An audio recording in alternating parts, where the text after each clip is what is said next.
To the live stream of the California State University Board of Trustees meeting. Please adjust your audio as needed. Nearly 6,000 service members and veterans, as well as more than 12,000 dependents, are pursuing their academic dreams at the CSU. The CSU is committed to helping them thrive. Each campus also has a Veterans Success Center, and financial assistance, mentoring, and counseling are available. Our student veterans, of whom more than 1,000 are women, can take advantage of STEM programs, programs for women, even one for creative writing. Welcome to the live stream of the California State University Board of Trustees meeting. Please adjust your audio as needed. The CSU has earned national accolades for valuing veterans. U.S. News & World Report ranked 9 of our universities in the 20 best colleges for veterans in 2024. 6 ranked in the top 10. National honors extend to individuals too. GI Jobs Online magazine this year honored 2 CSU student veteran leaders for making an impact in their schools and community. Veterans, the CSU supports and welcomes you. Thank you for your valor, discipline, and, importantly, your service to the country.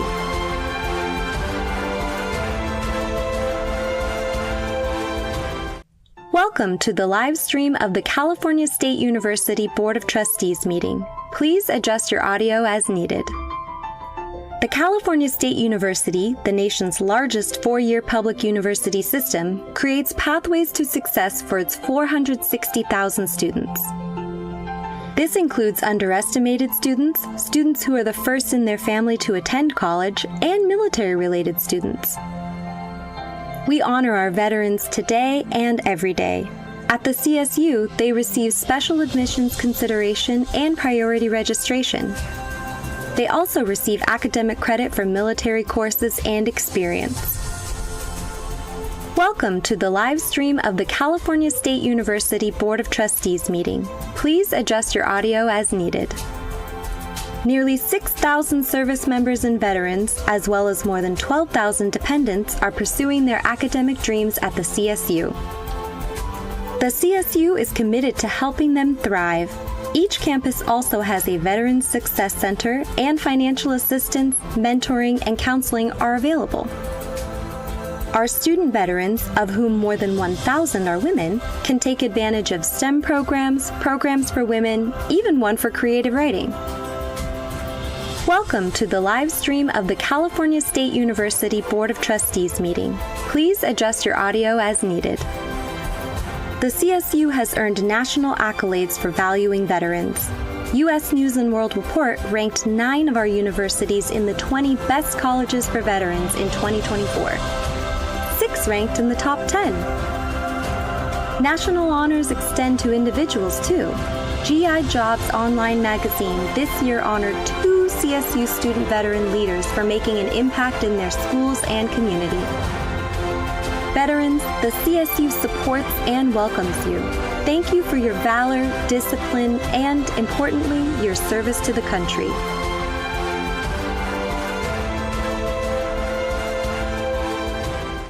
Welcome to the live stream of the California State University Board of Trustees meeting. Please adjust your audio as needed.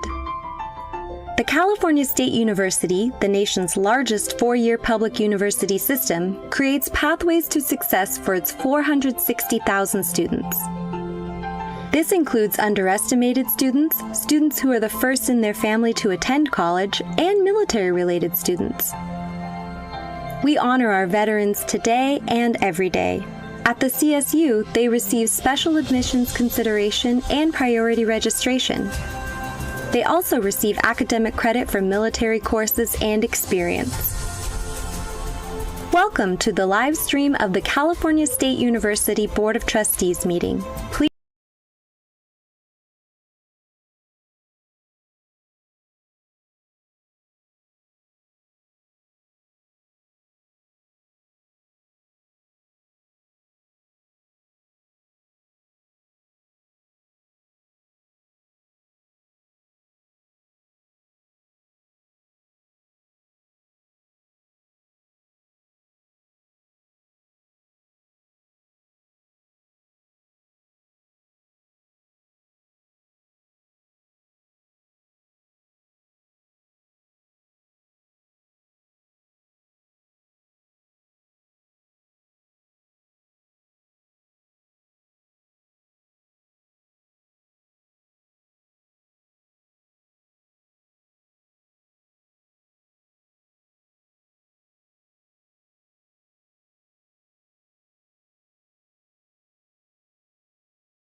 Welcome to the live stream of the California State University Board of Trustees meeting. Please adjust your audio as needed.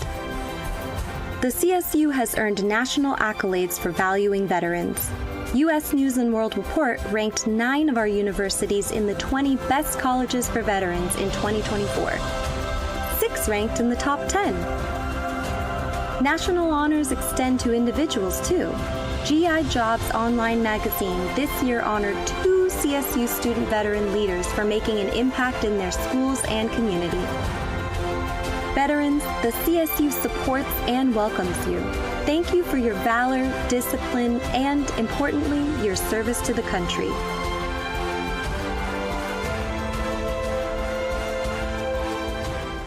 Welcome to the live stream of the California State University Board of Trustees meeting. Please adjust your audio as needed. The California State University, the nation's largest 4-year public university system, creates pathways to success for its 460,000 students. This includes underestimated students, students who are the first in their family to attend college, and military-related students.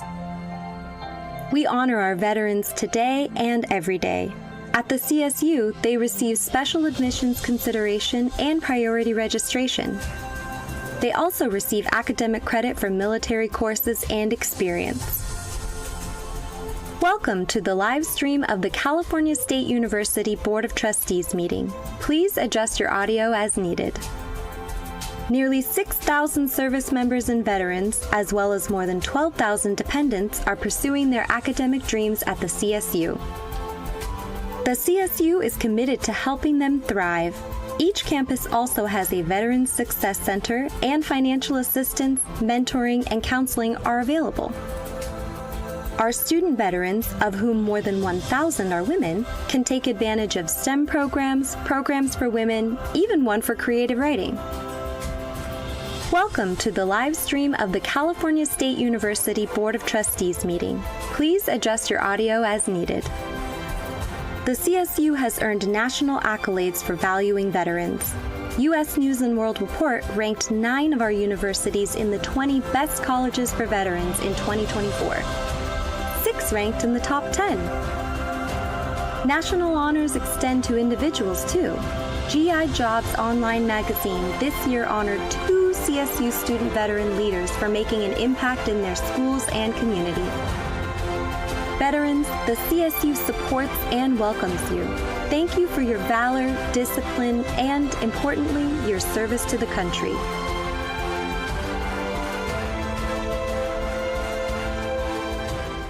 Welcome to the live stream of the California State University Board of Trustees meeting. Please adjust your audio as needed. The California State University, the nation's largest 4-year public university system, creates pathways to success for its 460,000 students. This includes underestimated students, students who are the first in their family to attend college, and military-related students.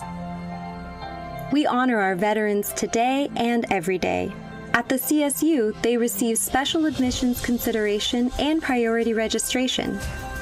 They also receive academic credit for military courses and experience. Welcome to the live stream of the California State University Board of Trustees meeting. Please adjust your audio as needed. Nearly 6,000 service members and veterans, as well as more than 12,000 dependents, are pursuing their academic dreams at the CSU. The CSU is committed to helping them thrive. Each campus also has a Veterans Success Center, and financial assistance, mentoring, and counseling are available. Our student veterans, of whom more than 1,000 are women, can take advantage of STEM programs, programs for women, even one for creative writing. Welcome to the live stream of the California State University Board of Trustees meeting. Please adjust your audio as needed.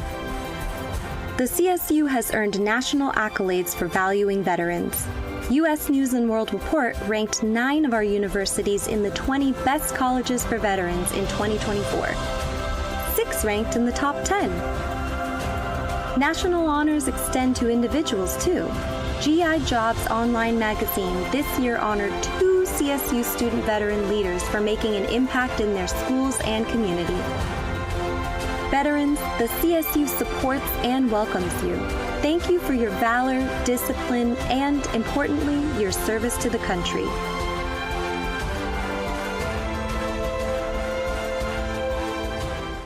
Welcome to the live stream of the California State University Board of Trustees meeting. Please adjust your audio as needed. The California State University, the nation's largest four-year public university system, creates pathways to success for its 460,000 students. This includes underestimated students, students who are the first in their family to attend college, and military-related students. We honor our veterans today and every day. At the CSU, they receive special admissions consideration and priority registration. They also receive academic credit for military courses and experience. Welcome to the live stream of the California State University Board of Trustees meeting. Please adjust your audio as needed. Nearly 6,000 service members and veterans, as well as more than 12,000 dependents, are pursuing their academic dreams at the CSU. The CSU is committed to helping them thrive. Each campus also has a Veterans Success Center, and financial assistance, mentoring, and counseling are available. Our student veterans, of whom more than 1,000 are women, can take advantage of STEM programs, programs for women, even one for creative writing. Welcome to the live stream of the California State University Board of Trustees meeting. Please adjust your audio as needed. The CSU has earned national accolades for valuing veterans. U.S. News & World Report ranked 9 of our universities in the 20 best colleges for veterans in 2024. 6 ranked in the top 10. National honors extend to individuals, too. GI Jobs Online magazine this year honored 2 CSU student veteran leaders for making an impact in their schools and community. Veterans, the CSU supports and welcomes you. Thank you for your valor, discipline, and, importantly, your service to the country.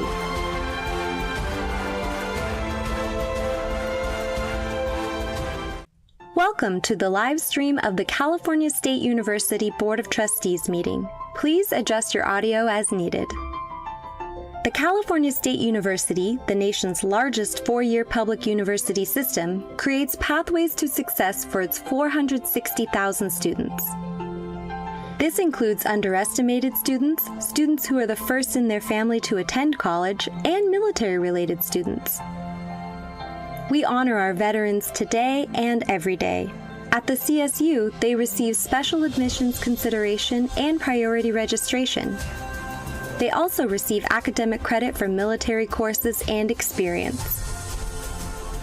Welcome to the live stream of the California State University Board of Trustees meeting. Please adjust your audio as needed.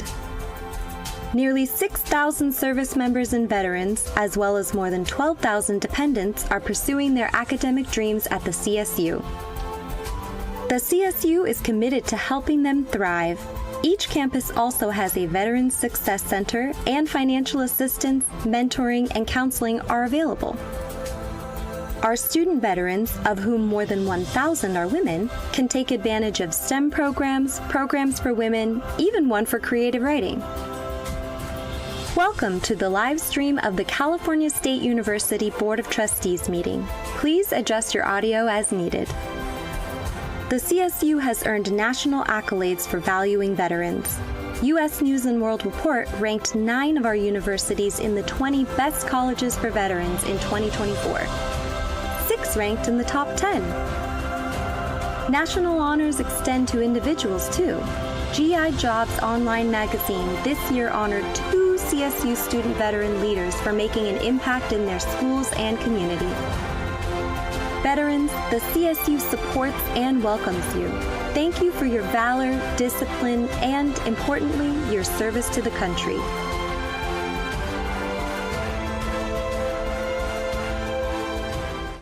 Welcome to the live stream of the California State University Board of Trustees meeting. Please adjust your audio as needed.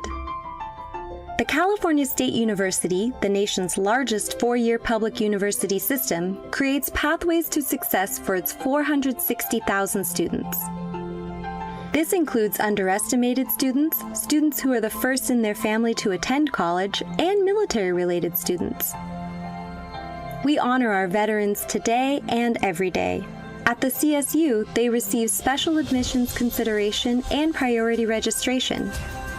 They also receive academic credit for military courses and experience. Welcome to the live stream of the California State University Board of Trustees meeting. Please adjust your audio as needed. Nearly 6,000 service members and veterans, as well as more than 12,000 dependents, are pursuing their academic dreams at the CSU. The CSU is committed to helping them thrive. Each campus also has a Veterans Success Center, and financial assistance, mentoring, and counseling are available. Our student veterans, of whom more than 1,000 are women, can take advantage of STEM programs, programs for women, even one for creative writing. Welcome to the live stream of the California State University Board of Trustees meeting. Please adjust your audio as needed. The CSU has earned national accolades for valuing veterans. U.S. News & World Report ranked 9 of our universities in the 20 best colleges for veterans in 2024. 6 ranked in the top 10. National honors extend to individuals too. GI Jobs Online magazine this year honored 2 CSU student veteran leaders for making an impact in their schools and community. Veterans, the CSU supports and welcomes you. Thank you for your valor, discipline, and, importantly, your service to the country.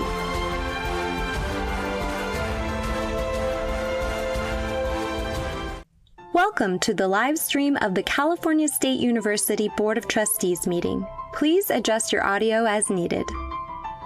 The California State University, the nation's largest 4-year public university system, creates pathways to success for its 460,000 students. This includes underestimated students, students who are the first in their family to attend college, and military-related students. We honor our veterans today and every day. At the CSU, they receive special admissions consideration and priority registration. They also receive academic credit for military courses and experience. Welcome to the live stream of the California State University Board of Trustees meeting. Please adjust your audio as needed. Nearly 6,000 service members and veterans, as well as more than 12,000 dependents, are pursuing their academic dreams at the CSU. The CSU is committed to helping them thrive. Each campus also has a Veterans Success Center, and financial assistance, mentoring, and counseling are available. Our student veterans, of whom more than 1,000 are women, can take advantage of STEM programs, programs for women, even one for creative writing. Welcome to the live stream of the California State University Board of Trustees meeting. Please adjust your audio as needed. The CSU has earned national accolades for valuing veterans. U.S. News & World Report ranked 9 of our universities in the 20 best colleges for veterans in 2024. 6 ranked in the top 10. National honors extend to individuals too. GI Jobs Online magazine this year honored 2 CSU student veteran leaders for making an impact in their schools and community. Veterans, the CSU supports and welcomes you. Thank you for your valor, discipline, and, importantly, your service to the country.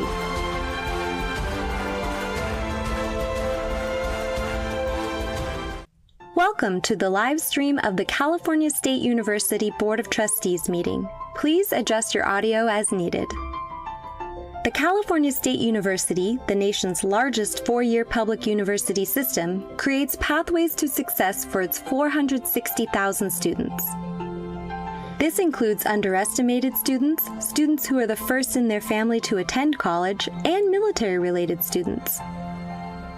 We honor our veterans today and every day.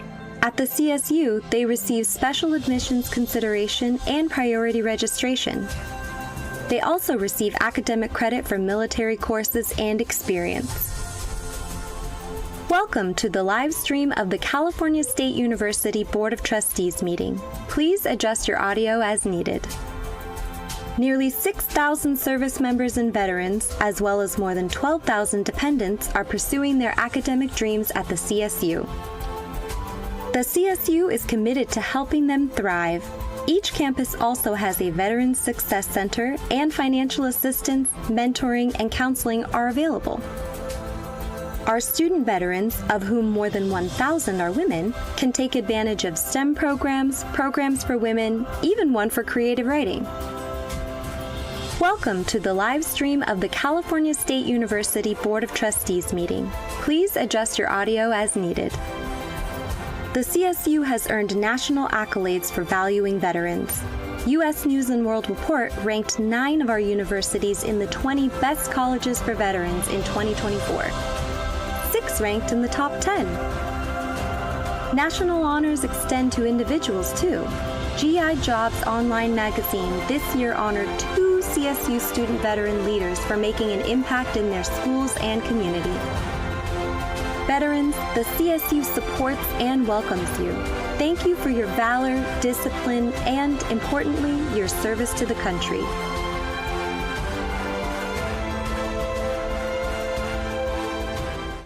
Welcome to the live stream of the California State University Board of Trustees meeting. Please adjust your audio as needed. The California State University, the nation's largest 4-year public university system, creates pathways to success for its 460,000 students. This includes underestimated students, students who are the first in their family to attend college, and military-related students. We honor our veterans today and every day. At the CSU, they receive special admissions consideration and priority registration. They also receive academic credit for military courses and experience. Welcome to the live stream of the California State University Board of Trustees meeting. Please adjust your audio as needed. Nearly 6,000 service members and veterans, as well as more than 12,000 dependents, are pursuing their academic dreams at the CSU. The CSU is committed to helping them thrive. Each campus also has a Veterans Success Center, and financial assistance, mentoring, and counseling are available. Our student veterans, of whom more than 1,000 are women, can take advantage of STEM programs, programs for women, even one for creative writing. Welcome to the live stream of the California State University Board of Trustees meeting. Please adjust your audio as needed. The CSU has earned national accolades for valuing veterans. U.S. News & World Report ranked 9 of our universities in the 20 best colleges for veterans in 2024. 6 ranked in the top 10. National honors extend to individuals too. GI Jobs Online magazine this year honored 2 CSU student veteran leaders for making an impact in their schools and community. Veterans, the CSU supports and welcomes you. Thank you for your valor, discipline, and, importantly, your service to the country.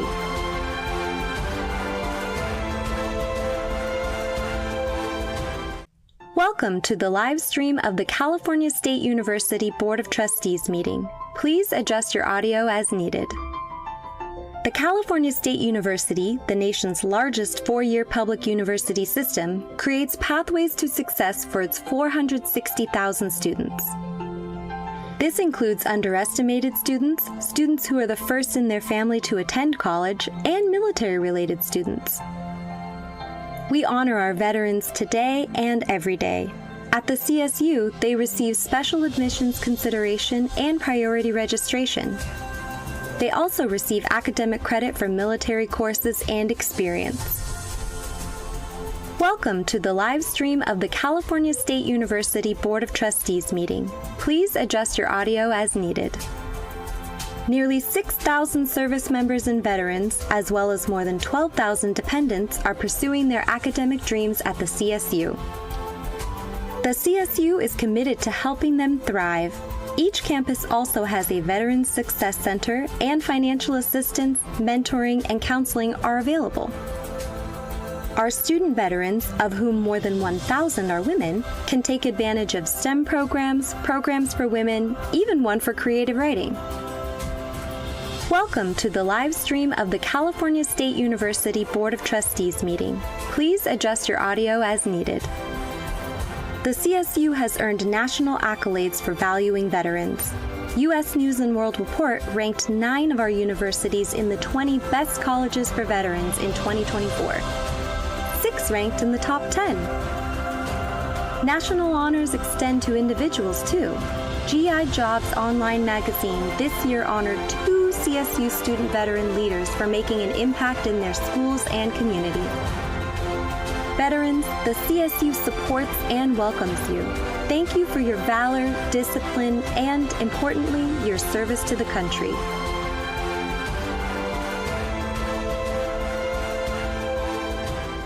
Welcome to the live stream of the California State University Board of Trustees meeting. Please adjust your audio as needed. The California State University, the nation's largest 4-year public university system, creates pathways to success for its 460,000 students. This includes underestimated students, students who are the first in their family to attend college, and military-related students. We honor our veterans today and every day. At the CSU, they receive special admissions consideration and priority registration. They also receive academic credit for military courses and experience. Welcome to the live stream of the California State University Board of Trustees meeting. Please adjust your audio as needed. Nearly 6,000 service members and veterans, as well as more than 12,000 dependents, are pursuing their academic dreams at the CSU. The CSU is committed to helping them thrive. Each campus also has a Veterans Success Center, and financial assistance, mentoring, and counseling are available. Our student veterans, of whom more than 1,000 are women, can take advantage of STEM programs, programs for women, even one for creative writing. Welcome to the live stream of the California State University Board of Trustees meeting. Please adjust your audio as needed. The CSU has earned national accolades for valuing veterans. U.S. News & World Report ranked 9 of our universities in the 20 best colleges for veterans in 2024. 6 ranked in the top 10. National honors extend to individuals, too. GI Jobs Online magazine this year honored 2 CSU student veteran leaders for making an impact in their schools and community. Veterans, the CSU supports and welcomes you.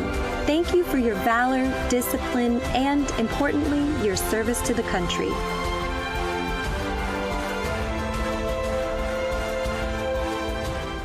Welcome to the live stream of the California State University Board of Trustees meeting. Please adjust your audio as needed.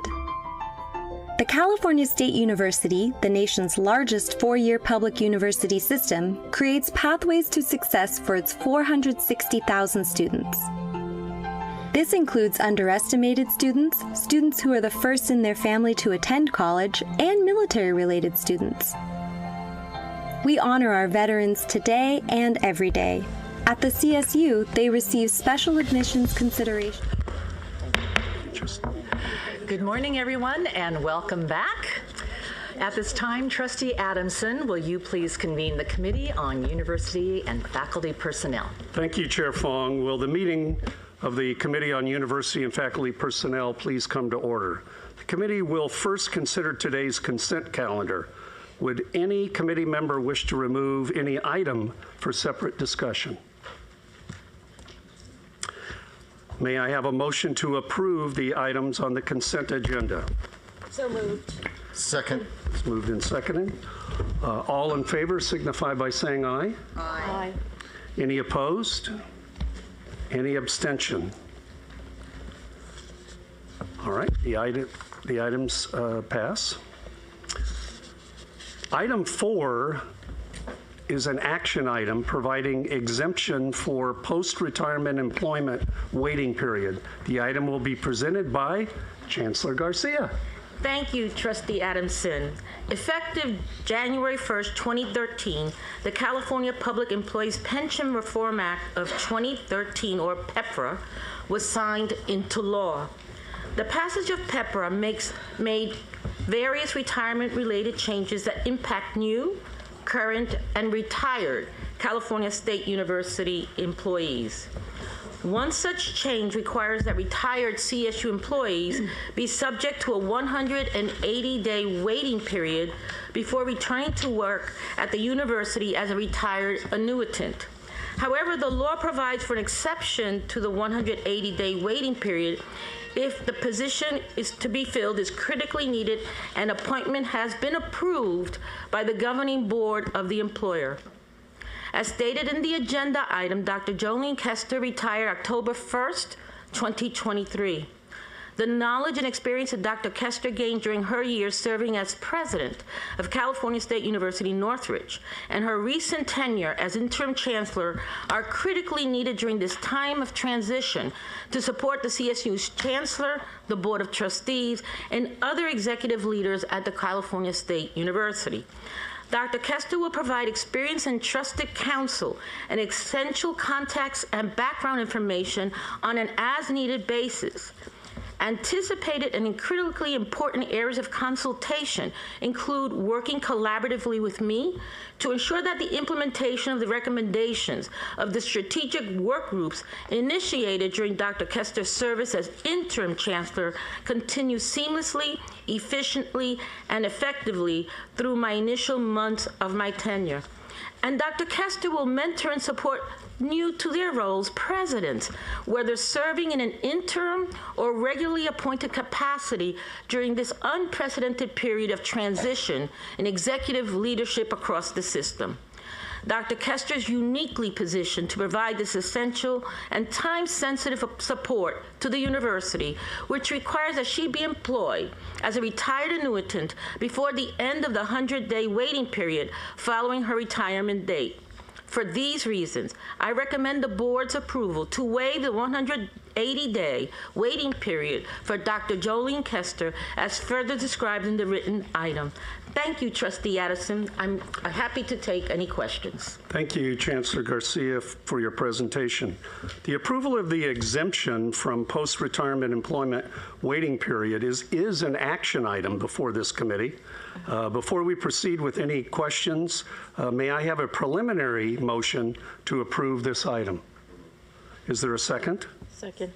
All right, now I'll open it up. Are there questions or comments from the board?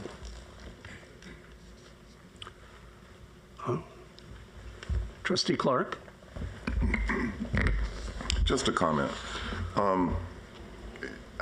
These things I think we need in the course of our duties to approach with some caution. In this case, I happen to be fully in favor of this. We've been through an extraordinary time. She came in at an extraordinary time. During the time, with the leadership of our board chair and our interim chancellor, we made a series, a number of changes to the way we do business. And I think for purposes of having institutional memory, in light of her unique qualifications, even though we will still have our board chair available as a resource, I think having a person here full time to assist in this transition is critical, and I would be in favor of it. Any other questions or comments?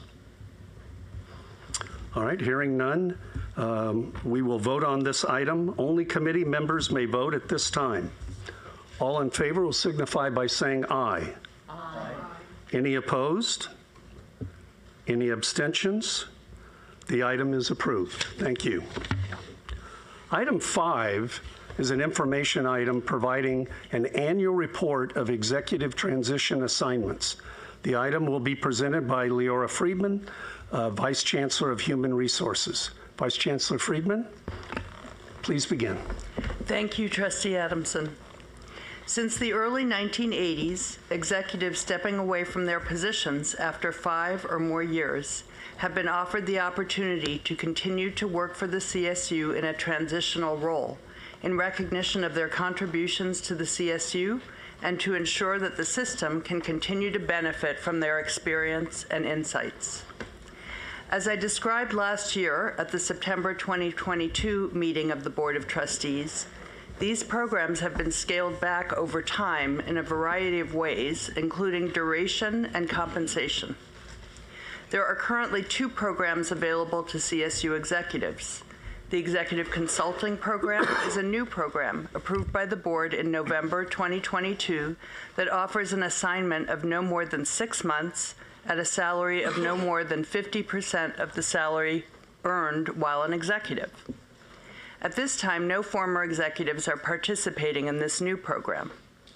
The other program, the Executive Transition 2 program, is available but only to executive hired before 2022.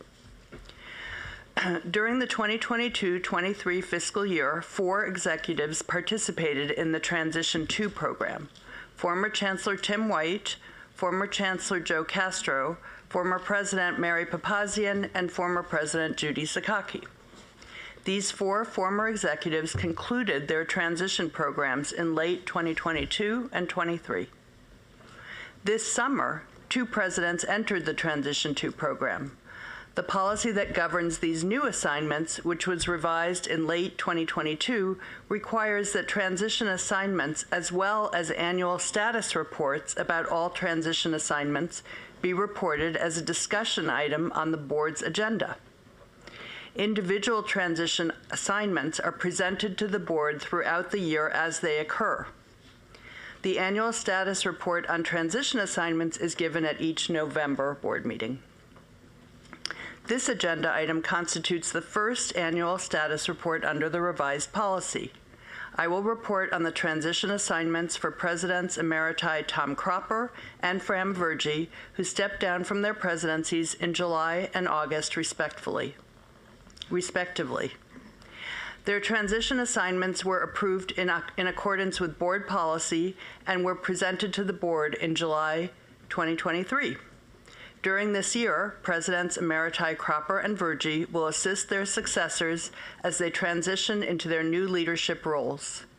These Emeriti presidents will provide background and historical information on university operations, brief their successors on current institutional and campus issues, and make introductions to key community stakeholders and university alumni and other supporters.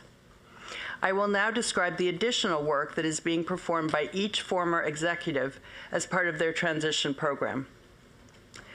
President Emeritus Tom Cropper is providing assistance to the Cal Maritime Corporation with respect to the operations of the Continuing Education, or PACE, program. President Emeritus Cropper is also working to ensure a smooth and effective transition with various external agencies, including WASC, the National Association of Intercollegiate Athletics, and the Consortium of State Maritime Academies. On the university's behalf, and during the transition of leadership, President Emeritus Cropper has continued his engagement with various nonprofit civic association boards, including San Francisco Marine Exchange, Leadership Vallejo, Vallejo Education and Business Alliance, and Navy League. He had a speaking engagement at the Rotary Club of Sacramento, advocating for Cal Maritime and maritime programs nationwide, and is providing support to university advancement during the transition of leadership. Chancellor Garcia has requested that President Emeritus Cropper continue work that he began last year as a member of the Chancellor's Faculty and Staff Excellence Work Group that examines strategies, including potential federal, state, or public-private partnerships to create affordable housing options for faculty and staff. President Emeritus Cropper will explore indirect and direct affordability solutions with special focus on building or developing P3 affordable for sale or rental housing options on our campuses. President Emeritus Cropper is also preparing to join the faculty at the conclusion of his transition assignments next year. He intends to retreat to the School of Letters and Sciences, Department of Global Studies and Maritime Affairs at Cal Maritime. During his first 2 months, President Emeritus Fram Vergy has continued to advocate for the university. He participates on a committee of the Orange County Community Foundation that works towards increasing community engagement and leadership.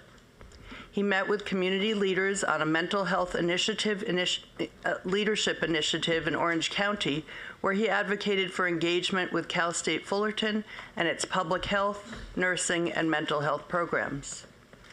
President Emeritus Vergy has also engaged with community partners to assist with the transition to new leadership. This included members of the Vietnamese, Latinx, and African American communities.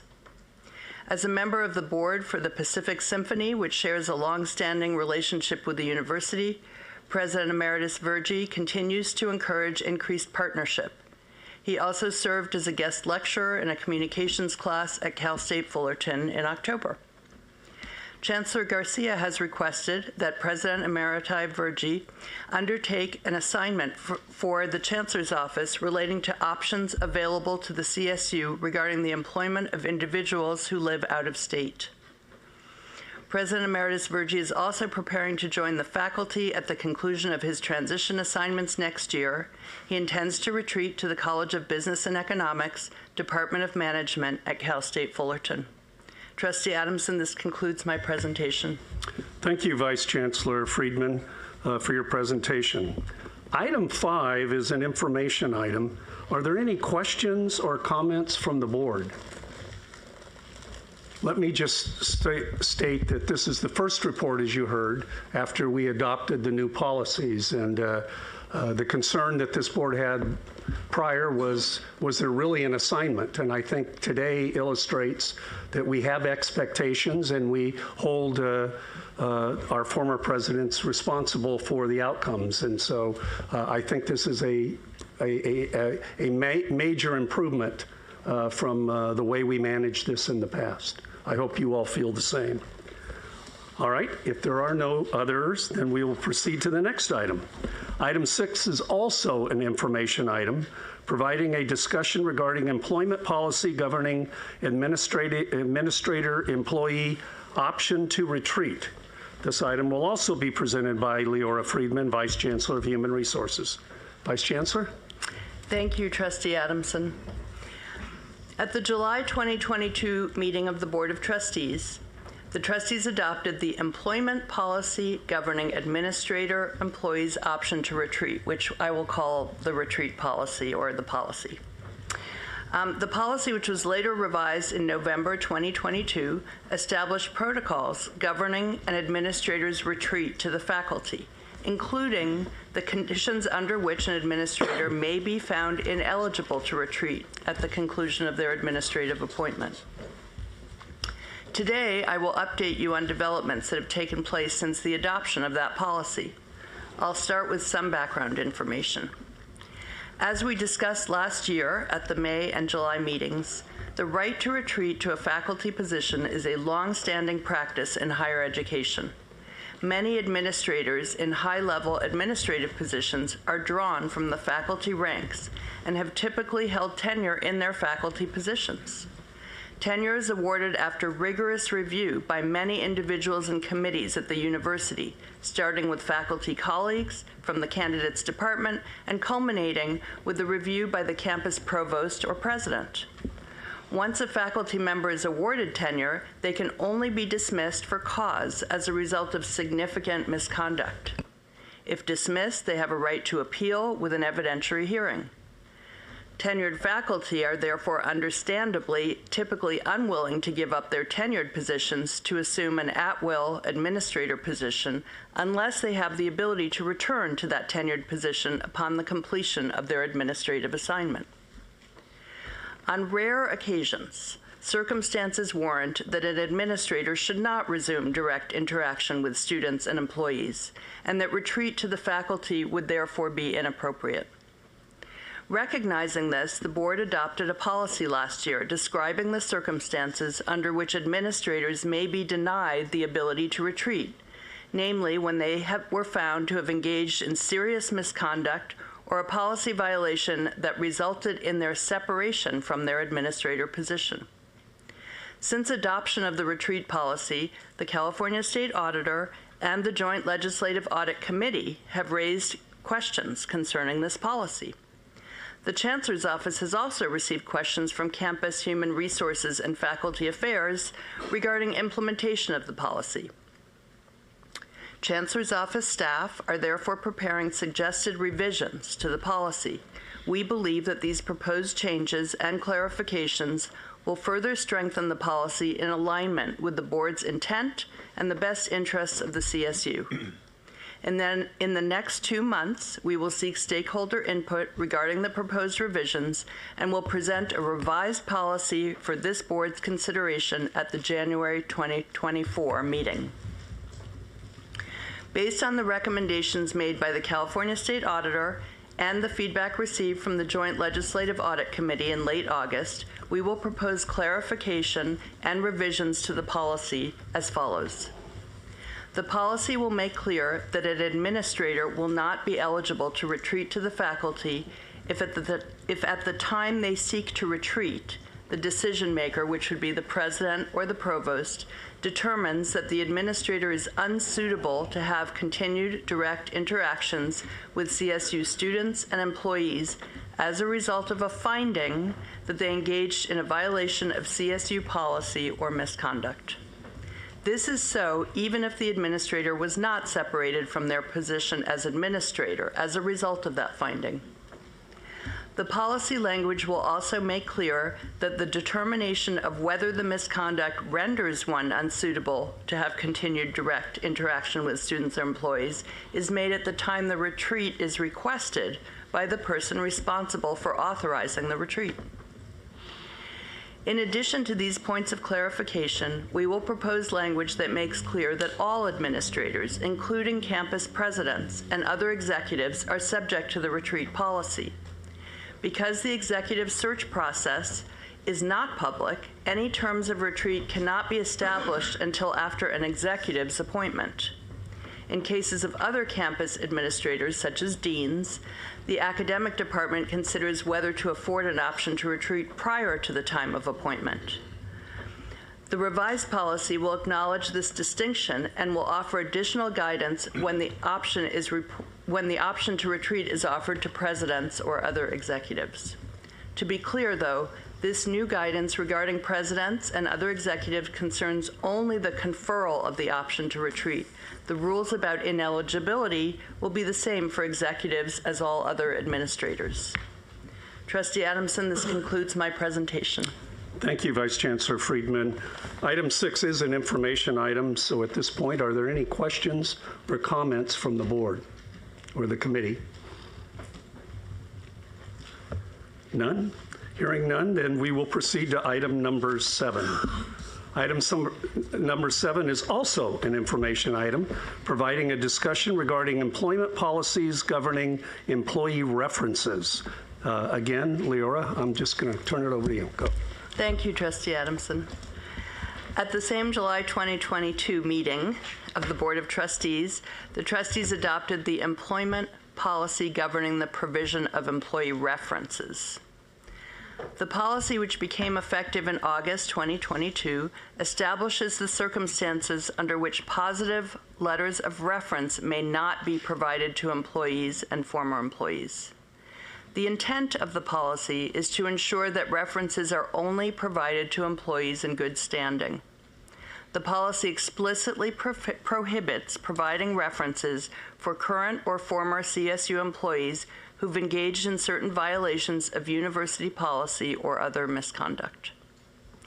After the reference policy was adopted, the California State Auditor and the Joint Legislative Audit Committee expressed concerns that the policy prohibits a positive reference for an employee who engaged in sexual harassment, but only if the employee was separated from employment as a result of that misconduct. The Chancellor's Office has also received questions from campuses regarding implementation of the policy. Chancellor's Office staff are therefore preparing suggested revisions to the policy, and we believe that these proposed changes and clarifications will strengthen the policy in alignment with the board's intent and the best interests of the CSU. In the next 2 months, just with the retreat policy, we will seek stakeholder input regarding the proposed revisions and will present a revised policy for this board's discussion at the January 2024 meeting. Based on the recommendations made by the California State Auditor and the feedback received from the Joint Legislative Audit Committee in late August, we will propose clarification and revisions to the policy as follows. An employee who is found to have engaged in sexual harassment in violation of CSU's non-discrimination policy shall not receive a positive letter of reference, regardless of whether they were separated from employment at the CSU as a result of that finding. If a former employee or an employee is found to have engaged in sexual harassment was not separated from employment as a result of that finding, the CSU may provide a letter of reference, provided that the letter acknowledges the fact and the timing of the finding of sexual harassment. Although most employees might not request a reference that discloses a policy violation, we believe that giving employees the agency and opportunity to address with potential future employers their personal growth and development over time aligns with the CSU's mission as an educational institution committed to fostering learning and improvement. Trustee Adamson, this concludes my presentation. Thank you, Vice Chancellor Friedman. Again, this is an information item. Is there any questions or comments from the board or committee? Trustee McGrory? I think we ought to highlight these three reports that we inherited some policies that were frankly inappropriate. There wasn't accountability in the system for what was happening with respect to retreat rights, executive transition, and I don't even think we had a policy on employee references. And I think Chairwoman Fong and Trustee Adamson should be commended along with the staff. Leora's done a great job of instilling accountability and responsibility into the system. So thank you very much. Thank you. Any other comments? Yes, Trustee Aguilar-Cruz. Yes, I really appreciate that, like all the work that has been done in this specifically.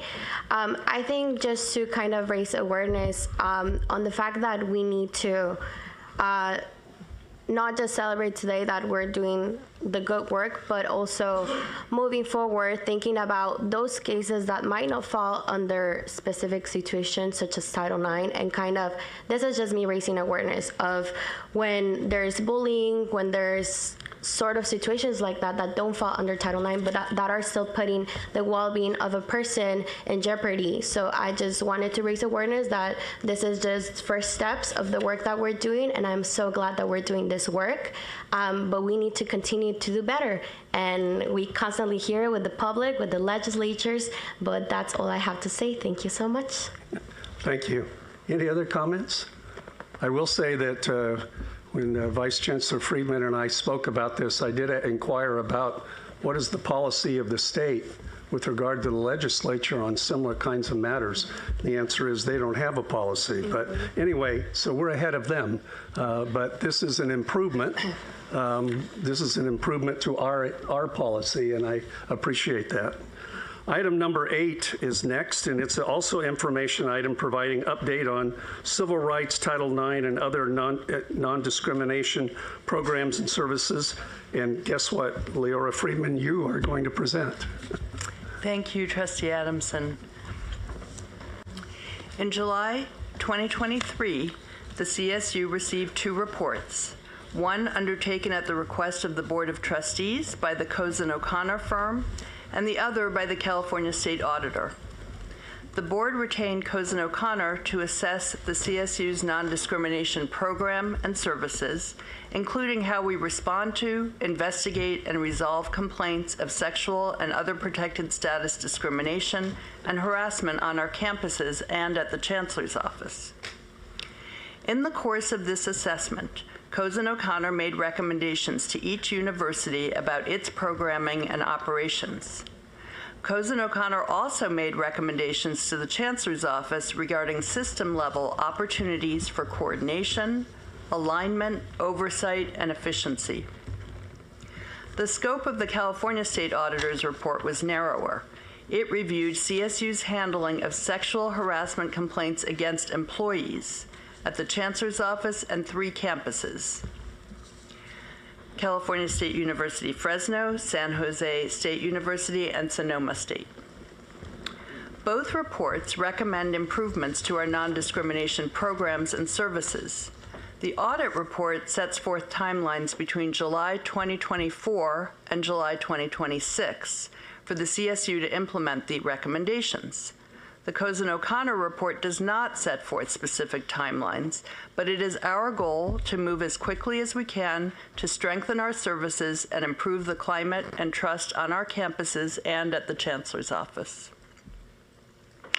When I reported to the board at the September meeting, Vice Chair Clark asked that in a future presentation, I provide a brief primer of the complex legal framework governing universities' responses to Title IX and other protected status-related reports and concerns, especially the highly prescriptive federal Title IX regulations and related federal and state laws. These laws are extremely complex, and actually they're evolving as we speak. For example, we await new Title IX regulations from the Office for Civil Rights of the Department of Education, as well as proposed Title IX-related legislation from the California Legislature in the upcoming session. So while it's difficult to briefly summarize all the existing civil rights-related legal obligations, this much is clear. Legally compliant and effective civil rights programs must integrate a thorough understanding of evolving law, as well as knowledge of the dynamics surrounding instances of discrimination, harassment, bias, and sexual and interpersonal violence, all against the backdrop of our institutional values, priorities, history, culture, and resources. Pages 6 through 15 of the Cozen-O'Connor system-wide report contains a helpful overview of the operative intersecting federal and state laws governing universities' responses to Title IX-related conduct. That report is accessible on CSU's website, and a link to the site appears on the cover page of today's PowerPoint presentation. It's just on the bottom where it says CSU Commitment to Change. At the CSU, our non-discrimination policy prohibits discrimination, harassment, and retaliation based on all protected statuses: gender or sex, including sex stereotyping, gender identity, including transgender, gender expression, sexual orientation, age, disability, genetic information, marital status, medical condition, nationality, race, or ethnicity, including color, caste, or ancestry, religion, and veteran or military status. At the CSU, we refer to policies that prohibit discrimination, harassment, and retaliation based on sex, sexual misconduct, dating violence, domestic violence, sexual exploitation, and stalking as Title IX. Policies that prohibit discrimination, harassment, and retaliation based on the other protected classifications that I just named are referred to as DHR, which is an acronym for discrimination, harassment, and retaliation. During this report, I will sometimes refer to Title IX and DHR using an umbrella term, civil rights, which is the right to be free from discrimination, harassment, and retaliation based on any protected classification. I use another term, other conduct of concern, to refer to allegations of harmful conduct that does not rise to the level of a violation of our non-discrimination policy or is not reported to be based on a person's protected characteristics, but is nevertheless unprofessional, abusive, or highly disruptive in the classroom or workplace. We must respond to other conduct of concern, but we must do so with careful attention to the rights and needs of all community members, including free speech and principles of academic freedom. This is my second report to the committee regarding the status of the work being undertaken at the Chancellor's Office and on our campuses to strengthen our civil rights programs and services across the CSU. Our time is limited today, and I want to make sure that members of the board have an opportunity to ask questions and provide feedback, so the remainder of this report will focus on what has been accomplished since my September report and on our next steps. There are over 150 individual recommendations in the Cozen-O'Connor and State Auditor reports. They fall into 5 general categories: building Chancellor's Office infrastructure, establishing system-wide standards, supporting university-level implementation teams, increased oversight of university Title IX and DHR programs, and leading other key initiatives, which encompasses a set of longer-term or ongoing projects, such as the Unified Case Management System. Next to each category on this slide is a status icon. The red portion of each circle depicts how much of that category's work is currently complete. I do want to note that the status icons are illustrative, they are not scientific. In future updates, I will share this same slide with updated progress indicators. The assessment and audit reports were released in mid-July 2023, as noted in red on this slide on the left there. In anticipation of the release of the reports, the Chancellor's Office formed a system-wide implementation team, and each university president formed a campus implementation team comprised of a broad representation of the university community. As of today, which is represented by the yellow triangle on this slide, each of the campus implementation teams has prepared a communications plan and is in the process of preparing a project plan to implement the individual recommendations made to their campus. Each campus will deliver their implementation plan to their university president and to the Chancellor's Office in December of 2023. The Chancellor's Office system-wide implementation team has prioritized the recommendations and is focusing in the first instance on those recommendations that will have the greatest and most immediate impact on our campuses. As you can see on this timeline, one of our first priorities has been to develop written guidance materials designed to bring clarity and consistency to campuses' response to complaints of discrimination and harassment. We have divided the guidance into 4 groups. The first group of guidance provides standards for early-stage case management, including intake, initial assessment, data tracking, and documentation. Subsequent guidance will address later stages of the investigative process, including the key elements of an investigation report, findings, and disciplinary action. We plan to issue the first group of documents in December 2023. The other groups of guidance will follow in regular intervals thereafter. Other action steps will be added to the timeline after 2024 and will build on work accomplished over the next year. As I shared at the September meeting, the recommendations contemplate a new paradigm for Chancellor's Office oversight of university Title IX and DHR programs and services. The Chancellor's Office has always provided support and guidance to campus compliance efforts, but the role has been largely advisory in deference to campus autonomy and individuality. The assessments highlight the need for centralized oversight and direction in many areas, including case management, prevention education work, and data collection and analysis. This new model of oversight will require building infrastructure and capacity through a new Chancellor's Office Civil Rights Division, which will replace the current system-wide Title IX and DHR units. This new division will be led by an Associate Vice Chancellor for Civil Rights Programs and Services and will include specialists in prevention programs, investigations and resolutions, and data analytics. A key feature of this new division will be the designation of 5 system-wide directors for civil rights. And I'll just note that the Cozen-O'Connor report and my previous report referred to these positions as regional directors.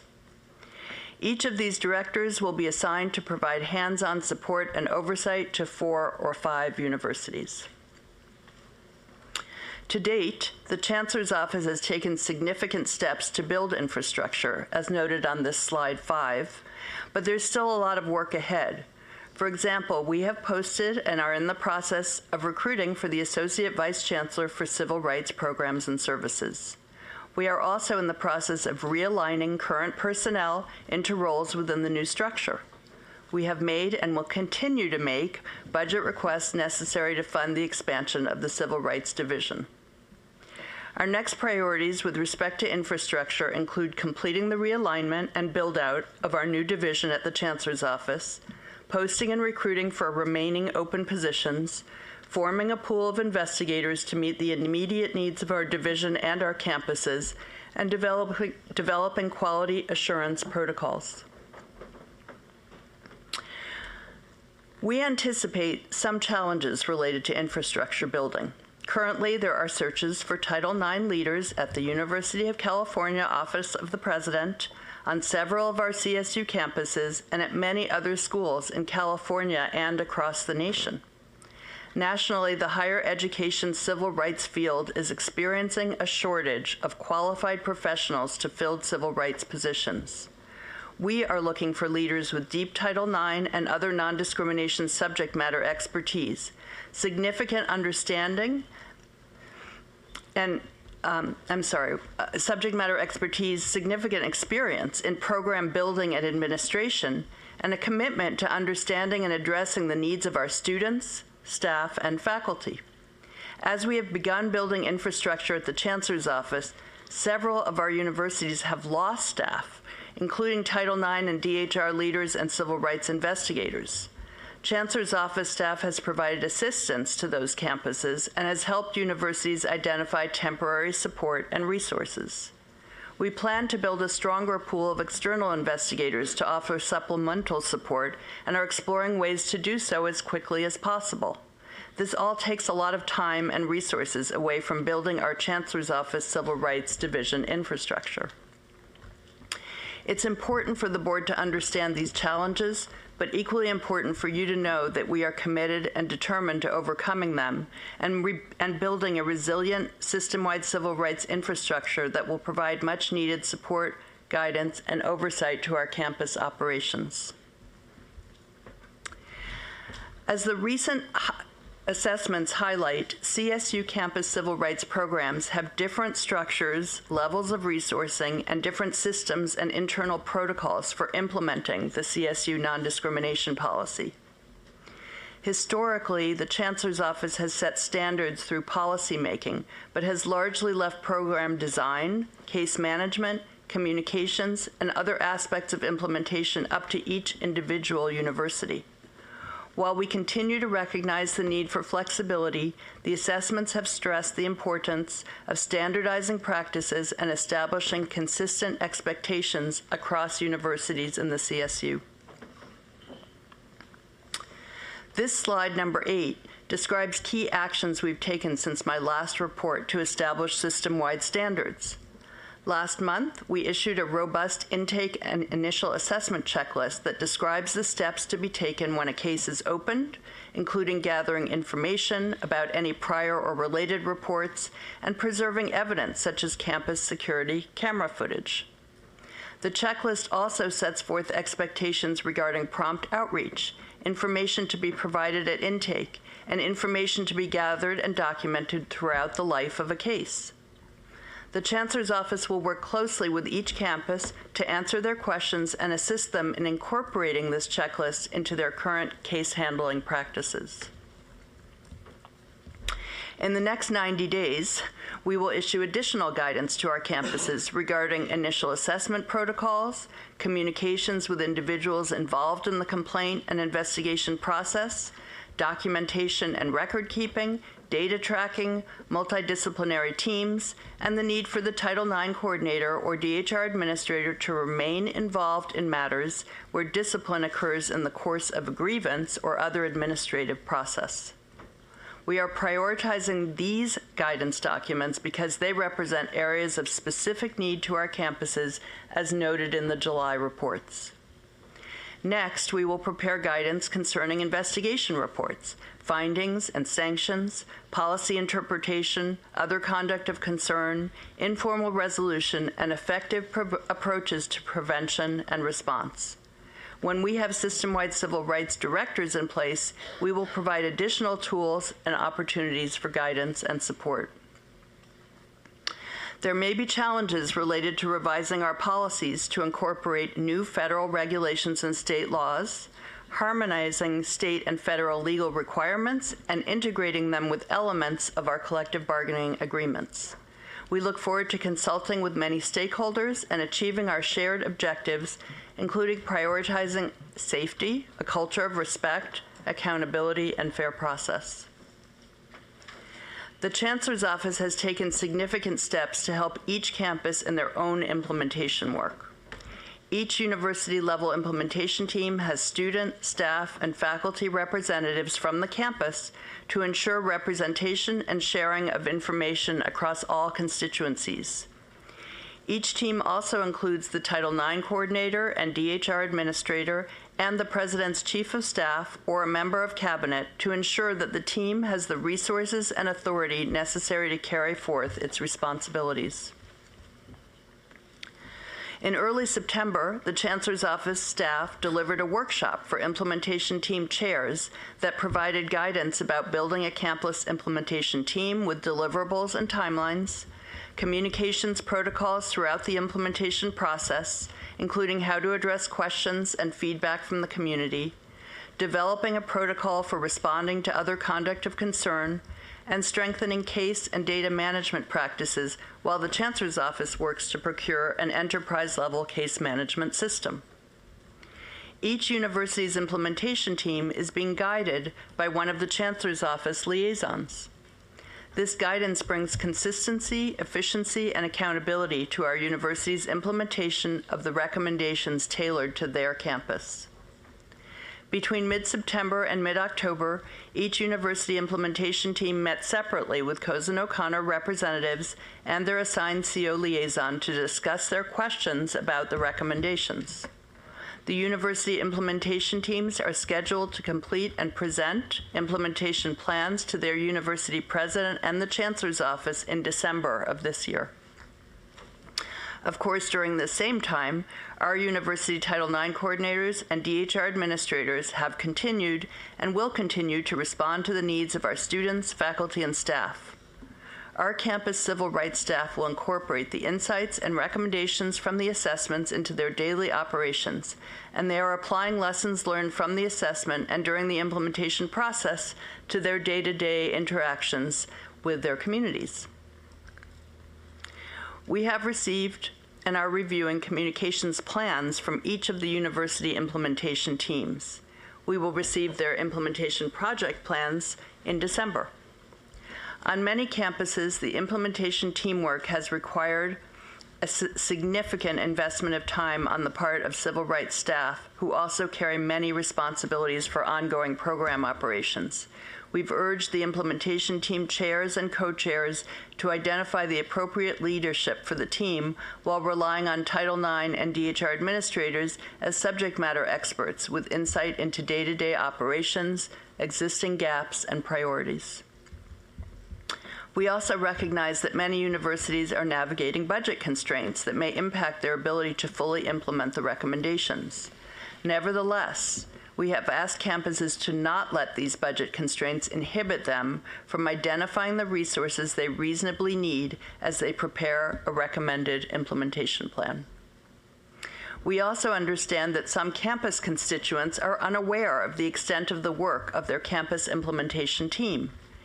Each campus has prepared a communications plan outlining the steps that they will take to widely share information about their efforts with the entire campus community. As the Chancellor's Office Division builds capacity and delineates system-wide expectations and standards, we will be better poised to improve coordination of information, build structures to support the consistent application of policies and standards across campuses, and provide oversight.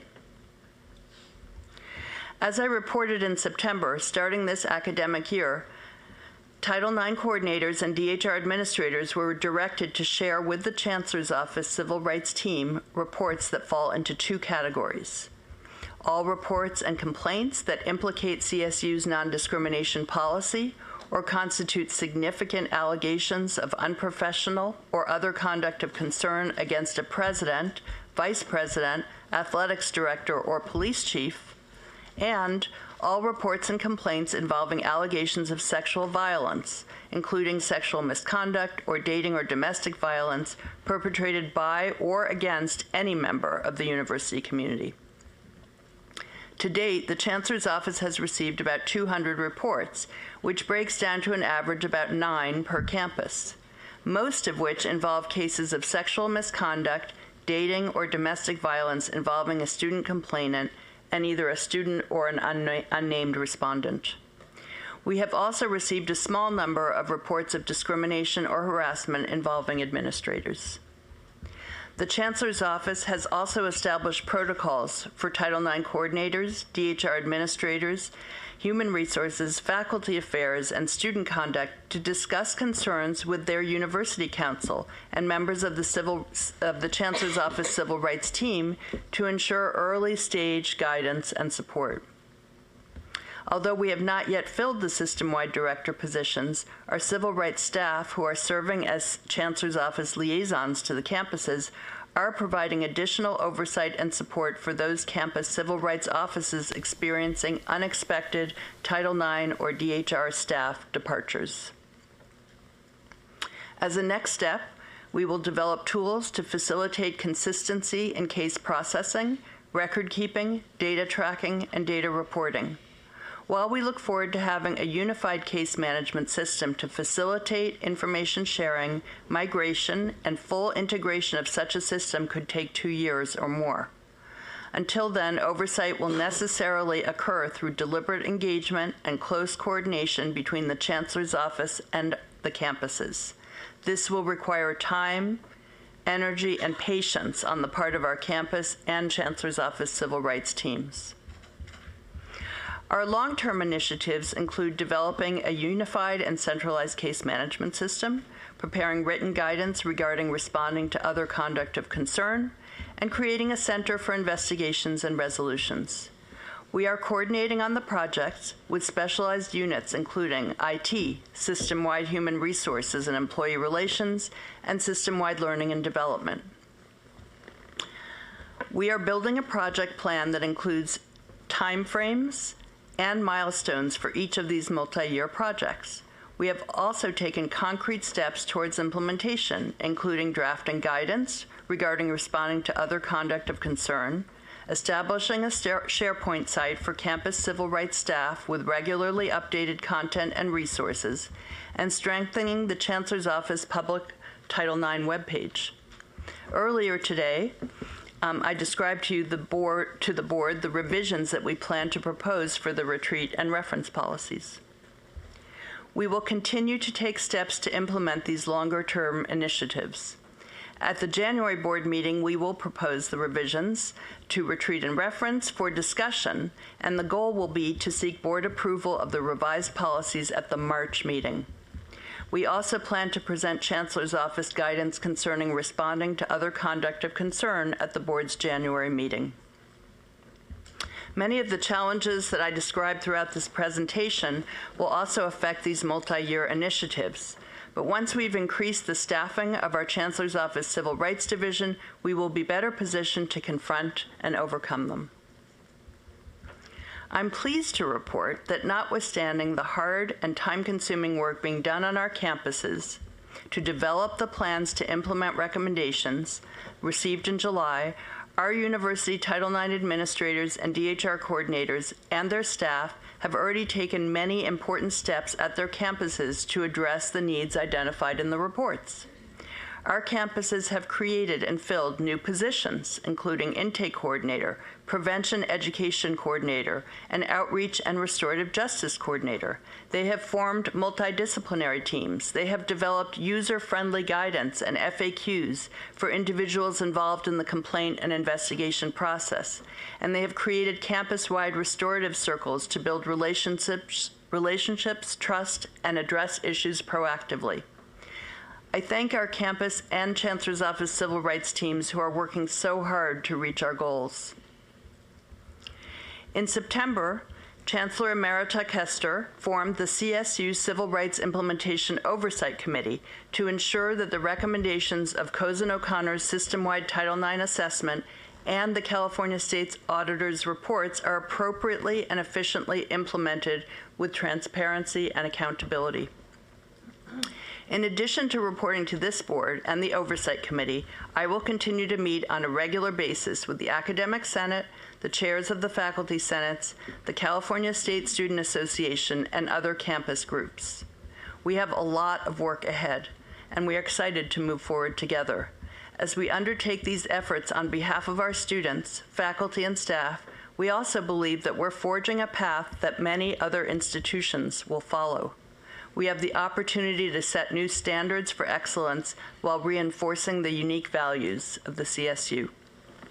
Thank you, Trustee Adamson. This concludes my presentation. Well, thank you, Vice Chancellor Friedman. And while you catch your breath, I will ask if there are, this is an information item, and are there any questions from the board or members of this committee? I do have two. Vice Chair Clark, I think you're first. Thank you, Mr. Chair. I have to admit, after the last meeting, I felt a bit guilty because I asked you to give a concise overview of an area of law that's immensely complex. And I just have to say bravo. You did that with great skill and grace. And it was very important because our campus communities, our university communities, and the state community needs to know that this entire institution is committed to safe campuses. What you did, and by the way, I remember when Cozen and Connor did it, and they had trouble stuffing it into an hour and a half. You did it very well, and I think now the various communities that compose the state of California can now clearly see just how complex this is and why it takes more resources and it costs more, especially against the backdrop of what we're going to talk about later today and we talked about yesterday, the Graduate Initiative 2025, the issues concerning how educational policy goes forward. All of those things have complexity built into them, and at the same time, we have to keep our faculty, our students, our staff safe. I applaud what you've done here. This is a great step forward. Let's just keep up the momentum. Thank you very much. Thank you, Chair. Thank you. I'm going to actually ask Trustee Gilbert Laurie, who's on the Oversight Committee, to speak next, and then I'll pick the others. Thank you. I feel a little bit like an imposter because we haven't met yet, but I'll still take the opportunity just to make a couple comments and begin just by amplifying what Vice Chair Clark said, that I really appreciate all the work that has already gone into this implementation, and for you, Vice Chancellor Freeman, how, this is just a part of your job. And so, it definitely feels like an inordinate responsibility. And I think Trustee Kimball and I probably share that, it will, I really appreciate the opportunity to get to work on this with you and, not have the luxury of just asking questions, but feeling some more responsibility. I just have a few comments. One, in terms of the scarcity of just highly qualified people to step in and get this going when we're competing with the University of California and a finite team of experts. And I think this is, I've mentioned this before, but this is an excellent opportunity for us to collaborate. We're all in the same region, we're all in the same state, and we can take civil rights experts and have them share an office between the UC and the CSU and be giving advice to our students in basically the same areas. I really suggest we look for opportunities to collaborate here between all three of our higher education systems in the state and share the expertise. I also think about the funding, and I really think seriously about where we get that funding. Obviously, it's an advocacy opportunity for the state. One thing that came to mind as I listened to this is Trustee Lopez yesterday was talking about opportunity but costs, and here I think it's costs but opportunity. So that whatever we spend money on here, we are going to save so much money on lawsuits, not to mention pain and suffering down the road. So it seems that this is a perfect opportunity for foundations from our community. And I think we need to really brainstorm on how to effectively raise the money to implement this more quickly. And then I guess my final comment is, just in terms of the pace with which we implement this, because, having talked to quite a few students in the last couple months, I agree part of it is how this gets communicated on campuses. But I also question where we had problematic Title IX offices to begin with, and those are still the key people that whom we are communicating with in terms of implementing changes, like how we're, doing this how we're able to quickly assess, do we have people we need on our campuses? Are students feeling the impact? Are students today, students, don't have a shelf life while we wait till March and December and have a plan and then go to try to find the money for the plan. So I wonder, I guess this is my quick question, are there emergencies? Like when we read the report and when we talked to our campus presidents, what are the urgent situations that whatever else we do, the three things we're going to correct on each campus right now so that students are safer this semester? And I wonder if we can walk and chew gum and at the same time get to those most urgent situations. Thank you. Thank you. We are actually walking and chewing gum at the same time, or building the plane and flying it. And that's why we are preparing guidance that goes out immediately to the campuses. Also, this real-time reporting allows us to spot the issues, the cases where the campuses might need additional support. So we really are trying to do that as much as we can. Trustee Lopez? I just want to add my thanks, because I realize how complex and how difficult this is. In fact, as you were talking, I was thinking about the size and the scope of the challenge you face, if you will. And what came to mind is CSU is like a mid-sized city, 400,000 people with 23 neighborhoods. Because each neighborhood has its own identity. And we're trying to figure out how to standardize across the city. It's not just, and this is what I really want, it's not just compliance and standards and behavior. It's really, we're trying to create a standard of behavior as much as we are compliance. And that's a really huge challenge. So I really want, I guess what I really wanted to say is, you are building the plane as you're flying. Great suggestions, Trustee Gilbert-Lurie. The pace and the sequencing, all of those things are clearly important. But I just want to also add to this board and to anybody who's listening, we're going to have a bit of grace as we go ahead and do this. This is going to be really tough. And I want to encourage us to also have a culture of grace as we talk about this, because I want you, Leora, to feel really comfortable coming back to this board, or however, to really be very clear about the hurdles or the challenges or the walls you're facing, because they're going to be there. And I don't want to find ourselves after the fact, just because you tried to fix it, whatever it is. You need to know that we stand behind the commitment that you have, that we as a board stand behind that commitment, and that we want to know and we want to be of service to you. Mm-hmm. So that's all I want to say. Thank you. Trustee Fagan.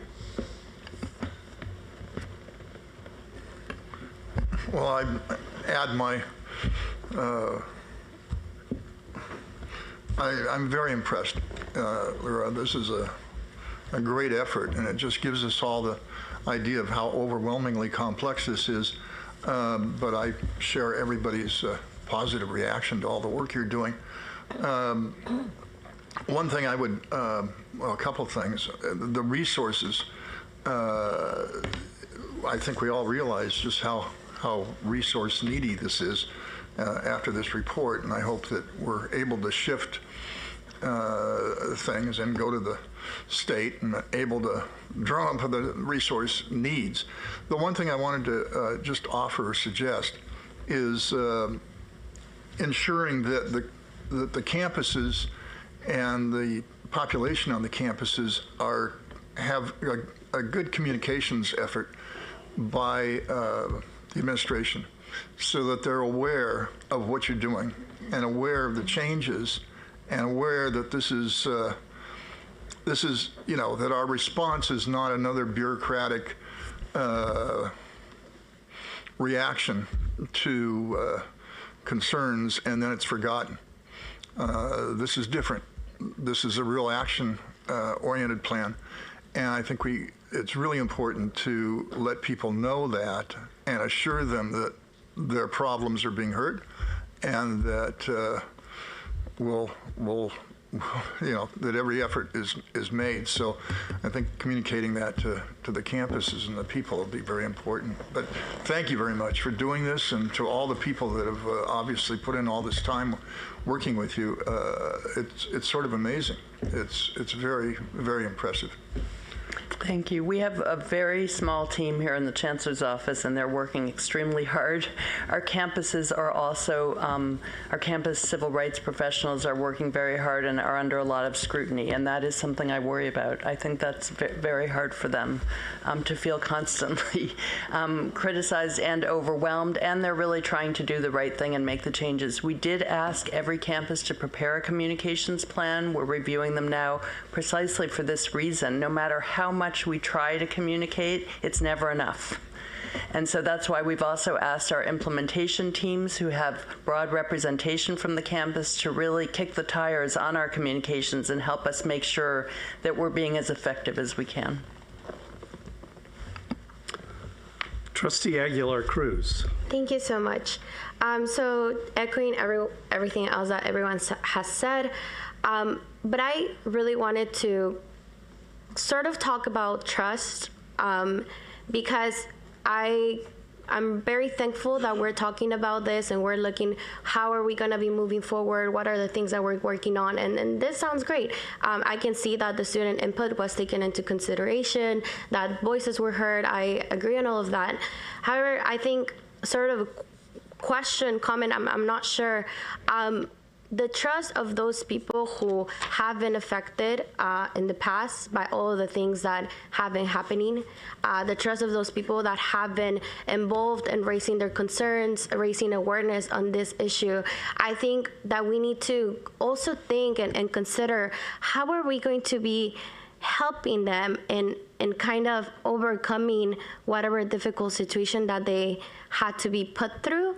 But yeah, I just wanted to raise awareness on how do we bring back the trust of those who stopped trusting in our system. Trustee Rodriguez. Thank you so much for the presentation. I just have a lot of gratitude, and I'm pleased that we are heading into such a good direction. I have a few questions. One of my questions is the current implementation teams on our campuses, if there is still student representation on that so that we can get student input. Yes, there is. Oh, that's great. Yeah. Thank you. Because I think that's one of the things that we, well, I'm concerned about, and I think a lot of the folks around this table are, is that this communication be very clear to our students. And with students still on our implementation teams, we can ask them on how to do that. So that will be important for them to know that this work is happening. The other thing is, I'm just so happy that we're thinking in a creative way, because we need to. One of the things that got brought up is the vacancies that we have on our campuses for our Title IX coordinators. And even processing like who do we partner with, how do we think in innovative ways to be able to tackle this. The other idea that came up is like, do we grow our own in our system? I mean, I remember talking to President Perez about that at one point. We were saying, we may need to grow our own to be able to fill these roles, and that way we have, the people in place to carry this out. So I'm really, I'm happy that we're thinking in a creative way. The other question that I had too, also in regards to communication, is how are we communicating this to our legislature to let them know about our progress too? And we need to have, the right information to be able to give to them, to let them know that we are on that pathway. So I'm just really grateful, but I just want to make sure that we're communicating it to the right groups. We have communicated directly with the Joint Legislative Committee. I sent them a long letter on October 1st, and we'll be working with Nathan Dietrich and his team to make sure that we are communicating with them in ways that are helpful for them too. Trustee Kimball. So I also wanted to thank Leora. Leora, I'm so proud, my fellow classmate from UCLA Law School. You have so much on your plate with collective bargaining, with the HR. I don't know how you're doing it all, but I'm so glad that you are. So I wanted to thank you. I also, to go back to what Trustee Lopez said about a sense of grace and patience that this is going to require. I'm just thinking that having gone through the painful and long situation that we've experienced in the last few years, and the reason that we're doing a lot of this work, though, is to be mindful that this is not, it's a very different sort of animal in a way. It's not like grad rates. We're dealing with this issue that, aside from the evolving federal and state guidelines that have been changing for years now, we're dealing with issues around human behavior, around memory in many cases, culture, interpretation of events, all of these issues that I think make it just the nature of it can be very complex. And difficult. So I think it does require a lot of grace and patience. And that's not to say we let, perfection be the enemy of good and moving forward, because we absolutely need to improve the way we're doing things in this Title IX area. If I could just Thank you. If I could just make one comment about student representation, because I think that's really important. Yes, there's student representation on the implementation teams. They're very busy in class, and so we also reach out to the CSSA. I will be meeting with the CSSA to describe, to give periodic status reports, and we also have CSSA representation on our search committee for the Associate Vice Chancellor and on the Oversight Committee. And I will be reporting to that Oversight Committee, and I invite them to ask questions and to push us, because that's what they're there for. Chair Fong. So I am just so grateful for this excellent report, Vice Chancellor Friedman. This is what we want at every board meeting. And as Trustee Lopez said, that we do want to know the hurdles, the barriers, the issues that you and your team are facing, because we want this amplified across the state. And as Trustee Kimball was saying, that it's going to take time, it's going to take grace. This is not an easy thing. We are asking our universities to change a culture. So thank you so much for this. And your report just showed the depth and scale of the work that we need to do to implement over 150 recommendations. Right. This is not easy work. And I join in thanking you, your team, the Chancellor's office, our presidents who are doing the work on your universities and your team. And then we want you to know that we are supporting you, but we need to know if you are having problems. We need to not be coddled in information. I also want to thank that we have a Civil Rights Implementation Oversight Committee, and I want to thank our trustees, Trustee Kimball and Trustee Gilbert Lurie, for serving on this, as well as Presidents Perez and Quinones. And we also have from the Academic Senate, our Beth Steffel, Chair Beth Steffel on this, and we also have a representative from the CSSA and other administrators. So thank you for that, and it is being chaired by Deputy Vice Chancellor Dilsey Perez.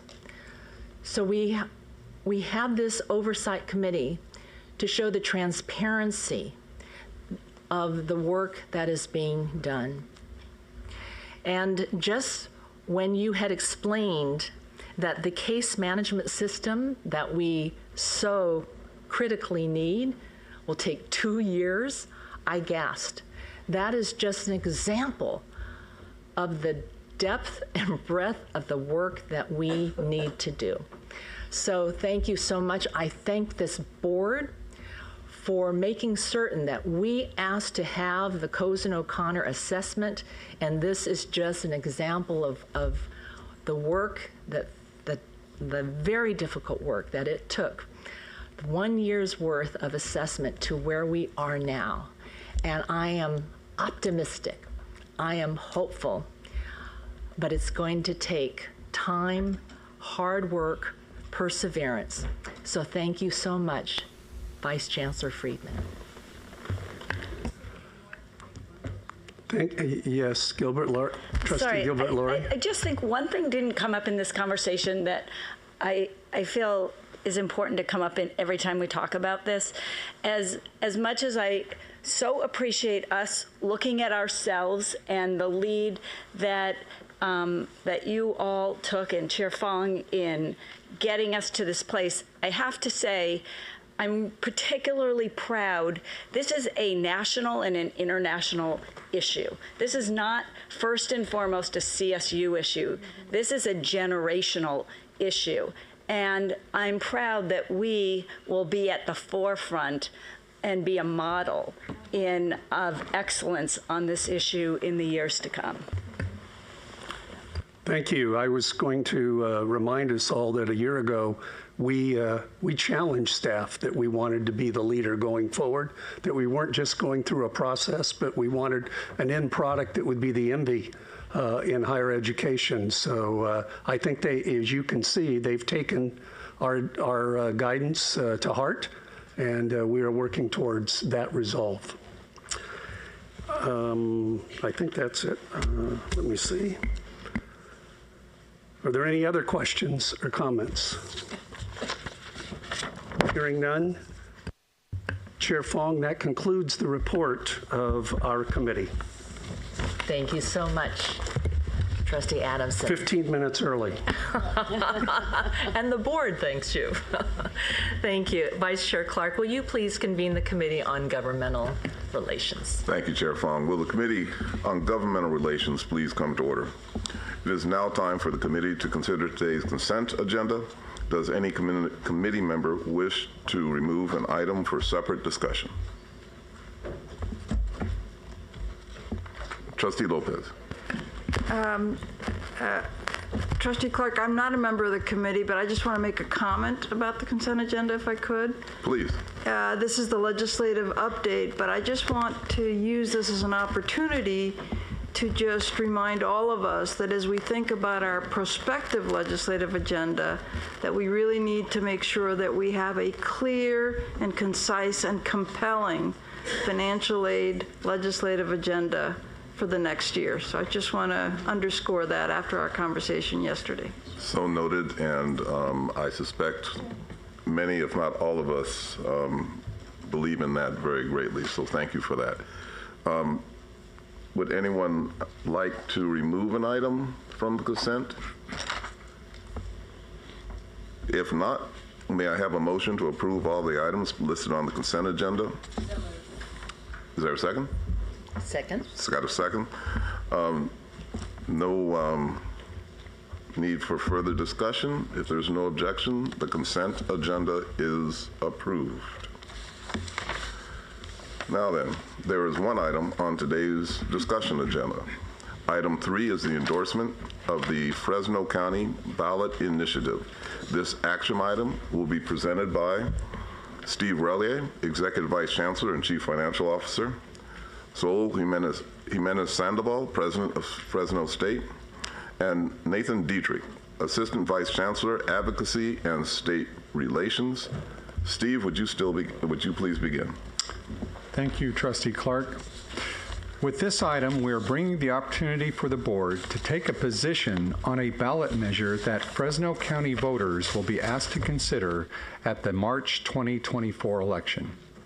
In short, a group of civic leaders, including state and local elected officials, have secured enough signatures to place a ballot measure that, if passed, would implement a 1/4 cent sales tax in Fresno County.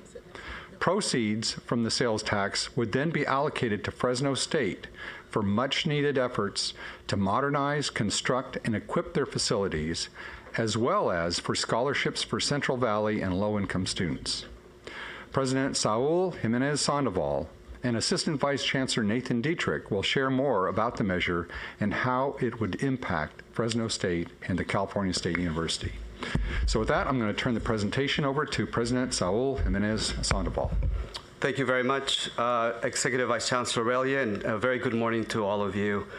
I would first like to thank the Government Relations Committee and the Board of Trustees for considering the endorsement of this ballot measure. This is a game changer for Fresno State and higher education, as Measure E will transform our university by expanding access and promoting affordability for our students. Additionally, Measure E will elevate Fresno State's infrastructure while generating a strong economic impact for the Central Valley region.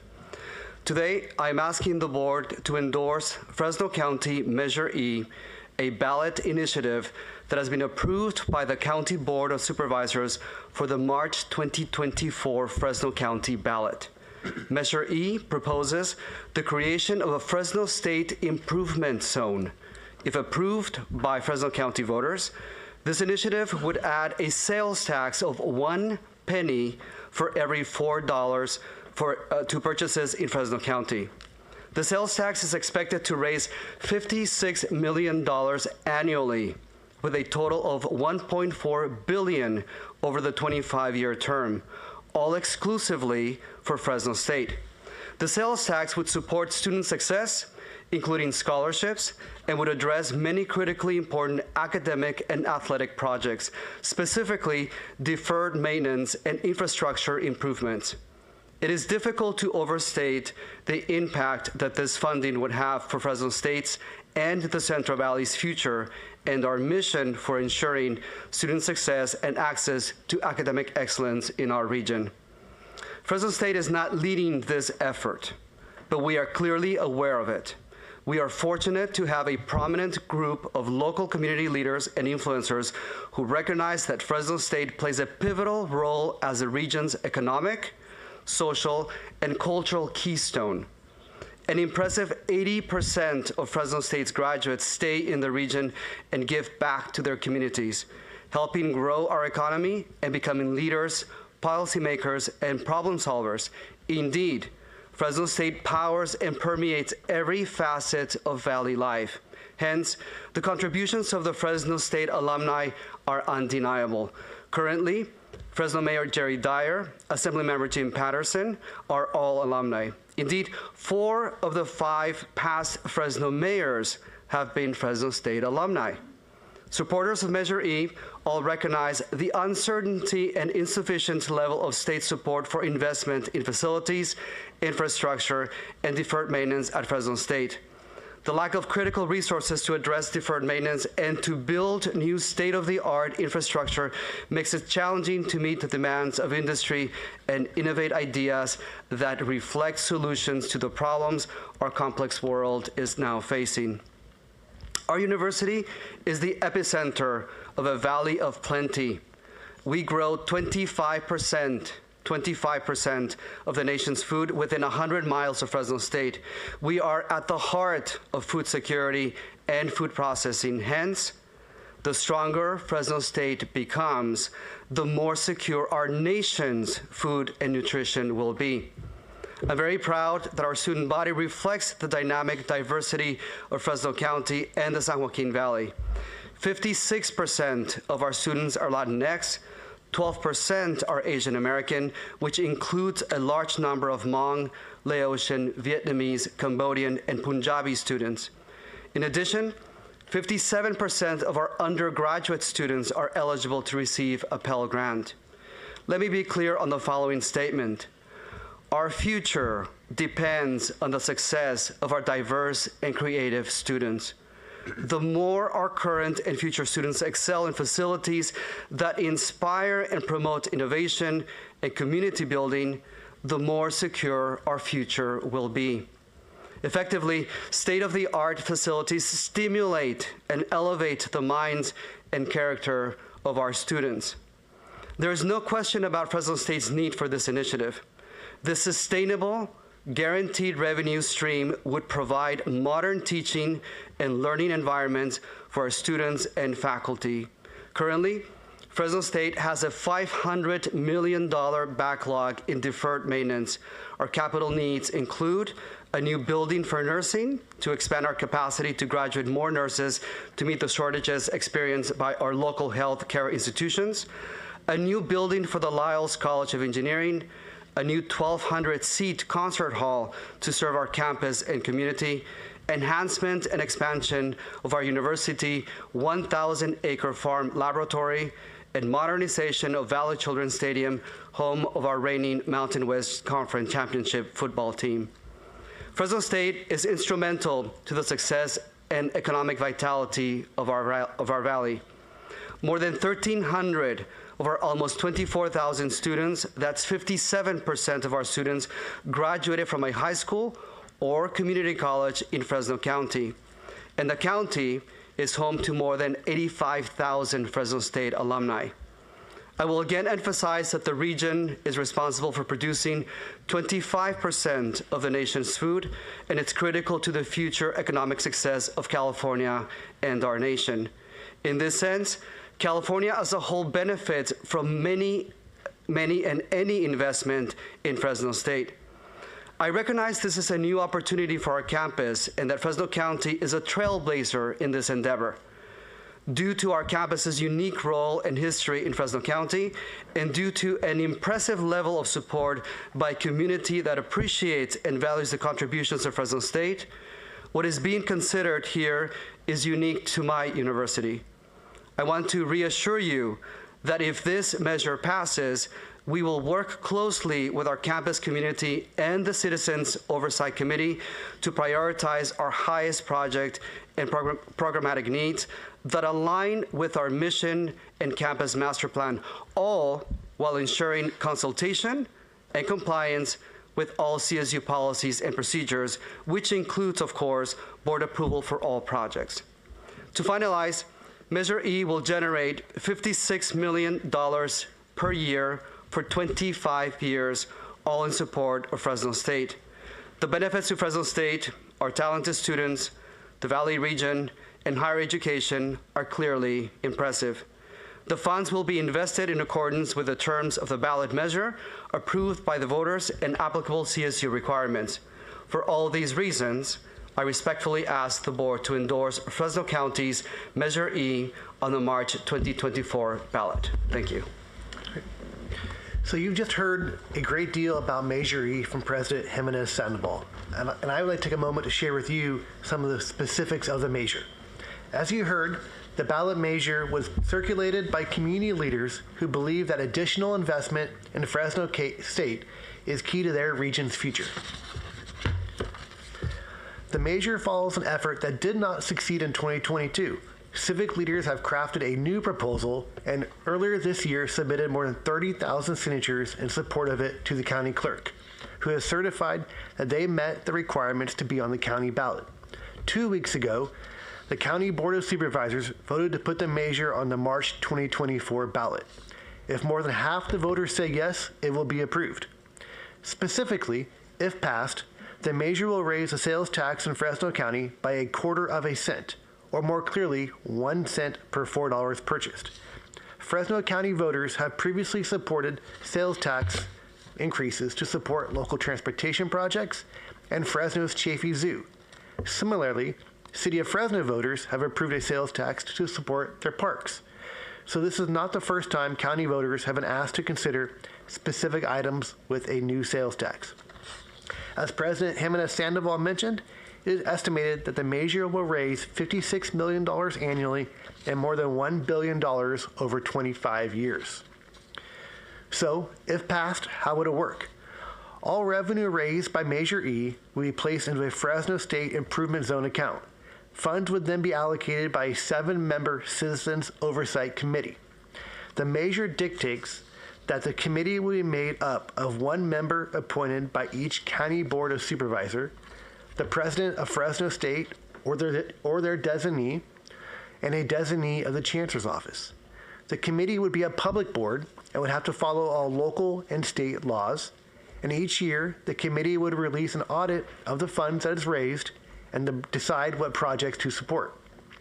The measure is clear that the proceeds of the sales tax must go to capital projects, which include building renovations and new construction projects, as well as the equipment and furnishings that a new building requires.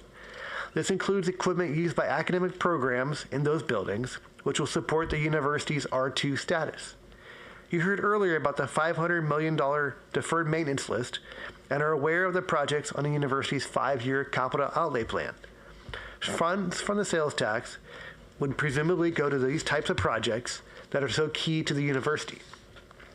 While the measure does not specifically mention athletic facilities, any state-owned facility on Fresno State's campus will be eligible to be modernized with these funds, including the Valley Children's Stadium and student housing. Notably, the measure's text also directs the committee to create 2 endowments of $50 million each. The first endowment would be for a scholarship fund for low-income students and veterans. The second one is for deferred maintenance, as the buildings improved with these funds would need to be kept up to date. So before you have questions for us, I'd like to remind you that the board's bylaws do allow the board to take a position on a ballot measure, and the board has done so in the past. Most recently, the board voted to endorse the statewide facilities bond in 2020 and Measure G in the city of San Diego in 2018. Measure G asked San Diego voters to authorize the city of San Diego to sell the Mission Valley site to San Diego State at fair market value. And I'd like to emphasize President Jimenez Sandoval's comments about the unique relationship between Fresno State and local residents, which is one of the reasons the measure has gained traction in 2 different cycles now. While all of our universities are beloved by their local communities, I do think Fresno State's relationship with its region is fairly unique. It is the only 4-year public university in the county. The university's roots go back more than 100 years, and for many in Fresno County, Fresno State's identity is intertwined with the region's identity. As the only public university in the region, they are often asked by their community to drive the valley's economy and social mobility in bold ways. This measure is an example of that. It was noted earlier that there are Republican and Democratic local and state elected officials supporting the measure. However, this is a sales tax, and there will be opposition. Some will oppose it because sales taxes are regressive, and others will oppose it because they oppose tax measures. If you do support it, your endorsement's public, and the board's name could be used in the campaign. And finally, I must emphasize that just like with our tuition increase, if the measure passes, it by no means should send a signal to Sacramento that state funds are not needed for the CSU or Fresno State. Just like with cities or counties that raise taxes for their local roads and schools, Fresno area leaders are putting this on the ballot because they feel they must take their future in their own hands, and because state funding has not kept up with all of the region's needs. We will continue to be clear to all legislators that shifting responsibility to localities is not the answer to the CSC's funding challenges. Trustee Clark, this concludes our presentation, and we're happy to answer any questions. I see that Trustee McGrory has a question, but before you do, one, I want to thank you for a very comprehensive report. And before we take questions, I would just say this is an action item before the Committee on Governmental Relations. May I have a motion from a committee member to approve the item? Move. So moved. Is there a second? Second. Now, discussion. Trustee McGrory. This is just a model of CSU, a campus partnering with the city and its residents to do this tax. It's unbelievable that you'll get $1 billion to improve Fresno State over the next 25 years. 1.4. 1.4 billion. Thank you. So, we did an initiative in San Diego to force the city to sell the CSU, the Mission Valley site. The mayor and the council opposed it. The city attorney sued us twice. She lost both of those. She appealed both times. She lost the appeals. I mean, we did it against a wave of opposition from our partners, supposedly the city. To see this kind of partnership is just, it's incredible. And Sal, you must have done a great job with the Fresno trustees to pull this off, because it's amazing. You still have to win, and anything that we can do individually to help you, I'm sure we will commit to do that. And we can't really advocate. There's a fine line here in terms of what we can do. But because it's a people's initiative, it only requires 50% approval, which is unusual, because all the other times you do this as a city, it requires 2/3. So this is a putt that can be made, and anything that we can do to help you, we will commit to do that individually. Thank you very much. I will just say that it's not just the city of Fresno, it's actually the region that's behind this as well. Any further comment? Chris. I know. I see him. Julia. And Julia. Okay, Julia, thank you. she was up I need to first. get glasses. I'm sorry. Trustee Lopez. Thank you. Just echoing Trustee McGrory's comments, this is great. The fact that you have a regional proposal here, support from the region, it's another example of Fresno and the Fresno Promise really leading in many, many areas. I'm just curious, who's the opposition and what do they say? From what I've seen so far, I think there is a council member who seems to not fully support it. And this individual is saying that the tax will be a burden on the most needy. However, I will say that 85% of Fresno State is non-white. My students, that's why it's so important to know how many of them are eligible for Pell Grants.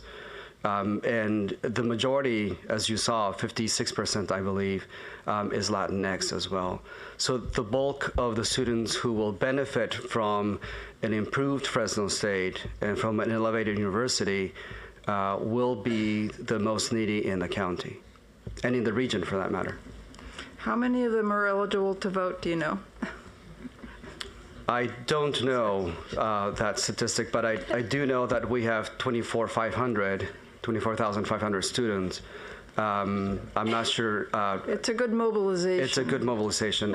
I cannot advocate for it, and I cannot endorse it myself, because I am an employee of the state, and that is the stipulation. But the students, I believe, have begun to see the great promise and the great momentum of this. And the coalition behind this should also consider the students a great opportunity for mobilization. I believe they have.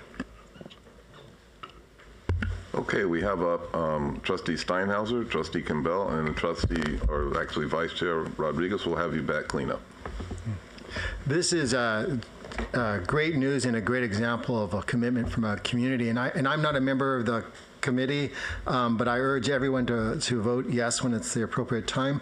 I don't know if most people know that Fresno is one of the poorest congressional districts in America, and sometimes they are the poorest. And so this is, in my opinion, this is really about an equity initiative. I mean, because as you said so well, that if this is passed and this is great, it's 50%, it's going to transform the lives of those individuals in the entire community. And Fresno is a growing community. It's a growing community. It just passed Long Beach 3 years ago as the third largest school system, the unified school system did. So kudos to you, kudos to everybody who's doing it, and this could be a great role model for many campuses. So just to echo what you just said, more than 80% of all the teachers in the region come from Fresno State. So that it's a direct impact on what we have on the region's future. Trustee Campbell. So, Saul, I am so hopeful that this passes. I think it's fantastic, and I want to thank you. And to say, I'm going to sound like a broken record because I brought this up before. I really think we need to think bigger when we're doing initiatives and supporting them. And I know that we can't do it. But what I've talked to with Julia, and I've mentioned it before, and to Nathan, is think big for the entire system, is to do, first I wanted to address the regressive, they always bring up it's a regressive tax, but it will disproportionately help and benefit those lower income people. So it really is not. It's the opposite of a regressive tax. So just want to get that out there. And just to say again, I mean, our economy has transformed from a, manufacturing economy to a service economy in the country and certainly in the state. And we don't tax in California. We tax, I think, 2 services, gift wrapping and welding. I think those are about the only 2 things that we tax. Other states do. And one of the largest barriers to get an initiative on the ballot is signature gathering, which is very expensive. But I asked Nathan a few months ago how many signatures we would need to do something like this, and it's actually a little less than 900,000. We have a community of, for almost 500,000 students, faculty, employees, their families could easily get that on a ballot. I'm not saying it will pass. There will certainly be a lot of opposition, but I think we need to think boldly, and that could generate, and if we did it just for the People's University, for us, and we get our messaging about how important we are and how we are not those schools that are not worth it anymore. I think concurrently we do that, and then perhaps explore this. And I speak to the unions and all of our employees and students. Let's work together to do something that could truly be transformative. I mean, we're talking billions of dollars that could be coming to us. It might not work. I mean, it will be up to the voters. But I think it's worth a try. And I think one thing we've learned in the last few months, and with Julia's report, is that we have to do something big. The tuition hike is not going to make it. And we know all the needs we have. Leora just gave us the report, the graduation initiative. We are going to be going backwards on that if we're going to have to cut classes and faculty, because that is what caused us this incredible jump that we've had in graduation rates to date from 2016. So I know I sound like a broken record, but I really would love if we could think a lot bigger and be bold and at least try something different. So if I can just respond really quickly, there are 2 types of taxes. One type of tax is the one that you pay and you don't know what that tax is going to do. It just goes into the ether, the government ether, and then it disappears. And you don't know what's happening with that tax. The other tax is this one. It's very specific with very specific deliverables. We have, like Nathan said, the Chaffee Zoo, which was greatly benefited from the tax that it has, where you have seen that zoo go from a very pitiful zoo to a world-class zoo. And I think that's the same analogy that we will have here. We will have a very concrete deliverable in Fresno State and what will happen to Fresno State. And whenever I do speak, I speak of what will happen if this were to pass. And it's very clear that $1.4 billion exclusively for Fresno State within the next 25 years is transformational, not just for the region, but also for the economy. It will produce more than $3 billion, $3 to $5 billion of economic activity, but at the same time, it will create an infrastructure for our students in which they feel proud of themselves to be part of Fresno State, even more, because our students feel very proud. Exactly, and I think for the same reason, if the public knows the money, their taxes are going to A or B or C, versus just going into that black hole of the general fund, or it's very different. I think that's something they could perhaps get behind, I would hope. Thank you. Trustee Rodriguez, and then, Vice Chair Rodriguez, and then Trustee Rahr. Thank you so much, Chair Clark. I just want to just give so much thanks for the work that was behind this. And also, as a proud Fresno State graduate, I've said it time and time again, we definitely need this. Trustee Steinhauser, you said it so well, that this is an issue for our most marginalized communities in the Central Valley.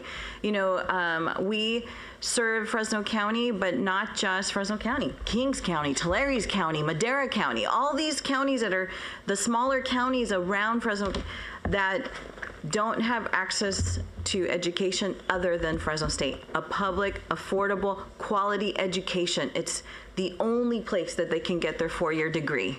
So I'm very proud, and I'm very much supporting this. Thank you so much. Trustee Brock. I'm going to echo the comments of all my fellow trustees. I was super proud. I was born in Fresno, and I can tell you that Fresno State is at the heart of Fresno County. And I know that and I also have to say that I'd be remiss, I don't sit in a lot of rooms where I hear the word Punjabi a lot, so I can tell you I had such a feeling of excitement when you said 12% Punjabi. So thank you for that. Everybody loves to be seen, and I really felt seen in that moment. But it's huge in our community as well. Fresno State is such a part of the fabric of the community there. I can tell you that I hope this passes. I think this will be a great role model for the rest of the schools, hopefully, to look at. I have a feeling that this is going to go over very well. Congratulations to you and all the work that you're doing at Fresno State, and I think this initiative is just going to be a leader. And thank you. And I didn't graduate from Fresno State, but I remember I used to live in a little town called Biola, and we were part of Oral Language Festival, and Fresno State always hosted it. So you're absolutely correct. There's students who live in these marginalized communities who don't have the opportunity to be a part of programs, but Fresno State is that leader for the region and takes from communities across the county and brings kids in and gives them an opportunity. So best of luck, and I'm just so excited to hear about this. Yeah, and I will just add that the Fresno region speaks over 120 languages, out of which, of course, Punjabi is a very important one of them. So thank you for that. We have further comment. Trustee Gilbert Lori. Thank you. I think this is, again, so creative and inspiring, and I never assume anything, so I don't want to assume this is going to be successful until it is, but we're 100% rooting for it. And what I think would be really interesting along the way from your committee would be, it'd be great to get a list of other regions, other CSU regions where something like this would be a possibility.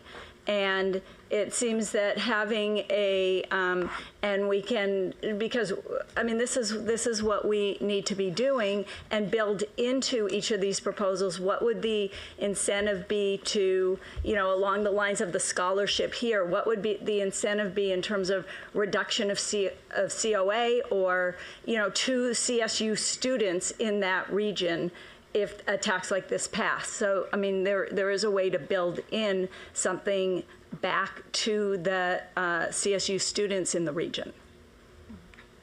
Thank you for that comment. Chair Fong? Just adding to everyone's comments, President Jimenez Sandoval, thank you so much for your work on this. But also, we want to thank the leaders from Fresno, from both sides of the aisles, who came together to support this. So please pass on our deep appreciation for their work in uplifting CSU Fresno State. I will do that on your behalf. Thank you. I think the committee is about to vote on this. I just want to say in closing, I really appreciate the quality of your presentation. You anticipated, I think I'm going to take that comment, Trustee Lopez, pain points. You anticipated all the pain points, you addressed them directly. Very impressive presentation. If there's no other comments from any trustees, it appears there are none. We already have a motion and a second. All committee members in favor of this, please vote by saying aye. Aye. Any opposed? Any abstention? Aye. Got it. Any abstention? If not, that passes. And Madam Chair, I regret to inform you that I was not able to meet the challenge of Trustee Adamson, and we are only 10 minutes ahead of time. So I failed. I'm sorry. Vice Chair Clark, you never fail. So thank you so much. Trustee Lopez, will you please convene the Committee on Finance? Thank you, Chair Fong. Will the Committee on Finance please come to order? We have a consent agenda, time to consider. There are 5 items on the agenda. Does any member wish to remove an item for a separate discussion? I'd like to make a comment on one of the items. Trustee McGrory? The Investment Advisory Committee report is number 5 on the consent agenda. And we met in October at San Diego State and approved TRP, Total Return Portfolio Distribution, to the campuses. And that number will be $56 million this year. And that can be spent on one-time items only, but it's $56 million, which is better than we've done before, so we'll try to keep doing as much as we can.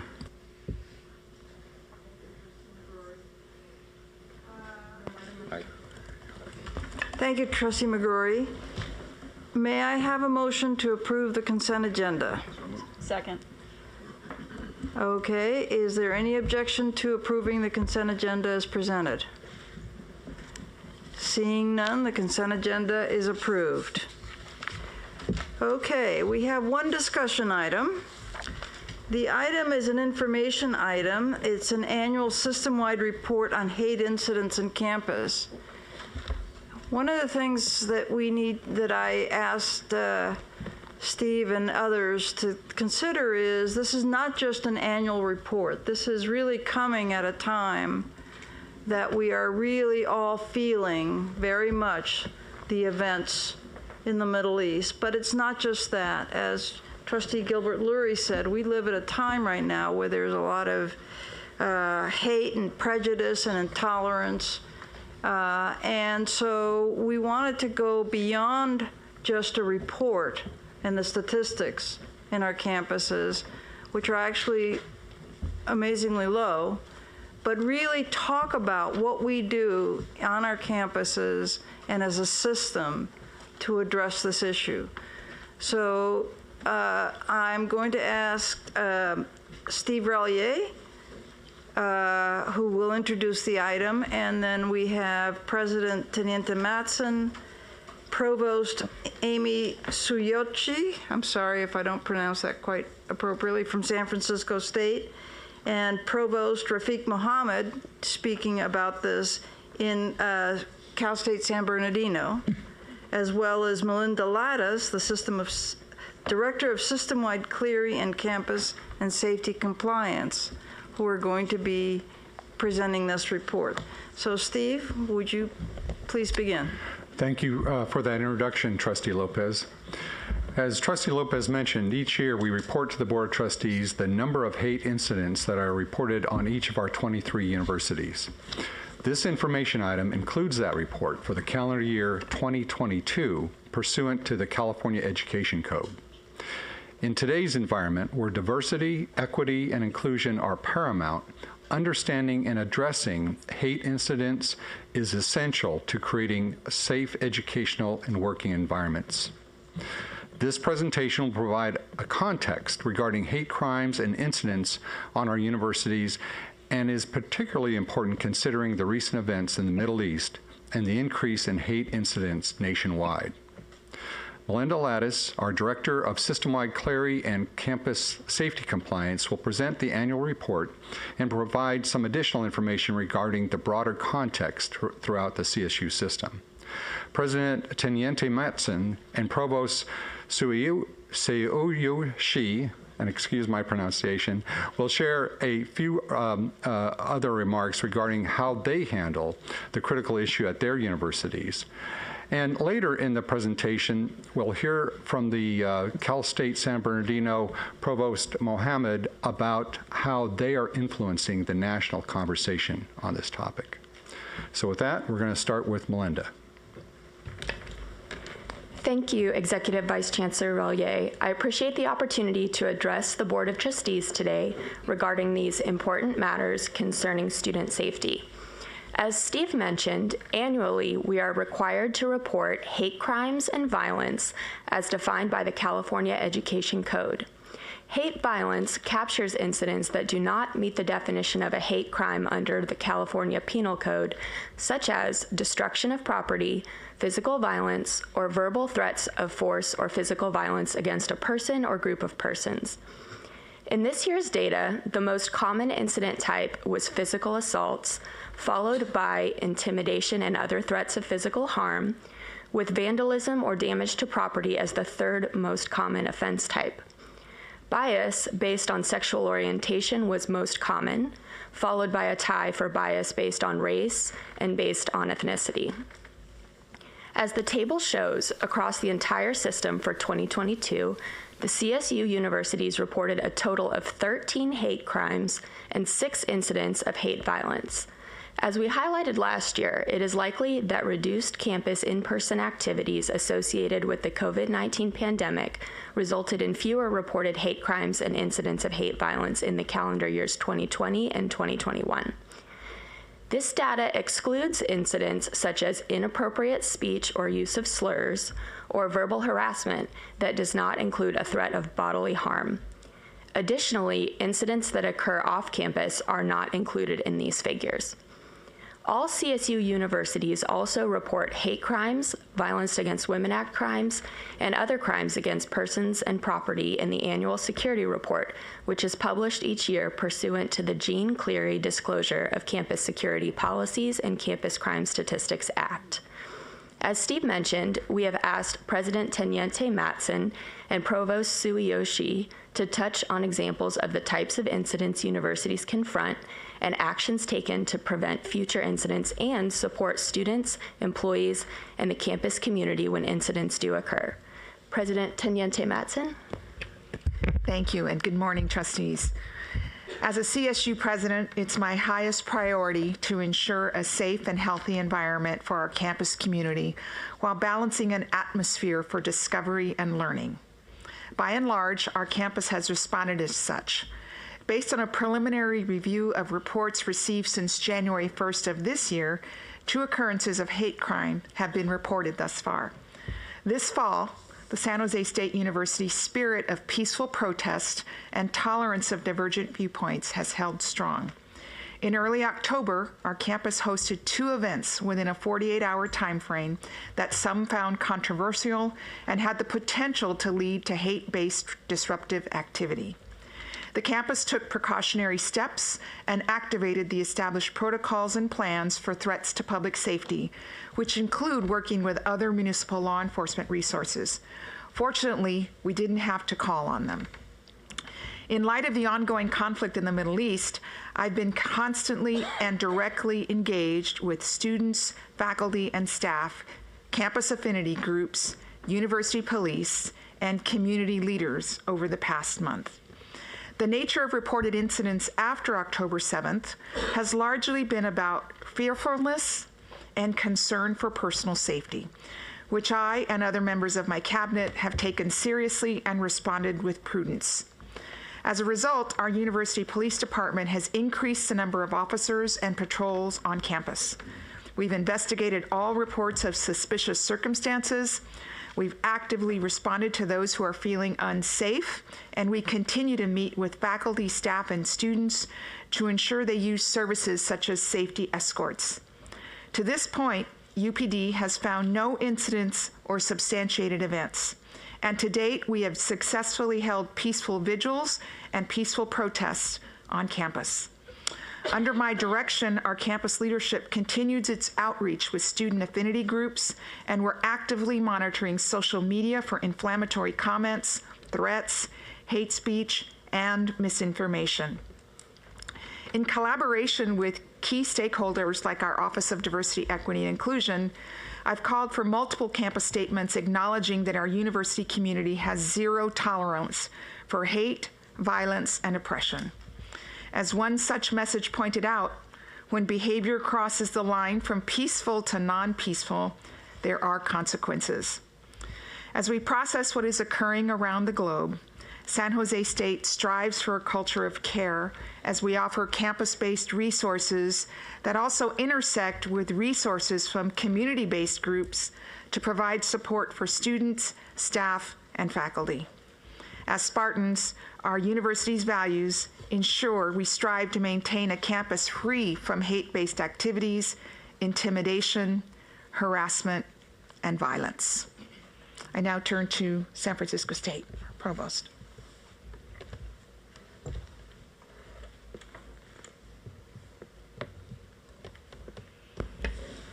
Thank you. At San Francisco State, we believe that a healthy campus climate depends on building trust, developing an infrastructure to support campus climate work, and responding to incidents as a community and with care. We have focused on developing strong student services and relationships with students, supporting related academic programs, developing community partnerships, and being very intentional about our campus climate work. Our emphasis on student services include the Division of Equity and Community Inclusion, created in 2017, encompasses the Black Unity Center, Asian American and Pacific Islanders Student Services, Latinx Student Center, Dream Resource Center, and Office of Interfaith Programs. Student Affairs is also home to the Disability Program and Resource Center. The university's support is well augmented by associated student centers like the Queer and Trans Resource Center. Strong related academic programs are also critical, including Africana Studies, American Indian Studies, Asian American Studies, Jewish Studies, Latino Studies, and Race and Resistance Studies, which is home to Arab and Muslim ethnicities and diaspora. We have hired 17 faculty members for the College of Ethnic Studies since 2019. Academic department work is strengthened by centers like the Center for Iranian Diaspora Studies and the Longmore Institute on Disability. We have also prioritized hiring faculty across all departments in alignment with our equity goals. We're currently recruiting 15 faculty members as a cohort centered on advancing Black and Latinx student success.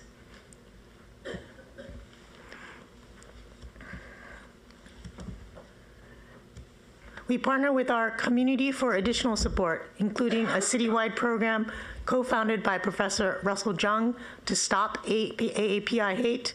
We work with Third Baptist Church to develop stronger pipelines to college for San Francisco's Black youth, and San Francisco Hillel, a critical partner in our work to support Jewish students. We have been intentional about our campus climate work, including with the CSU Racial Equity Leadership Alliance, where to date, we have the highest participation rate in the CSU. We are working with Excelencia in education to become more intentional in our work to support Latinx students and give substance to our designation as an HSI. In our work on the Campus Climate Initiative with Hillel and AEN has been key to our work to combat anti-Semitism. All three initiatives share a common approach: presidential sponsorship, coordinated by a large steering committee with wide representation and focus on lasting institutional change.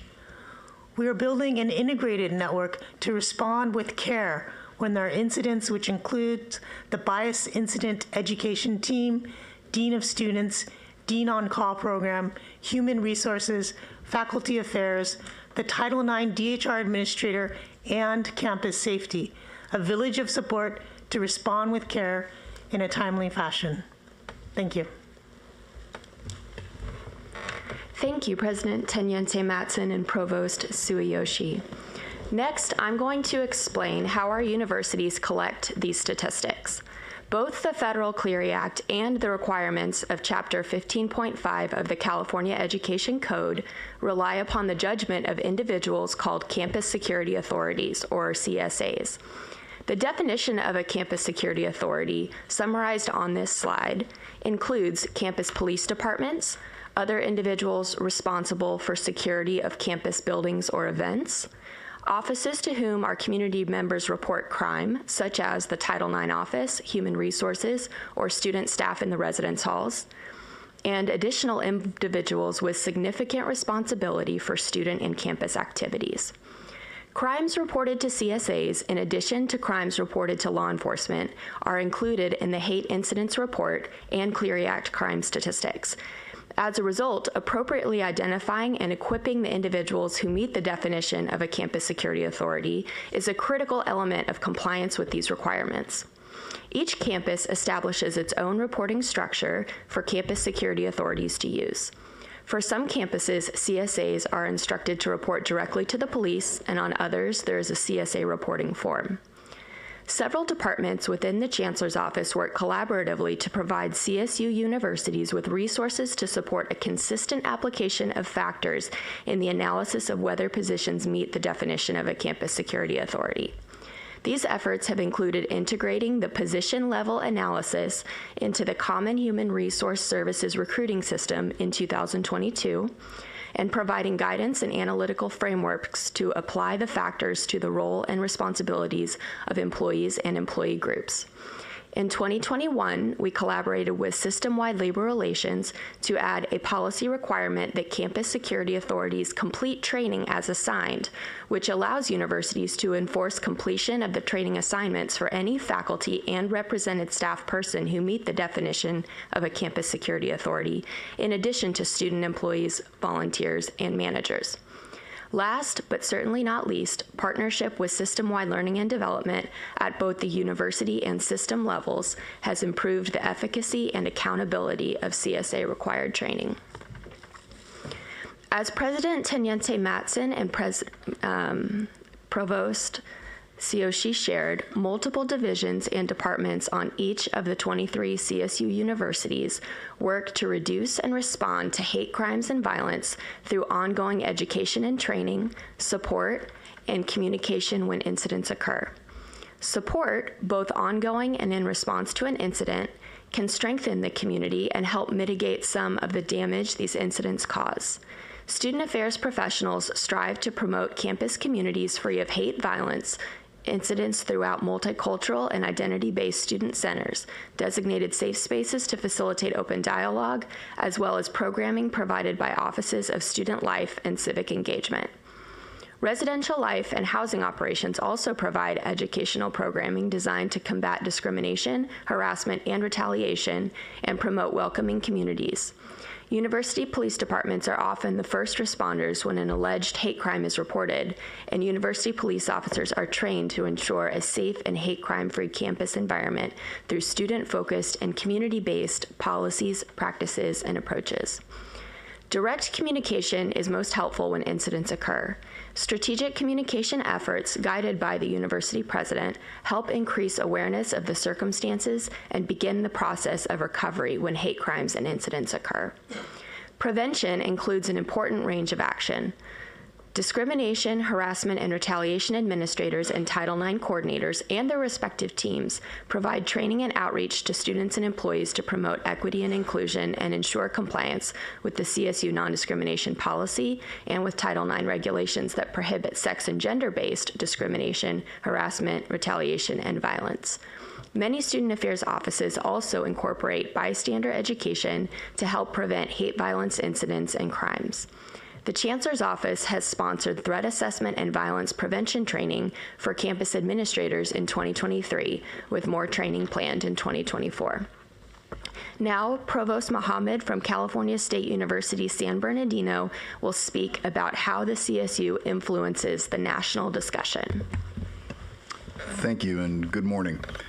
The CSU is indeed a critical player in our state and national policy discussions around hate and extremism. California State University San Bernardino's Center for the Study of Hate and Extremism offers a website which serves as a repository of facts and data on hate crimes and extremist acts, including the reports that it issues on hate and extremist activities across the United States. For example, the Center for the Study of Hate and Extremism's latest report to the Nation 2023, Faith Under Fire, summarizes that in 2022, religion-targeted hate crime continued to both climb and diversify, rising 27% in major American cities, quadruple the percentage increase for overall hate crime in surveyed cities that year. Jewish people again were the most targeted, with 470 hate crimes in 2022, or 78% of the religion total, and a 28% increase. Jewish people were followed by Muslims with an 8% share, 50 crimes, and a 16% rise. Catholics had a 13% drop to 26 hate crimes, and those of other non-Christian faiths were up 117% to 25. As Executive Vice Chancellor Relier noted, there is widespread concern that these numbers could dramatically increase with the response we are seeing to events in the Middle East right now. If I could editorialize just for a minute, these aren't just individual acts of hate, but fundamental attacks on our democracy. Religion-oriented attacks are disturbingly on the rise, as are attacks based on gender identity and sexual orientation. Attacks motivated by racial and ethnic intolerance still comprise the largest category of hate-motivated incidents, with 60% nationwide and 62% in California. Black Americans remain the most frequently targeted group of all hate-motivated incidents. There have also been significant increases in attacks on Asian Americans since the pandemic's onset. And the majority of known perpetrators of bias-motivated offenses are white. These are just brief examples of the types of information the center provides, and their reports go into even greater detail to discuss and analyze multi-year trends. We are watching how hate and extremist actions are profoundly destabilizing for a civil democracy such as the United States. Public institutions of higher education are meant to be resources which serve the community, local, statewide, and even national. The Center for the Study of Hate and Extremism is completely in line with this mission. I believe we now have a brief video that captures some of the work of the Center for Study of Hate and Extremism at CSUSB. The Center for the Study of Hate and Extremism at Cal State San Bernardino has been doing more than just keeping an eye on people who inflict some of the worst harm humans wreak on each other. The nonpartisan center takes original and collaborative trend analysis to Congress, the U.S. Supreme Court, and U.S. Department of Justice, and also to community stakeholders and news media, because it believes a civil democracy's marketplace of ideas should be informed by facts at all levels. Along the way, it has earned a reputation for being one of the most accessible knowledge bases of extremism and remedies to it, as well as forum for people of goodwill from all persuasions to find out information about hate crime and violent extremism. The center has become a valuable resource for governmental and academic bodies and journalists around the world for its insights and analysis.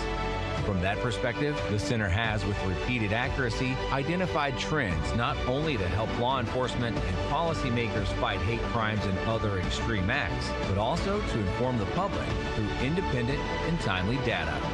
The Center for the Study of Hate and Extremism at CSUSB, where we define the future.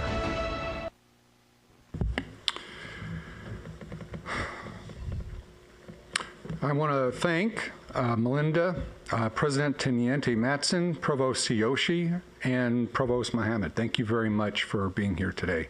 Trustees, we hope this presentation has provided you with a better understanding of the ways hate crimes and incidents are reported by our campus security authorities.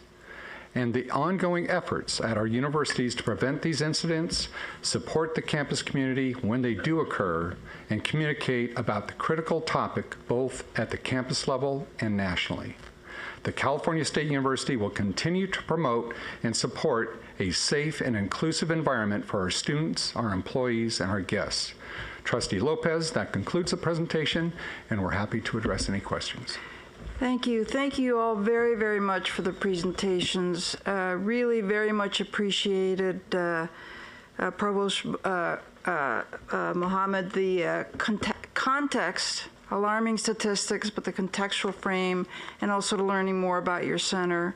And thank you, San Francisco State, San Jose State, President Provost, for examples of how you can be very proactive, how you can proceed intentionally to really address these issues in a sense of in a preventive form. You know, just create that climate of concern and care that prevents these incidents. And I just want to say, I know that you're just examples at other campuses. I know from my site visits and conversations that there's quite a bit of work going on around the CSU, and I wanted this report not just to be another annual report with the data, but an opportunity, particularly given the time, for this board to learn about the very specific activities that go on in our universities. So now let me ask if there are any questions or comments from the board. Trustee Gilbert-Lurie? And then I see Trustee Fabian over there too. Thank you. Thank you all for this report. Provost Mohammed, did not even know about this center being, I guess I have to stop saying relatively new, but only being here for a year, I really look forward to visiting you all, and specifically President Tinny Matson and Provost Suiyoshi. Is that right? I'm sorry. You spoke both of intentionality, and I'm wondering what that means to each of you in terms of what you're doing on your campus to,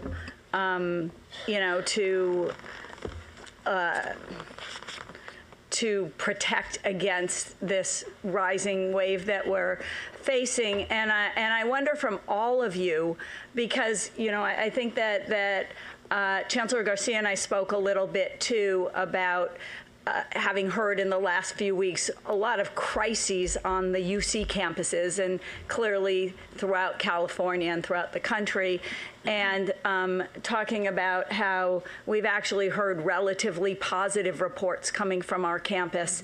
And so I wondered, in your opinions, are we ahead of the curve? Have we just not seen it yet? And is there anything we're specifically doing to, is there anything beyond what you've reported that you think is a secret sauce in terms of helping diminish tensions? Well, I don't know that it's a secret sauce. I think it's fundamentals of how we think about leading on our campuses that involve a significant amount of engagement.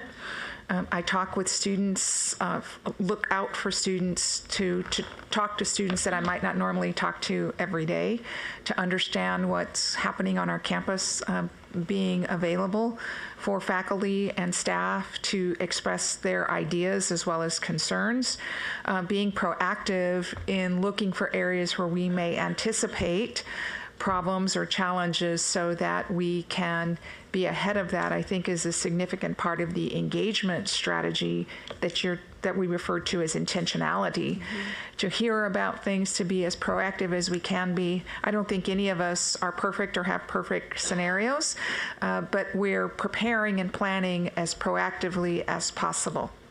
Thank you.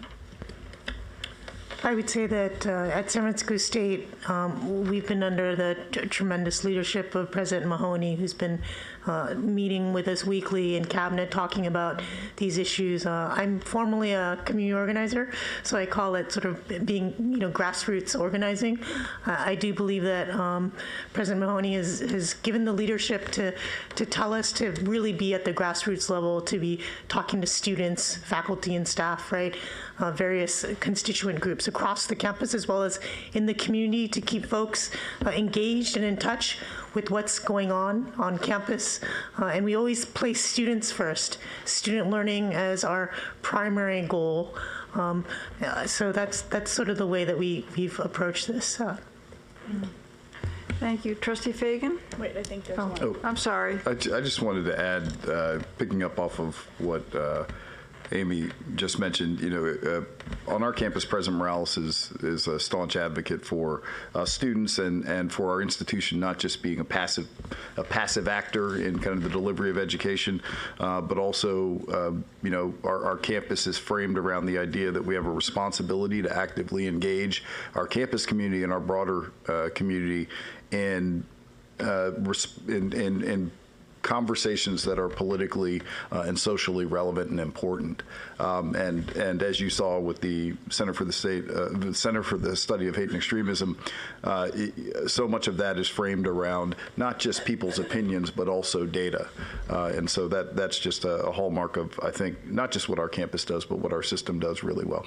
Thank you. I would just add on a branding front, since we're always talking about this, there's been so many op-eds by UC officials, and it would be great, since we're doing so many things well on our campuses, from the presidents, from the chancellor, from us sharing what we're doing well on a broader level on this front. Thank you. Trustee Fagan? So I have a couple of questions, but first, one thing that is very concerning, I think, is that there are certain factions, as we all know, in this country that love to point to higher education as being terrible and doing all sorts of wrong things. And this morning, just before I left for the meeting here this morning, there's a congressional hearing on hate on campus going on, and it's not trying, but highlighting all the terrible things. And so it's certainly good to hear what we're doing, and that, knock on wood, I don't want to tempt fate here, but anyhow, it's impressive what we're doing. I do hear or read things about the center in San Bernardino in the media, so that's good.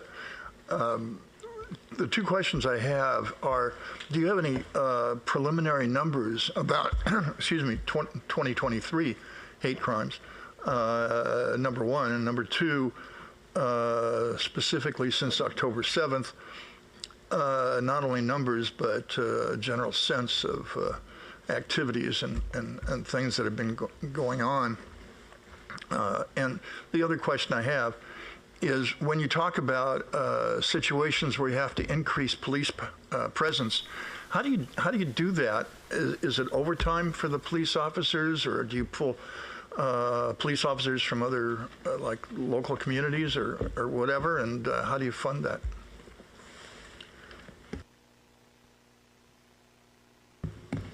I can answer the first question. So in preparation for this report, I reached out to the campuses and said, year to date for 2023, what are we looking at in terms of trends for these reported categories of hate crimes and hate violence? And actually, we're not seeing any increase in the things that rise to that level. And again, that's a pretty high standard. We have to either have inappropriate and offensive speech that is also threatening bodily harm against a person, for example, and often that is not the case. We have a lot of disruptive incidents that are offensive and inappropriate, but that don't reach that level. Some of our campuses did respond and say that in terms of things that don't rise to that level, they are seeing an increase. Others have indicated since the last couple of months that things have been stable and they haven't seen any of the patterns that seem to be represented in the larger society. Department of Justice consistently reports that college campuses are safer often than the communities that they're within. And so I think, as others have said, we've been fortunate so far that our campuses are getting inquiries more of a proactive nature, like how are you preparing? How are you planning? Those are the conversations that my campus contacts are having in most cases. And I'll let you look at the second one. Well, I would answer in a couple of ways before talking about the police resources. I think part of it is being, as I mentioned, proactively engaged. So with our Vice President of Student Affairs, our Chief Diversity Officer, and our Chief of Police, as well as myself or the Provost, we're actively and proactively meeting with students, student groups, student affinity groups, all of the related activities that support students. Also the hall directors and the resident advisors, to provide them the support and the resources, but also to create that two-way communication of anything that they might hear or perceive to be happening. We are aware of when vigils or protests are going to be occurring and ensuring that we have a pathway of support for that form of peaceful protest and preserving academic freedom and speech, but also consulting with other groups to make sure that we're all aware. In terms of the resources for the police, some of it has been overtime. Some of it is shifting from shifts. Some of it is putting more MPPs on call, both lieutenants and captains and other officers that respond. And yes, we do work directly with our local law enforcement, our municipal law enforcement. We are also aware of the protests or points of activation that may be occurring in our community, in our city, in our neighborhoods, so that we stay connected and aware of and can inform our own campus community. These issues are going to be happening off campus so that we're aware that our students might be participating or some of that activity might come onto our campus and that we're all connected. Everyone is concerned. There's a lot of conversation happening on a daily basis to keep the flow of information going both ways and to remembering that we're a place of learning and to understand about divergent viewpoints in the most proactive way possible. Trustee Adamson? Thank you. Well, first, thank you for your report. And although it may not be quantifiable to the question that was asked earlier, I'm convinced listening to this report that we're leading in this area. I don't think we're following from what I heard here today. I do have to say, I've been here 5 years and I didn't know about your center at San Bernardino either. So it's a marvelous work that you're doing. Keep up the great work. I do have one question, and Steve, I don't know if we're prepared to answer or not. Of the 19 reported crimes and or violence, do we know how many of these ended up in prosecutions? I'll ask Melinda if she knows. I do not have that information. I would expect not very many of them for a variety of reasons, but we don't know. Yeah, I'm concerned in that, that whole prosecutory side is not giving us the support we need in some of these areas. So I hope that we're able to look at that in the future and put more pressure on that if we're going to actually have deterrence in the future. I can say that all of these go through a student code of conduct. If they get to this point, there's a student code of conduct and disciplinary action. If university police is involved, of which they are in many of the cases, there is at least that first level of arrest record that's occurring on the campus, or citation, if it refers to a citation on the campus level. But I can't speak to the prosecutorial component that you're asking about. Okay. Thank you. And I would just also add, as the recipient of these statistics, quite a few times we have a report written as unknown suspect, and something was reported, but the person was never apprehended. So obviously, in those cases, they're not able to send them through either the conduct process or the prosecution process. Yeah. Well, consequence is somewhat of a deterrent. So anyway. Trustee Rodriguez? Thank you so much, Chair Lopez. I'm not on the committee, but just wanted to ask a question. First, agreeing with Trustee Fagan about we need to let folks know how we are supporting our students. I think that we're doing some good work on our campuses, and I feel like it's another issue of communication. of letting our statewide stakeholders know what we are doing and how we are supporting our students. I do have a question with giving resources and support to our students, that it hasn't gotten to the point potentially of a hate crime, but they are experiencing trauma because of what's happening. Some of them have direct connections. I happen to know 2 students that actually have family members there. So there is like direct trauma that they're experiencing. And I really would like to know what are we doing for those students that are it's not yet to the hate crime point, but they are in this, they really do need support, and would just love to hear from you. So there is a lot that we're doing. First of all, the connection, at least from the President's office, I'm aware of what the cultural centers are doing in doing the direct outreach with the student affinity groups. I am aware that students are using our counseling and psychological services. We've had more calls, more visits there, and providing more resources for appointments and access to resources. We are connected with community groups and faith-based groups in the community that also provide support that can supplement what we do on the campus. So those are things that we're doing at the minimum. We have had some students ask for some dispensation about coming to class in person, if they have some flexibility to participate in either a hybrid model. Those issues are also being addressed on a case-by-case basis. So there's a lot of outreach and touch points to ensure that students, particularly those that are in crisis, or members of our community, not just students, that are in crisis, have some one-on-one contact and wraparound support. We've also been offering like open sessions, right? So we have a Jewish student and Muslim student life coordinator, basically student resource centers, and so they open up times when students can come in, for tea or whatnot, as well as a little chat to find community and support. We've been also sending out emails to our students outlining all the different things that we're offering, in addition to sort of counseling and psych services and things like that. So we're really trying to, let students know that there's all these services that are ongoing, and we're hoping to support them through these kinds of outreach. I think also reminding faculty what sources we have available and resources are available, as they're the closest to students in particular, to help make those connections and do the handoff if necessary to ensure a student and their families are supported. Thank you. Trustee McGrory? I just want to commend President Morales for hosting this institute. It's a really important effort, and you should be congratulated for all the work on this. And hopefully you're a resource to the rest of the campuses. That's so important to the CSU. I really feel for the presidents in this situation.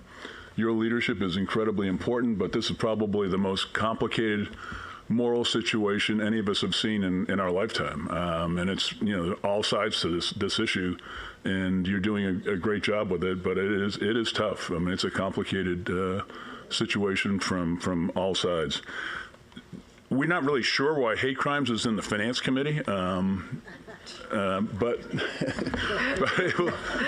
Chairwoman Lopez and I have talked about it, and we always get this report, and she wanted to make sure that we had an opportunity to actually discuss it.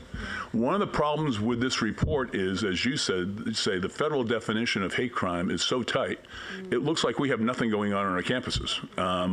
And it's a problem in terms of the report. And one thing I would like to see if you could explore would be creating another second level of reporting of what's, not that meets the federal definition, but below that, but it's a serious enough issue that we should know about it in terms of the numbers and start to track that. I don't know what that definition would look like, and maybe the Institute can provide some leadership on that, but I just think we get it. And, there's 4 hate crimes and 510,000 students and 55,000 employees.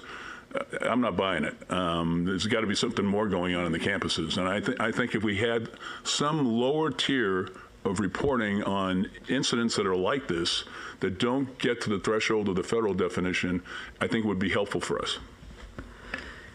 Thank you, Trustee McGrory. I think it's an excellent example of not just compliance, but really getting the information that we need to know what's going on in our system. So great suggestion, and really encourage follow through. Trustee Wong, Chair Fong. So I just want to thank you for this report, and in particular recognizing these two incredible national centers. With San Francisco State, Dr. Russell Jung, he co-founded the Stop AAPI Hate organization, which is and was critical in data collection nationwide of not only Asian hate crimes, but Trustee McGrory, to what you were talking about, incidents. And because of Dr. Russell Jung and the Stop AAPI Hate organization, we were able to have actual data, particularly during the pandemic when there was such a rise in anti-Asian hate crimes, but incidents. So I'm really happy that that San Francisco State and President Mahoney so supported the co-founding of this organization.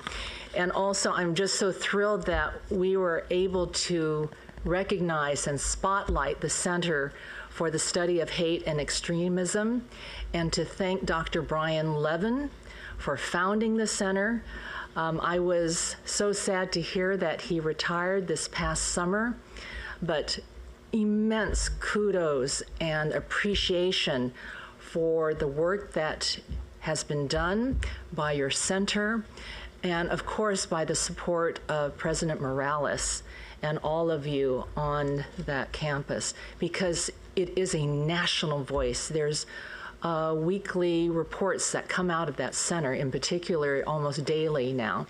So thank you for that. And President Tienta Madsen, you are just an example of the work that all of our presidents are doing on our campuses during, in particular, this very critical, almost impossible to understand situation. But thank you to the presidents and for your teams for the work that you're doing. So I just wanted to acknowledge that. And also I wonder why, as with Trustee McGrory and Trustee Lopez, how this happened to be in finance. But thank you for this extended report. Well, thank you, Chair Fong. We went a little bit over time, but I think it merited that kind of a conversation. Thank you very much, and to the presidents, thank you for all you do on this. I think this is the beginning of some more substantive conversations on this going forward. So with that concludes the business of the Committee on Finance. I'm so sorry, before we conclude, oh, yes, of course. I'm sorry, I didn't. Yes, Lieutenant Governor. Thank you so much, Interim Chancellor. I put my hand up, but I wasn't sure if you could see it. Yeah. I just, if I may say one word about this. As some of you know, I'm the former United States Ambassador to Hungary. And for 4 years, I worked on behalf of the United States government, combating anti-Semitism and combating Holocaust denial. In my nearly 4 years of doing this work, I earned a very deep understanding of what anti-Semitism is. And I also learned the mechanisms of ethnic cleansing that were attempted to eradicate the Jewish people by Hitler and by the Nazis. And I made a pledge as I was doing this work. I made a pledge again and again as I learned about the children who were systematically gassed and burned, the older people, the innocent people slaughtered by the masses over years. I made a pledge again and again, never forget, never again. And for years, I have been seeing and hearing rhetoric on our CSU and UC campuses, thinly veiled behind the BDS movement. and it has been chilling to me. And I have spoken out, but clearly it was not enough. And what we are seeing now is unveiled, horrific rhetoric and violent language and more on our campuses that is rooted in hatred of Jews. And I have to speak out now because I made a pledge that I would always speak out. And so I hope that people take the time to understand the history of anti-Semitism, how it is different than other kinds of hate, and that whether applied to the circumstance in Israel right now, in the Middle East right now, or in our conversations with students who, may not have any interest in foreign policy, but suddenly have decided that this mirrors another struggle that they do know, that anti-Semitism is different, it is evil, and that it is up to us, particularly considering that the Jewish population is a relatively small percentage of the population, that it is up to us to take every opportunity to understand what it is, to separate it out, to root it, and to make it clear that whether it's the safety of our Jewish students on campus, or it's in calling out students who think it is okay to harass them or dehumanize them, that it is not okay. So thank you for giving me the opportunity to speak out now. Thank you, Lieutenant Governor. Appreciate your comments. With that, Chair. Comment. Trustee Gilbert Lurie. And then we will definitely conclude the meeting of the Committee on Finance. Thank you. I would not have brought up this comment, but given that it was on the agenda, I made a comment yesterday about thinking that it's incumbent upon all of us to embed anti-hate, anti-prejudice education into our curriculum here and throughout the state.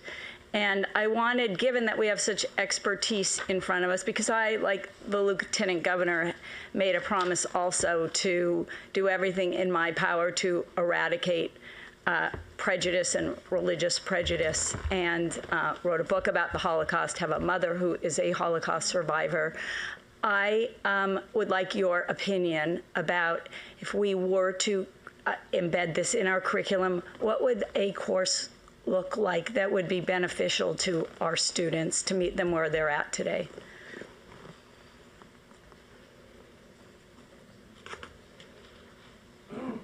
They can think about it. Yeah, and you don't have to answer on the spot. We could bring this back again to our next Finance Committee meeting. No, we could bring that. But if you want to give thought to this, we would appreciate an answer. Sure. So we do have a social justice overlay. We also obviously have a College of Ethnic Studies as well as a BA in Jewish Studies. So we as a campus are super intent about thinking about hate, racism, racial equity, also religious persecution. We also have our program in Arab and Muslim ethnicities and diaspora. We strive always to have a conversation about these topics, right? I know it's difficult often for students to be able to have conversations that, that they feel passionate about. But it is something that we continue to strive to do. Our faculty are committed to this, right? And so we do believe in embedding it in our curriculum.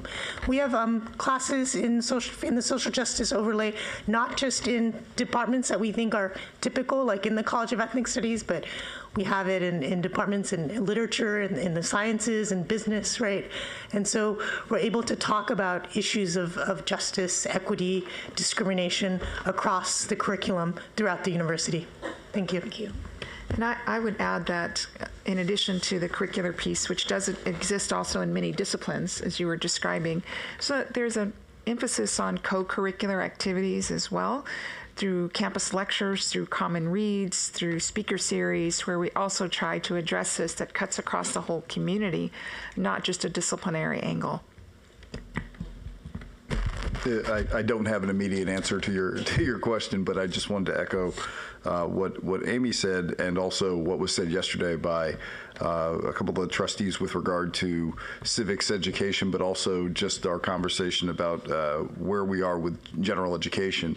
I'm admittedly biased as a social scientist, but I have been dismayed at how we have eroded those aspects of general education as a society, not specific to the CSU, and not to disparage what we've elevated, which is STEM, which is critically important. But we've essentially, every time there is a new requirement in the general education, we take little pieces of exactly what you're talking about out of the GE, which is where students are most inclined to come into that. So, but I also appreciate what San Francisco State has done with respect to the social justice overlay. So it doesn't have to be necessarily in a specific class, but it is something that can be covered in a lot of topics. And the last thing I'll mention is just, again, along those lines, there are lots of disciplines that feel that they, or that historically have not engaged in that space, but you can't look at the history of, for example, World War II and the Nazis without closely looking at eugenics and natural sciences and things like that. So it's present everywhere if you want to find it, and there are ways to include it across the curriculum like we do writing. But it requires intentionality and will and prioritization. So thank you. Thank you. Thank you for those comments. I think this is another example of how rich it can be when we actually connect the dots. Mm-hmm. You know, this conversation connects to the conversations yesterday and this morning earlier. So with that, we conclude the committee on finance. Thank you so much, Trustee Lopez. We will now take a short break, and please return promptly at 10:55. Thank you. Of whom more than 1,000 are women, can take advantage of STEM programs, programs for women, even one for creative writing. Welcome to the live stream of the California State University Board of Trustees meeting. Please adjust your audio as needed. The CSU has earned national accolades for valuing veterans. U.S. News & World Report ranked 9 of our universities in the 20 best colleges for veterans in 2024. 6 ranked in the top 10. National honors extend to individuals too. GI Jobs Online magazine this year honored 2 CSU student veteran leaders for making an impact in their schools and community. Veterans, the CSU supports and welcomes you. Thank you for your valor, discipline, and, importantly, your service to the country.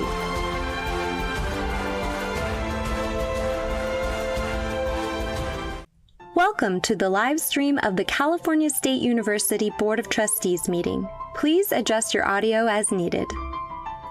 The California State University, the nation's largest 4-year public university system, creates pathways to success for its 460,000 students. This includes underestimated students, students who are the first in their family to attend college, and military-related students. We honor our veterans today and every day. At the CSU, they receive special admissions consideration and priority registration. They also receive academic credit for military courses and experience. Welcome to the live stream of the California State University Board of Trustees meeting. Please adjust your audio as needed. Nearly 6,000 service members and veterans, as well as more than 12,000 dependents, are pursuing their academic dreams at the CSU. The CSU is committed to helping them thrive. Each campus also has a Veterans Success Center, and financial assistance, mentoring, and counseling are available. Our student veterans, of whom more than 1,000 are women, can take advantage of STEM programs, programs for women, even one for creative writing. Welcome to the live stream of the California State University Board of Trustees meeting. Please adjust your audio as needed. The CSU has earned national accolades for valuing veterans. U.S. News & World Report ranked 9 of our universities in the 20 best colleges for veterans in 2024. 6 ranked in the top 10. National honors extend to individuals, too.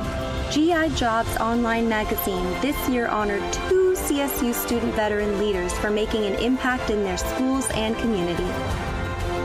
Veterans, the CSU supports and welcomes you. Thank you for your valor, discipline, and, importantly, your service to the country.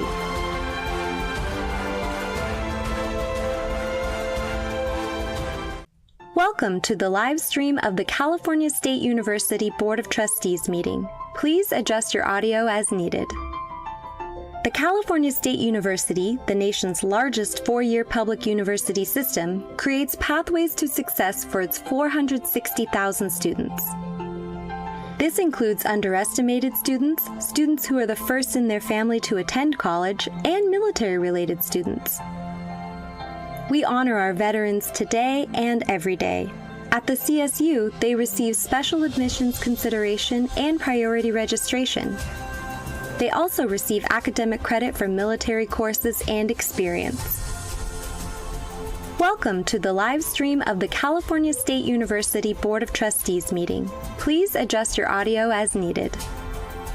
Nearly 6,000 service members and veterans, as well as more than 12,000 dependents, are pursuing their academic dreams at the CSU. The CSU is committed to helping them thrive. Each campus also has a Veterans Success Center, and financial assistance, mentoring, and counseling are available. Our student veterans, of whom more than 1,000 are women, can take advantage of STEM programs, programs for women, even one for creative writing. Welcome to the live stream of the California State University Board of Trustees meeting. Please adjust your audio as needed. The CSU has earned national accolades for valuing veterans. U.S. News & World Report ranked 9 of our universities in the 20 best colleges for veterans in 2024. 6 ranked in the top 10. National honors extend to individuals, too. GI Jobs Online magazine this year honored 2 CSU student veteran leaders for making an impact in their schools and community. Veterans, the CSU supports and welcomes you. Thank you for your valor, discipline, and, importantly, your service to the country.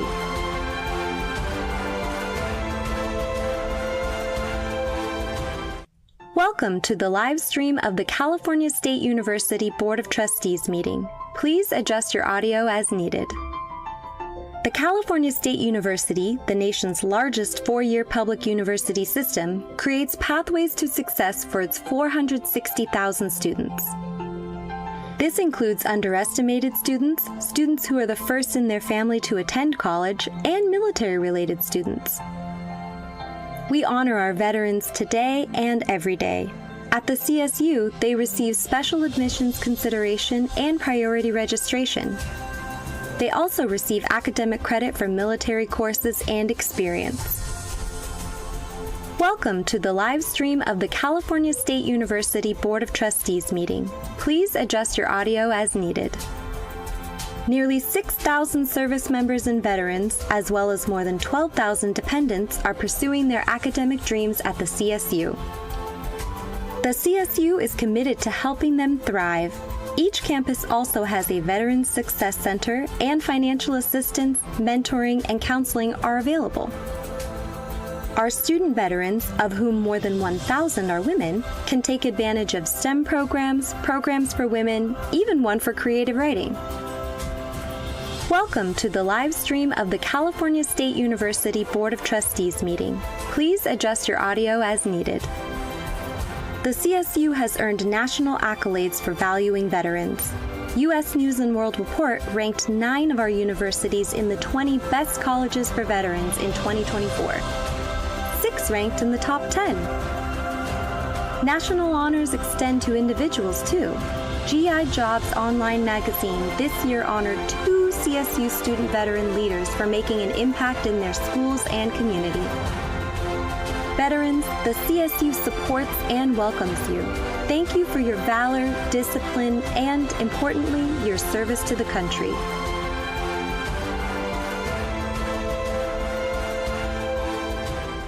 Welcome to the live stream of the California State University Board of Trustees meeting. Please adjust your audio as needed. The California State University, the nation's largest four-year public university system, creates pathways to success for its 460,000 students. This includes underestimated students, students who are the first in their family to attend college, and military-related students. We honor our veterans today and every day. At the CSU, they receive special admissions consideration and priority registration. They also receive academic credit for military courses and experience. Welcome to the live stream of the California State University Board of Trustees meeting. Please adjust your audio as needed. Nearly 6,000 service members and veterans, as well as more than 12,000 dependents, are pursuing their academic dreams at the CSU. The CSU is committed to helping them thrive. Each campus also has a Veterans Success Center, and financial assistance, mentoring, and counseling are available.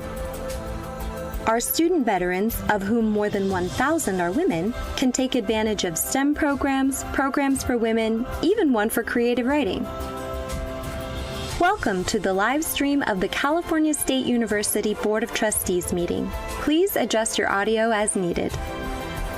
The CSU has earned national accolades for valuing veterans.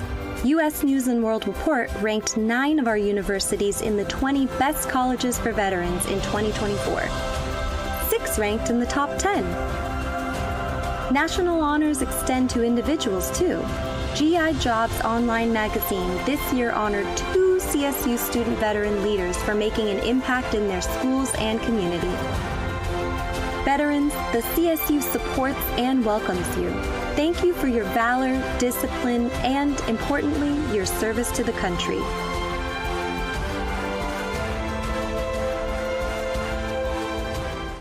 Welcome to the live stream of the California State University Board of Trustees meeting. Please adjust your audio as needed. The California State University, the nation's largest four-year public university system, creates pathways to success for its 460,000 students. This includes underestimated students, students who are the first in their family to attend college, and military-related students. We honor our veterans today and every day. At the CSU, they receive special admissions consideration and priority registration. They also receive academic credit for military courses and experience. Welcome to the live stream of the California State University Board of Trustees meeting. Please adjust your audio as needed. Nearly 6,000 service members and veterans, as well as more than 12,000 dependents, are pursuing their academic dreams at the CSU. The CSU is committed to helping them thrive. Each campus also has a Veterans Success Center, and financial assistance, mentoring, and counseling are available. Our student veterans, of whom more than 1,000 are women, can take advantage of STEM programs, programs for women, even one for creative writing. Welcome to the live stream of the California State University Board of Trustees meeting. Please adjust your audio as needed. The CSU has earned national accolades for valuing veterans.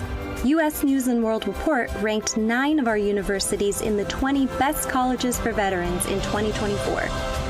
6 ranked in the top 10. National honors extend to individuals, too. GI Jobs Online magazine this year honored 2 CSU student veteran leaders for making an impact in their schools and community. Veterans, the CSU supports and welcomes you. Thank you for your valor, discipline, and, importantly, your service to the country.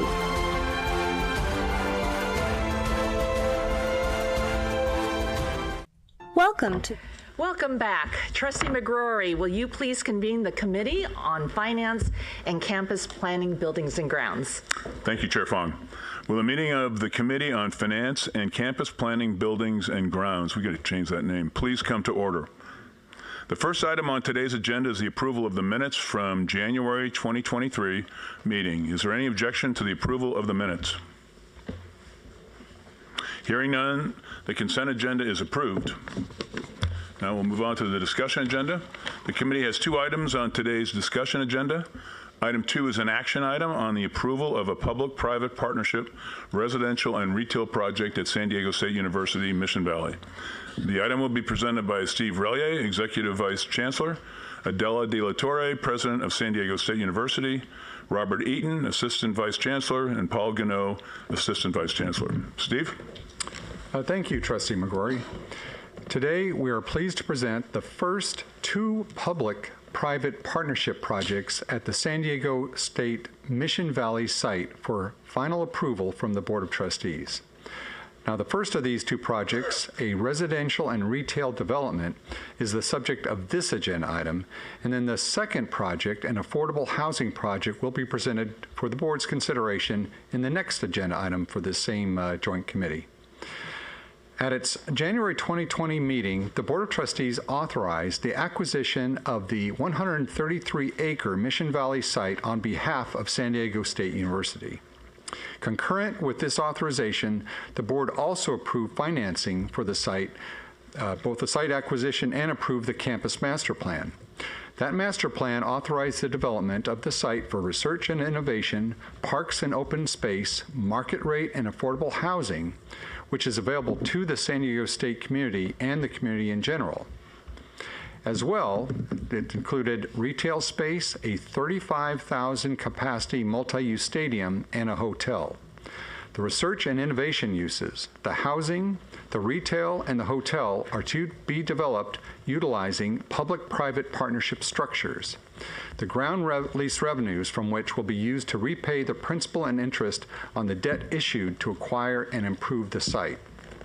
Assistant Vice Chancellor Paul Gannot will present the schematics for the project, and Robert Eaton will present the key terms and conditions of the proposed development agreement. But let me first turn the presentation over to President Adela De La Torre to remind the Board how this project supports the broader vision of the Mission Valley development. President De La Torre. Thank you so much, Steve.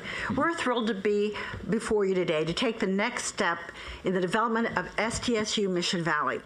The first residential and retail project delivers on our commitment to be the catalyst for providing more housing for our region at a time when housing shortages are impacting San Diego.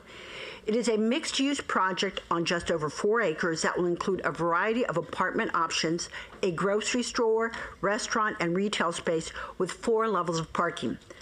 The developer selected for this project, Avalon Bay Communities, was selected following a competitive process. They have deep experience developing multi-family residential projects across the country and in Southern California, as one of the world's largest publicly traded real estate investment trusts. They have the financial wherewithal to bring this project to a reality. Avalon Bay will be wholly responsible for the financing, constructing, operating, and maintaining the project. SDSU CSU will serve as a landlord and receive ground lease payments from Avalon Bay. I want to thank the Avalon Bay team for all of the work they have done thus far and for the work to come. We are pleased to have such a committed partner in Avalon Bay. The SDSU Mission Valley team, including both university staff and Chancellor's Office staff, including OGC, along with outside consultants, has spent the past year working with Avalon Bay, and the item before you today features key business terms that meet the necessary requirements of our financial planning for SDSU Mission Valley. Thank you also to the Chancellor's Oversight and Advisory Committee for their ongoing engagement and attention to ensure each project we bring before reflects the mission of the Board. This project embodies a vision that we have for the residential and retail at SDSU Mission Valley, and we believe it will set a positive precedent for all future development projects to come. Now I'd like to turn it over to Paul and Robert for the staff report. Thank you, President De La Torre. On the screen is a rendering of the site plan for San Diego State University's Mission Valley site. To orient you to the site, Interstate 15 is located on the east or the right-hand side of the image, and Friars Road is to the north. on the top of the screen, and the site is bordered on the south by the San Diego River. The project site, which is outlined in red, is just east of Snapdragon Stadium, which is shown there in blue. As you're aware, Snapdragon Stadium opened in 2022, and the River Park, which is the green belt area at the south of the screen, is nearly complete, and the green space to the east of the site is currently under development. And now this is a rendered image of the project facing northeast. The project is about 1.2 million square feet of mixed-use development that will have residential units, retail space, a fitness center, and parking. It has 621 market rate residential units, which will be available to the public and will include a mix of studio, 1, 2, and 3 bedroom units distributed throughout the building, with the first 3 floors wrapping around the structured parking. The building will have 30,000 square feet of ground level retail, and that will include a grocery store.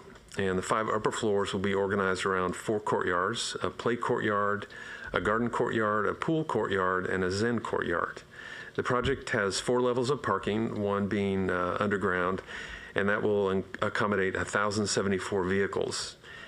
894 of those will be for the residents, and 180 will support the retail space. The exterior is clad in cement plaster with metal siding along the southwest corner and fiber cement board along the east side. The retail space at the ground level will consist of aluminum storefront with high-pressure laminate panels. The project will incorporate public art in the public-facing building entries and is being designed to achieve LEED Gold certification. I'll now turn the presentation over to Assistant Vice Chancellor Robert Eaton to discuss the key terms of the proposed project agreement. Thank you, Paul. So the campus has negotiated the final development agreement with Avalon Bay, and so I want to share with you some of the key agreement terms. So first off, the CSU will lease the land to Avalon Bay for a term of 99 years. And as President De La Torre mentioned, Avalon Bay will be responsible for financing, designing, constructing, operating, and maintaining the project for the lease term. Now, annual ground rent will start with a base rent that will ramp up over time. It'll start at $800,000 for the first 24 months. That's $800,000 per annum, rising to $1.2 million for the next 12 months, and then $1.6 million thereafter, with escalation provisions with an inflation component tied there too. So that $1.6 million will move up over time. Once the gross project revenues reach a certain threshold, though, the campus will then receive each year the base rent at that time or 5.75% of gross revenues, whichever is higher. CSU will also receive 1% of any gross proceeds from a future sale or assignment of the project by the developer. In addition to the ground rent, the developer will also pay other fees to the CSU, including residential and retail impact fees, affordable housing in lieu fees, and common area maintenance fees. As Steve noted, the ground rent revenue will be used by San Diego State University to meet the debt service obligations on the system-wide revenue bonds that were issued to acquire and improve the Mission Valley site for development. And I just want to note that the estimated ground rent revenue under this project agreement proposal tracks favorably with the estimates we had in place in January of 2020 when the Board of Trustees approved the acquisition and financing of the development. So with that, I'll turn the presentation back over to Steve for closing comments. Thank you, Robert and Paul and President De La Torre. Trustee McGrory, we recommend approval of the amendment of the 2023-24 Capital Outlay Program, the schematics for this project, and the key terms of the ground lease agreement with the project developer as presented in the item. That concludes the report, and we're happy to address any questions. Thank you for your presentation, all of you. The approval of a public-private partnership, residential and retail project at San Diego State University, Mission Valley is an action item before the Joint Committee on Finance and Campus Planning, Buildings and Grounds. Only committee members may vote. May I have a motion? I will proudly move this. Second. Is there a second? There's a second. Is there any discussion, any questions, any comments? No, your presentation was compelling. Vice Chairman Clark. So the chair just said what I was going to say. Your presentation is compelling. And I've had the pleasure of being briefed on this as being a member of the advisory committee. This is just outstanding. And I want to congratulate you on your attention to detail, the follow-through of the entire group, and the results that are clearly on the table. Just congratulations. I just want to thank the team, too. The team has been very effective on this project. They work closely with our oversight committee that Steve and I co-chair. Bob and Gina and Agnes, they've done a great job on this, and Adele, you should be proud. Any other comments? Oh, yes. Thank you. This is an exciting opportunity for San Diego State University and the CSU, and it's a fine example of the public-private partnership opportunities that we are beginning to explore further. I just have a question. I heard that there will be certain units that will be available to the public. So I just wanted to know, since it is close to campus and faculty and staff and even students are always looking for affordable housing, will there be any opportunity to look at making that more affordable for our constituents? Thank you for the question, Trustee Melcher. This is actually at market rate. We will have a presentation about the affordable housing. This will be offered, and the developer will offer it to faculty because of the proximity, but this will not be, this particular project is critical to how we are going to be paying back the revenue bonds that were supporting this project. I think one thing that we need to think about, and I've had a discussion briefly with the team, President Delatorre, is some way to create some incentive package for the faculty and grad students where maybe we subsidize a little bit of the cost of the market rate so that we can get more faculty and more grad students in just because of the price of housing. And we just have to look at what potential revenue sources there would be to be able to accomplish that. Thank you, Trustee McGrory. We have been providing subsidies to our faculty for housing. We actually have some houses that we have available through our auxiliaries to provide for faculty.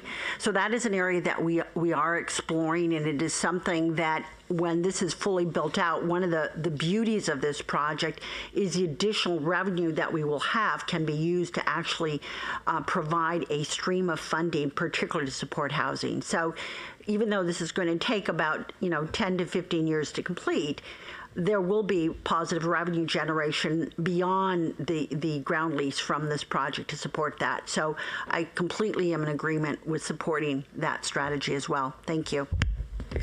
Any other comments, questions? Okay, we have a motion and a second. All in favor, say aye. Aye. Aye. Aye. Okay, thank you. Next item. Item 3 is an action item on the approval of a public-private partnership affordable housing project at San Diego State University, Mission Valley. The item will be presented by the same cast. And Steve? Thank you, Trustee McGrory. As we shared in this previous agenda item, this agenda item, an affordable housing project, is the second of the 2 public-private partnerships for the San Diego State University Mission Valley development that are being presented today for the board's approval. You may recall that in the approved plan for the Mission Valley site development, there was a requirement to develop affordable housing for the region. This is the first step toward fulfilling that requirement. So once again, we're going to have Assistant Vice Chancellor Paul Gannot presenting the schematics for the project. Robert Eaton will present the key terms and conditions of the proposed developer agreement. And first, we're going to start again with President Delatorre to go over with the board how this supports the broader mission for the campus. President Delatorre. Thank you so much, Steve. As we envision SDSU Mission Valley on-site affordable housing, which is desperately needed across the greater San Diego region, it was always an important cornerstone of the development plan. We promised the public that affordable housing would be one of the first priorities on the site, and we are following through on that commitment with a project that includes apartments that will be available at below market rents to residents making an average of 50% of the San Diego area median income. The project will also include a child care facility for the project's tenants and other living and working within the SDSU Mission Valley community. Following a competitive selection process, Chelsea Investment Corporation was selected to develop this first affordable housing project at SDSU Mission Valley.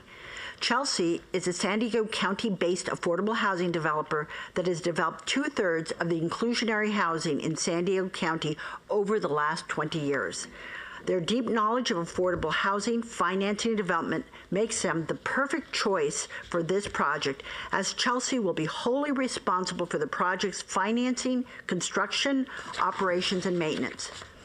Obviously, affordable housing is of critical need in our region. This new affordable housing supply will support those needs, and qualified members of our university community will be able to apply to live there. We plan to work with Chelsea to ensure everyone at SDSU knows about this affordable housing opportunity. I'm also particularly excited that this development is being designed to achieve LEED Gold certification for sustainability and public art, demonstrating the shared values between SDSU and Chelsea. I want to extend my gratitude to the SDSU Mission Valley team, including staff from SDSU and staff from the Chancellor's Office, including OGC, along with our outside consultants who have spent many months working on the key agreement terms that you will consider today. And of course, thank you again to the Chancellor's Oversight and Advisory Committee for their guidance as well. I also want to thank the development team from Chelsea Investment. We look forward to working with them to ensure the success of their project at SDSU Mission Valley. Now I will turn it over to Paul and Robert for the staff report. Thank you, President Delatorre. So this is the rendering we just showed in the last item, again, to the right is Interstate 15, and to the north is Friars Road, and the river's at the bottom of the screen. And the project site, again, is outlined in red, and it's just east of the project we just talked about. So the residential and retail is outlined in blue to the east of the stadium, and this project outlined in red is just to the east of that. And again, the stadium is complete, and work on the surrounding areas, the park and the green belt on the east, are almost done and underway. And this is a rendered view of the project looking southwest. The structure is type 3 with wood framing over a concrete podium.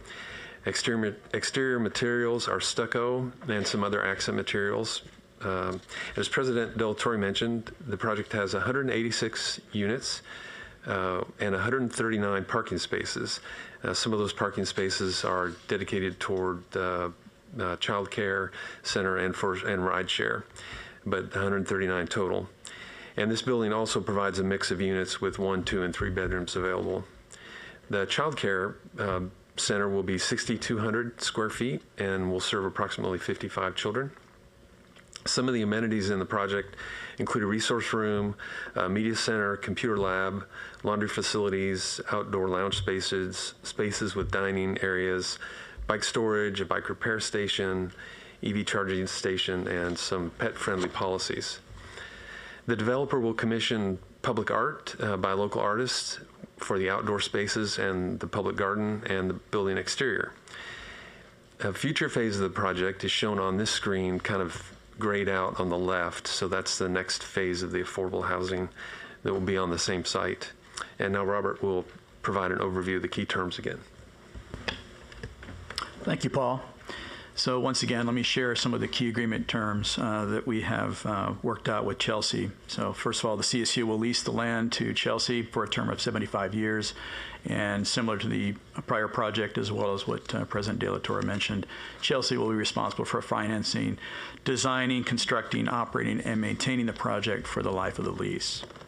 I also want to note that the developer will utilize multiple funding sources of federal and state tax credits, state housing funds, and tax-exempt bonds from the California Debt Limit Allocation Committee to help finance the project. So annual ground rent will be set at a pro rata share of 50% of residual project cash flow until the other public agency loans are repaid. And then after those loans are repaid, the annual ground rent will be 50% of the residual project cash flow or 10% of gross revenue, whichever is higher, and that's on an annual basis. The developer will reimburse CSU for the cost of certain off-site infrastructure with an upfront one-time payment, and that's subject to finalizing that amount, subject to actual costs incurred. In addition to the ground rent, Chelsea will also pay impact and common area maintenance fees to the CSU. Once again, the ground rents from this proposed project and agreement will be used by San Diego State University to meet the debt service obligations on the system-wide revenue bond, bonds that were issued to acquire and improve the site for development.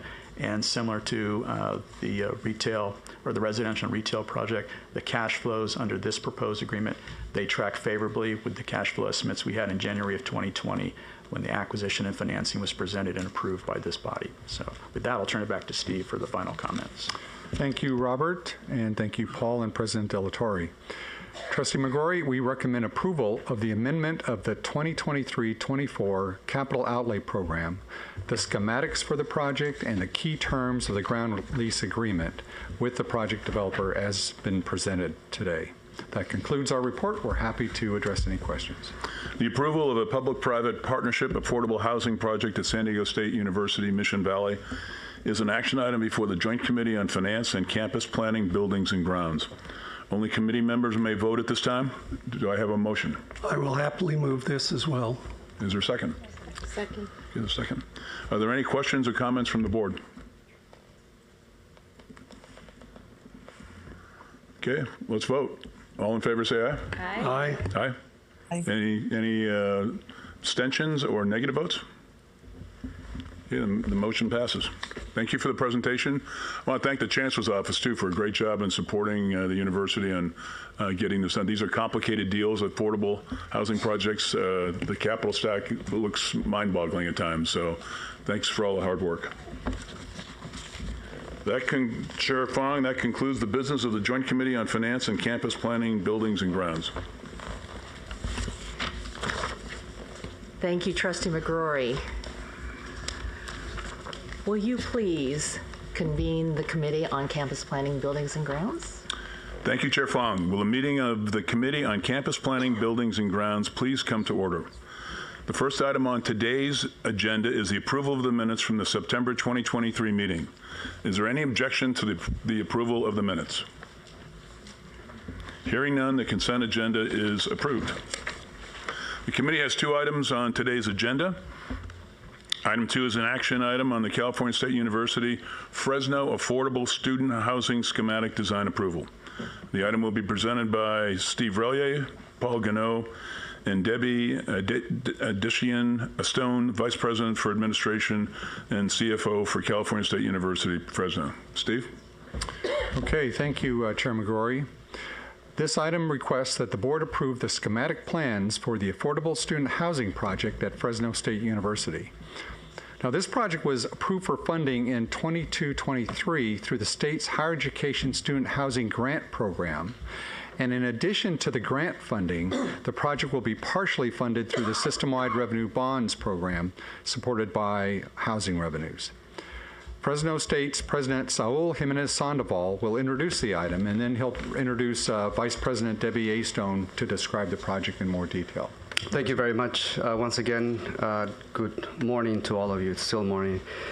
In order to ensure access to public high-quality education for our local underrepresented low-income students, additional affordable on-campus housing is our highest priority. This need will be compounded by our innovative recruitment program called Bulldog Bound. Housing in the city of Fresno had historically been an affordable element, and the university had not felt the need to invest in on-campus housing before. Hence, the reason why we can only accommodate today a total of 6% of our students in on-campus housing. Housing is no longer inexpensive in the city, as Fresno suffered a 26.16% increase in rent, one of the highest increases in the nation. Therefore, this affordable on-campus project is very important to empower our students to pursue their degree at Fresno State.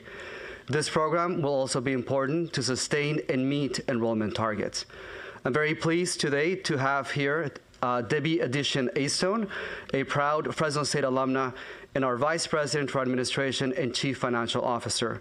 I'm grateful for her more than 40 years of commitment and dedication to Fresno State. Her expertise is fundamental to all initiatives of our university, including Measure E and the affordable on-campus housing project that she'll now present. Vice President Astone, please present our affordable on-campus housing. Thank you, President Jimenez Sandoval, and thank you, Executive Vice Chancellor Relier. And good morning, trustees. We are very excited to be before you today with this project. On the screen, you will see a rendered external elevation of our proposed new affordable housing project. At Fresno State, we celebrate a diverse and inclusive community, a community where more than 74% of undergraduate students are first generation and over 59% are Pell eligible. We are a proud Hispanic serving institution and Asian American and Native American Pacific Islander serving institution.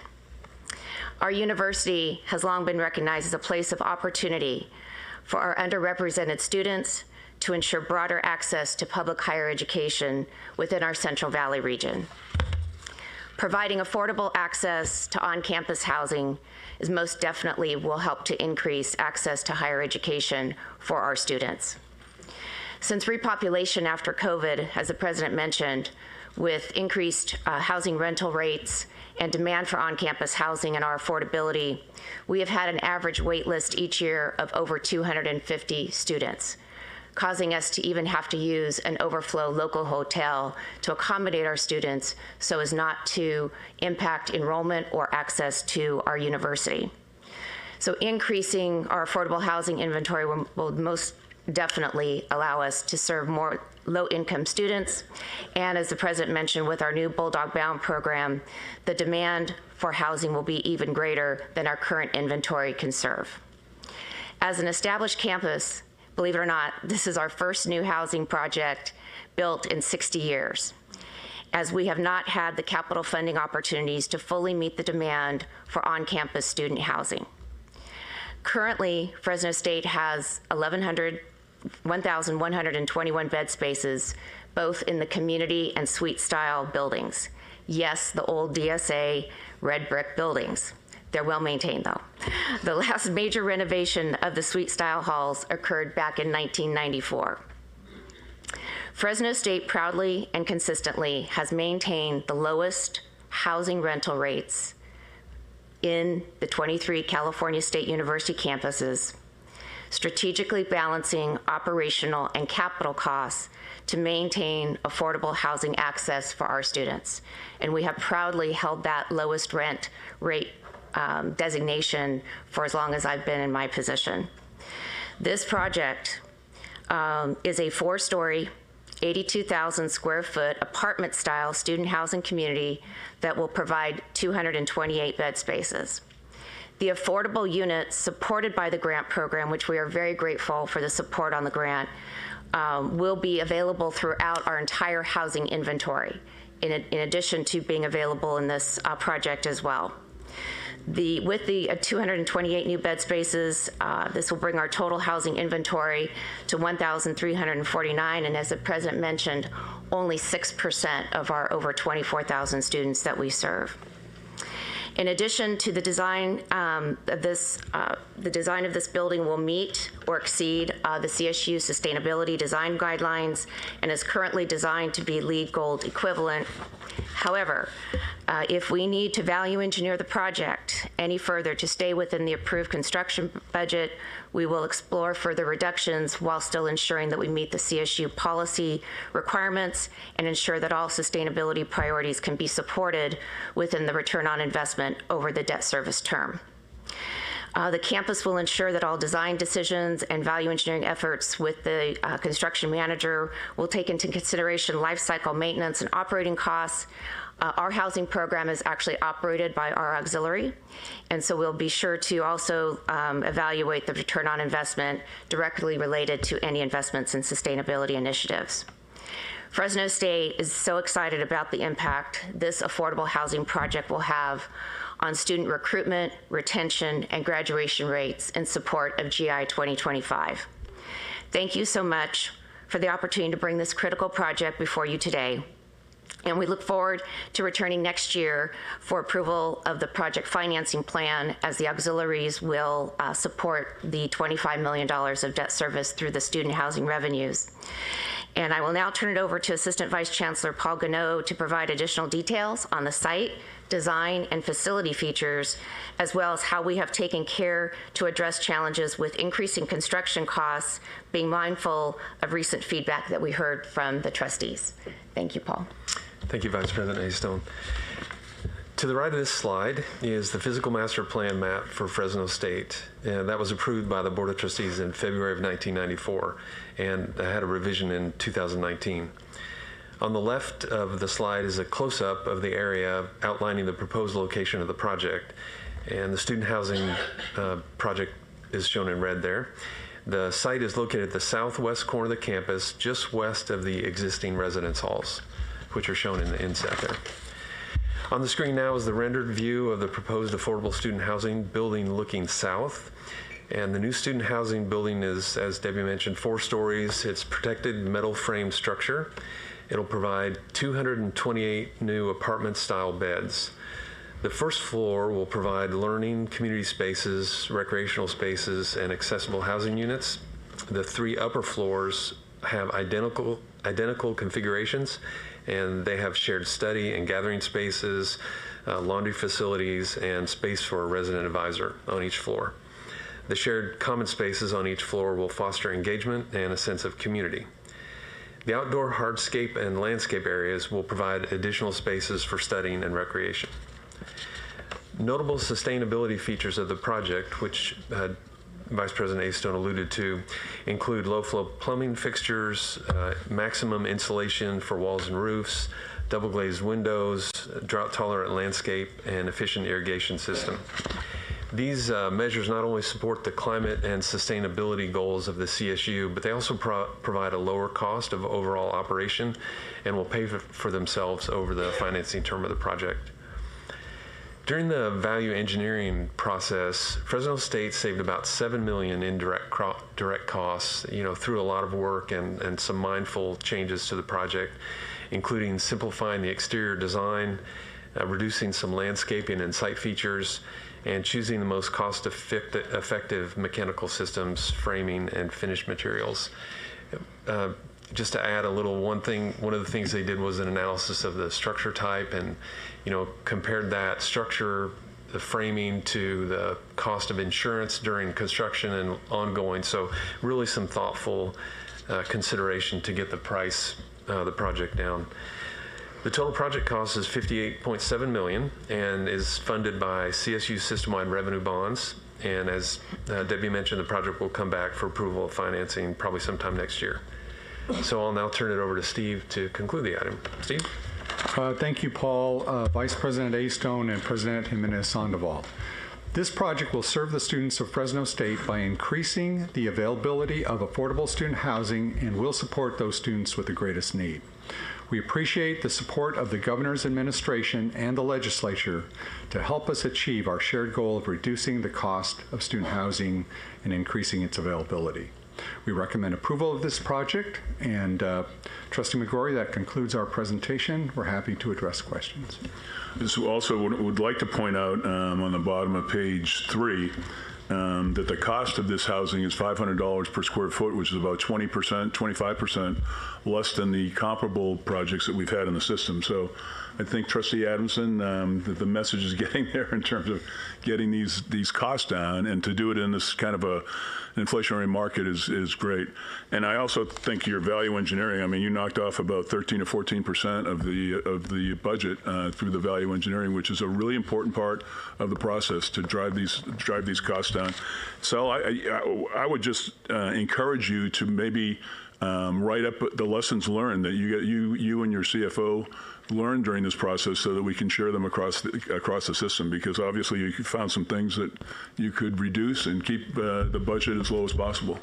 Yeah, now you know why I praised Debbie so much at the beginning of the presentation. Yeah. But we'll write them down. Thank you. Sure. So is the cost so much lower? Is it partly to do with labor costs in Fresno? Or are those the things that Jack just mentioned that are keeping the costs low? The labor costs are very similar in the Central Valley now. We're not seeing the differences like we used to in Northern California and Southern California, but it's really more about working on the design and the efficiency of the design and ensuring that you have the maximum kind of, I would say, usable square footage that can be utilized for the actual bed spaces and for the programmatic areas, and just really taking a look at all of your building systems, electrical, mechanical, and I would just say, managing, no offense to the architects, but managing the architectural and engineering team really closely and knowing what they're putting into the design of the buildings to ensure that that's really going to have the greatest ROI and that we could afford the rent rates to support, the overall operating costs and life cycle maintenance costs going forward. So it's a combination of efforts, but I think it's just really understanding that building envelope and that building framework in your building systems and making sure that you're, seeing options and understanding if you spend more here, does that reduce your operating costs over the 25 years, or is that a negligible difference if you look at another alternative? Well, thank you for doing that, because that's substantial savings, and I hope that we, across the system, that's happening. Another question that I had was about faculty housing.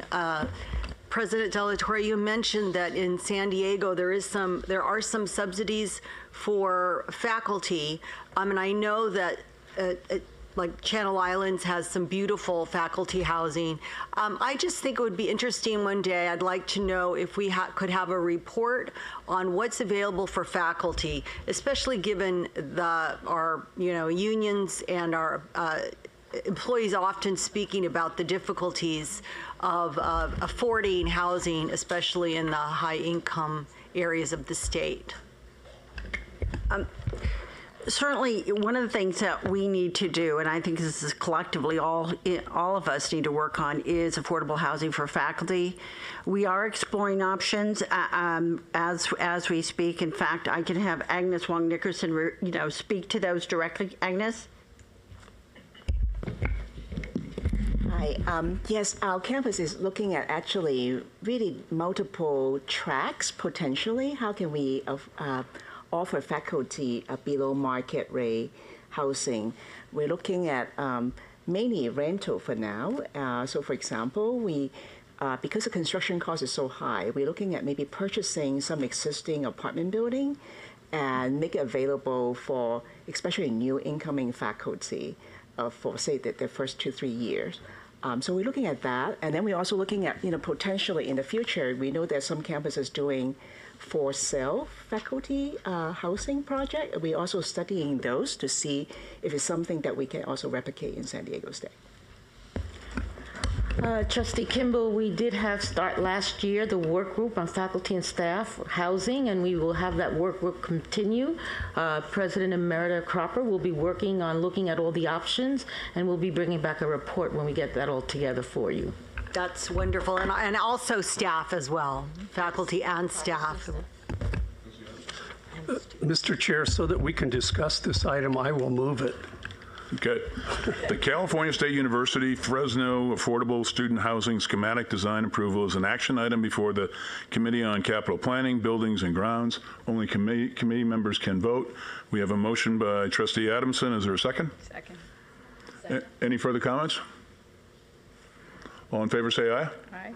Aye. The motion passes. Next item.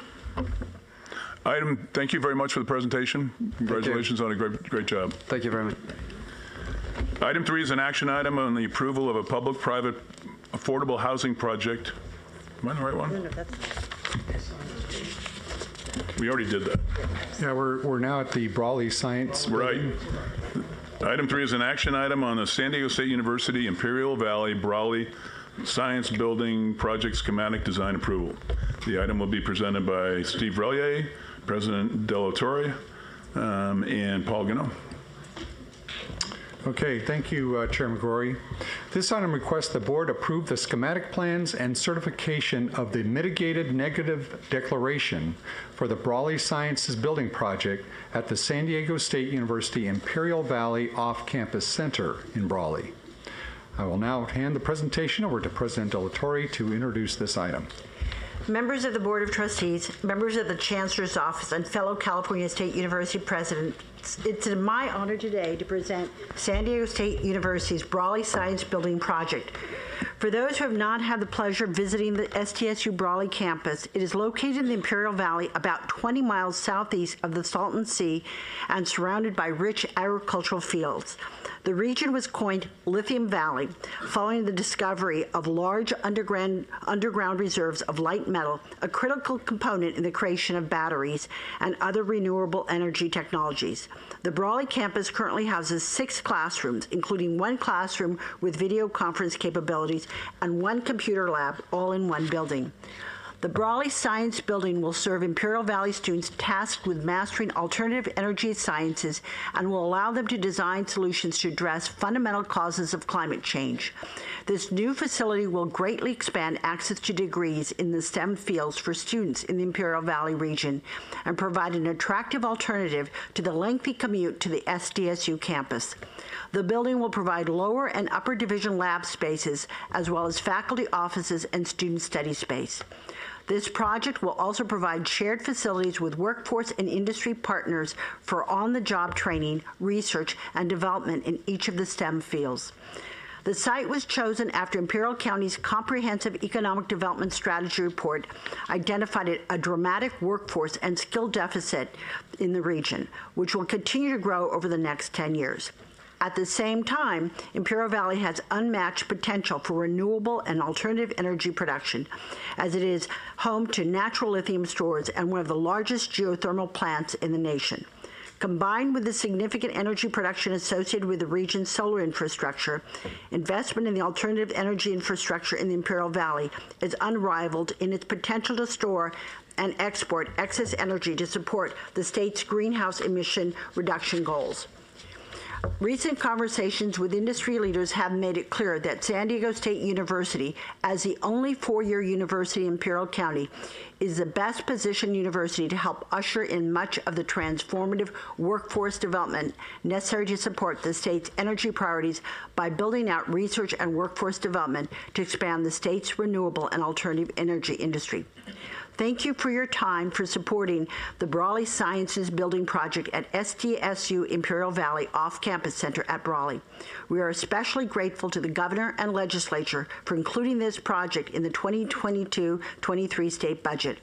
I will now turn the presentation over to the Assistant Vice Chancellor, Paul Gano, to provide details on the project site, design, and facility features. Paul? Thank you, President Delatorre.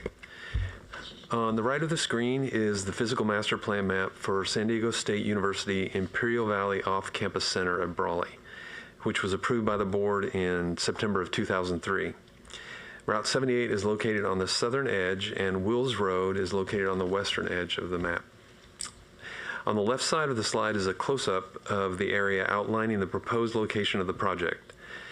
The San Diego State University Imperial Valley Off-Campus Center at Brawley currently consists of 1 building, and that's shown there in dark gray. And the other dark gray on the slide is a parking lot, if you can't see it on the screen. The proposed 36,900 gross square foot Brawley Sciences Building is shown in red and includes a utility yard located to the northeast of the building. The Brawley Science Building is adjacent to the existing Brawley building and will share use of the existing parking lot. This slide shows the rendering of the site plan for the Brawley Sciences Building and how it relates to the existing building at the off-campus center. As you can see, there's a paved walkway connecting the 2 buildings, which leads to a covered walkway that extends to the main entrance of the Brawley Sciences Building. This covered walkway also acts as the northwest border of a 3-sided courtyard that will provide outdoor gathering and community space for the off-campus center. This screen shows the rendered view of the Brawley Sciences Building looking north. The Brawley Sciences Building will support teaching and research labs, including research collaboration with industry partners, to expand degree program offerings for students in the Imperial Valley region in the science and engineering fields, and foster the local workforce to enhance their skills in the support of renewable and alternative energy production. The building will be a 36,900 gross square feet standalone 2-story tilt-up concrete structure composed of 3 volumes that are informed by solar exposure and prevailing wind directions. The shape of the building creates a 3-sided courtyard leading to the main entrance with a shaded colonnade providing a pathway from the existing Brawley building. The concrete exterior walls are ideal to withstand the extreme climatic conditions of the Imperial Valley, and window openings are strategically placed in these walls to optimize indoor daylighting and transparency while keeping solar heat gain to a minimum.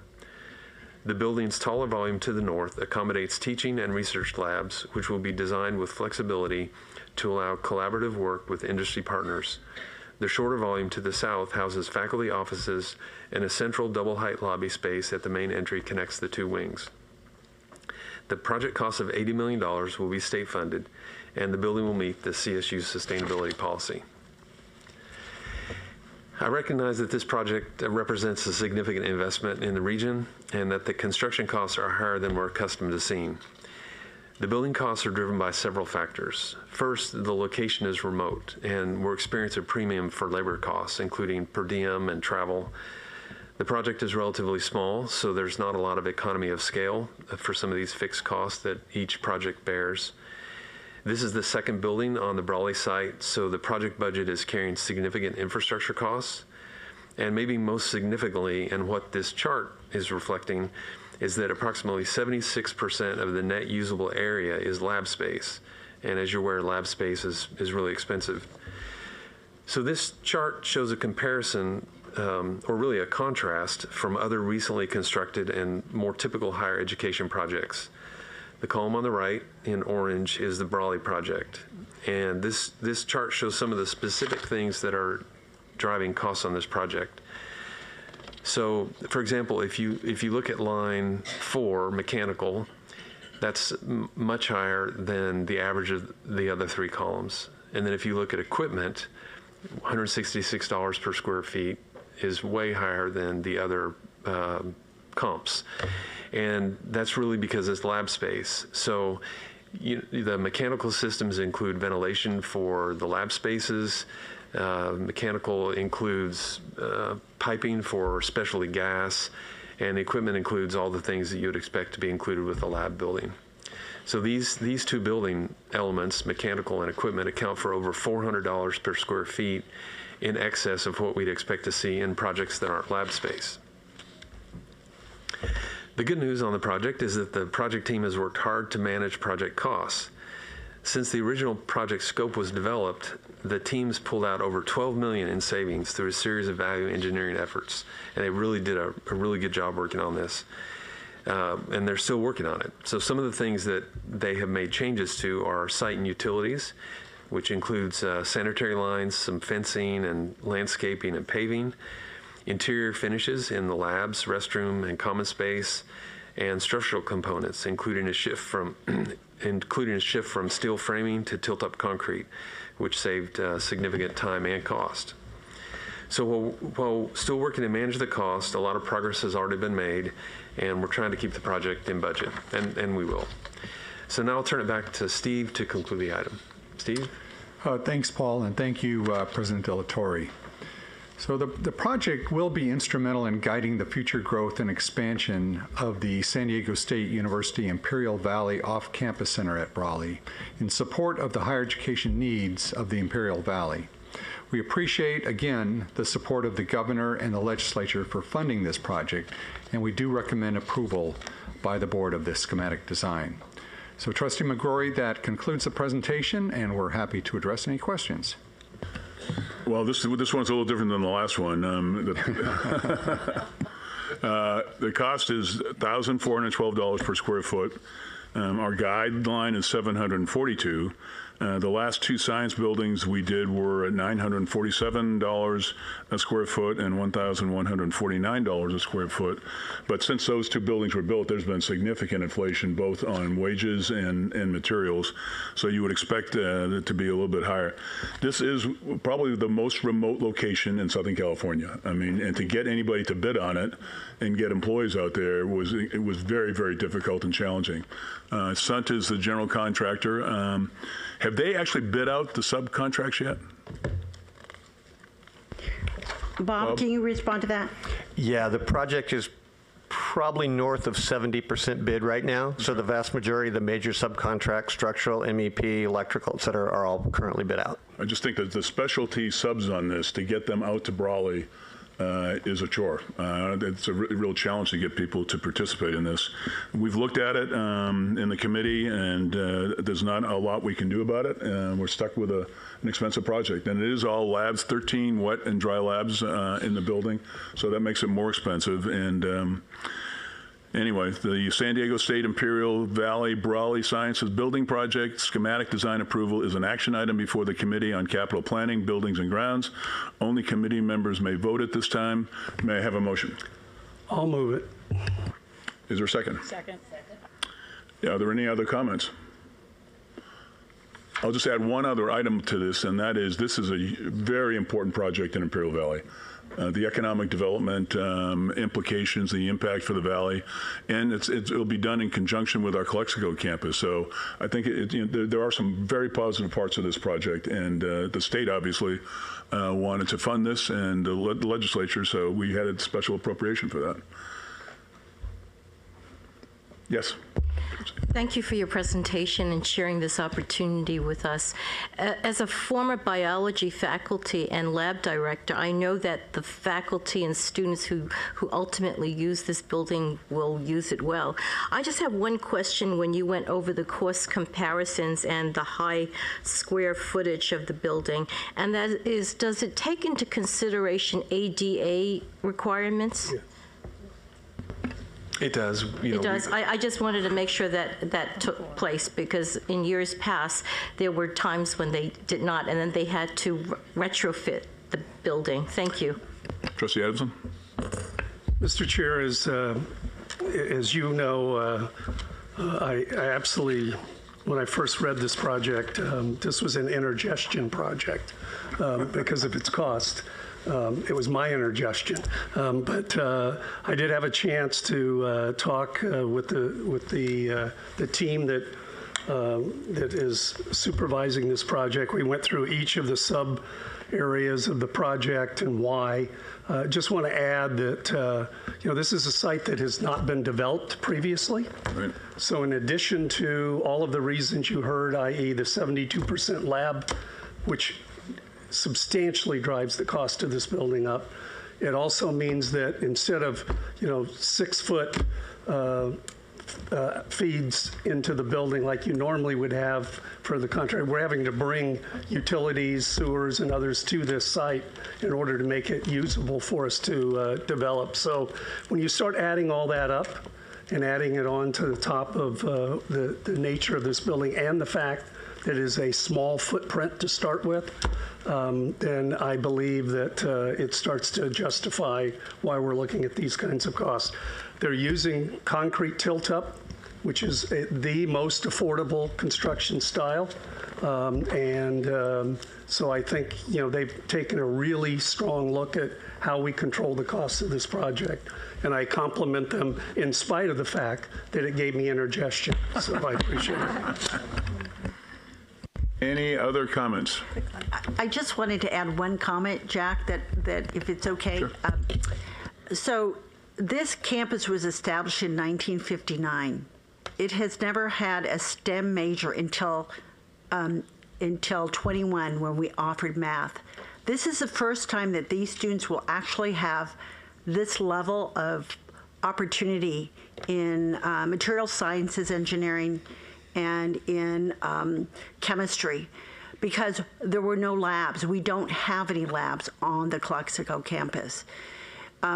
Probably if we had invested years ago, it would have been a different story. The students here are over 70% Pell, and then they're over 90% Mexican origin, being at the border, from the border region. So the context, I think, is also, there's a historical context, and I'm going to say of neglect. And if you speak to people in the community, they will talk about that. And so I think it has so much psychological, we talk about costs, but the implication for this community beyond just economic development is really psychologically incredibly important in terms of valuing them and this community. So I just wanted to thank everybody. Trustee Rodriguez. Thank you so much. President Delatorre, thank you for identifying this region and the need. I serve on another board called the Vesper Society Foundation, and one of the things that we looked at is just the great need in Imperial County to access to education. So to be able to do this and to increase the opportunities for folks to go into different types of job sectors is crucial. So I just really appreciate, I just wanted to point that out of how important this is and that the community is going to embrace it with open arms. So thank you very much. Chairwoman Fong. So I just want to thank first Trustees McGrory and Adamson for serving on the Construction Costs Committee. And I really appreciate this report, and I know that the board does as well, because you have answered all of our questions in this presentation, and to bring your team as well. So this has been an excellent presentation. Thank you so much. Any other comments? I just want to say one thing to congratulate President Delatorre. All my years at San Diego State, I heard of the Calexico campus probably twice. It was just kind of out there someplace. Nobody really paid attention to it at San Diego State, and she has really embraced them, and this project is just going to take that relationship even further. Just to echo Jack, if you haven't been, I would recommend visiting. I've been there twice, and the Imperial Valley campus is housed in a high school, and it was a high school. So it's a nice building, but it's really nothing like most of our other campuses. And the students, who are overwhelmingly Latinx and female as well, are just amazing. I was really been one of my favorite places to visit, and they are so deserving. So, I mean, you've explained why the building is going to be so expensive, and you've done a good job. I understand it's necessary, and I think that given its proximity to the, Salton Sea and the new lithium finds there, it's poised really, I think, to become an important area for the state and the country. So I wholeheartedly, support this project. Any other comments? Is there a motion? So moved. Second. Did we do that already? Yeah. Okay. Any other comments? All in favor say aye. Aye. Aye. Aye. Any noes? Chair, this concludes the business of the Committee on Campus Planning, Buildings and Grounds. Thank you so much, Trustee McGrory.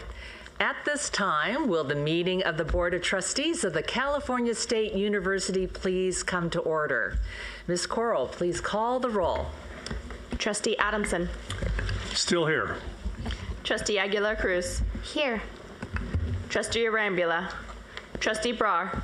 Here. Vice Chair Clark. Here. Trustee Fagan. Here. Trustee Furstenberg. Here. Chair Fong. Here. Chancellor Garcia. Here. Trustee Ghilarducci. Trustee Gilbert Lori. Here. Trustee Kimball. Here. Lieutenant Governor Kounalakis. Present.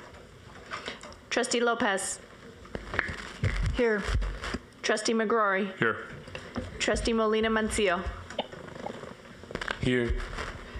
Governor Newsom. Trustee Ortiz Morfett. Here. Trustee Rodriguez. Here. Speaker Rivas. Trustee Simon. Here. Trustee Steinhauser. Superintendent Thurmond. Trustee Vargas. Here. Trustee Melikar. Here. Chair Fong, we have a quorum. Thank you very much. I have 2 items before we turn to our consent agenda. First, I want to acknowledge that this marks Dr. Leroy Marishta's last board meeting.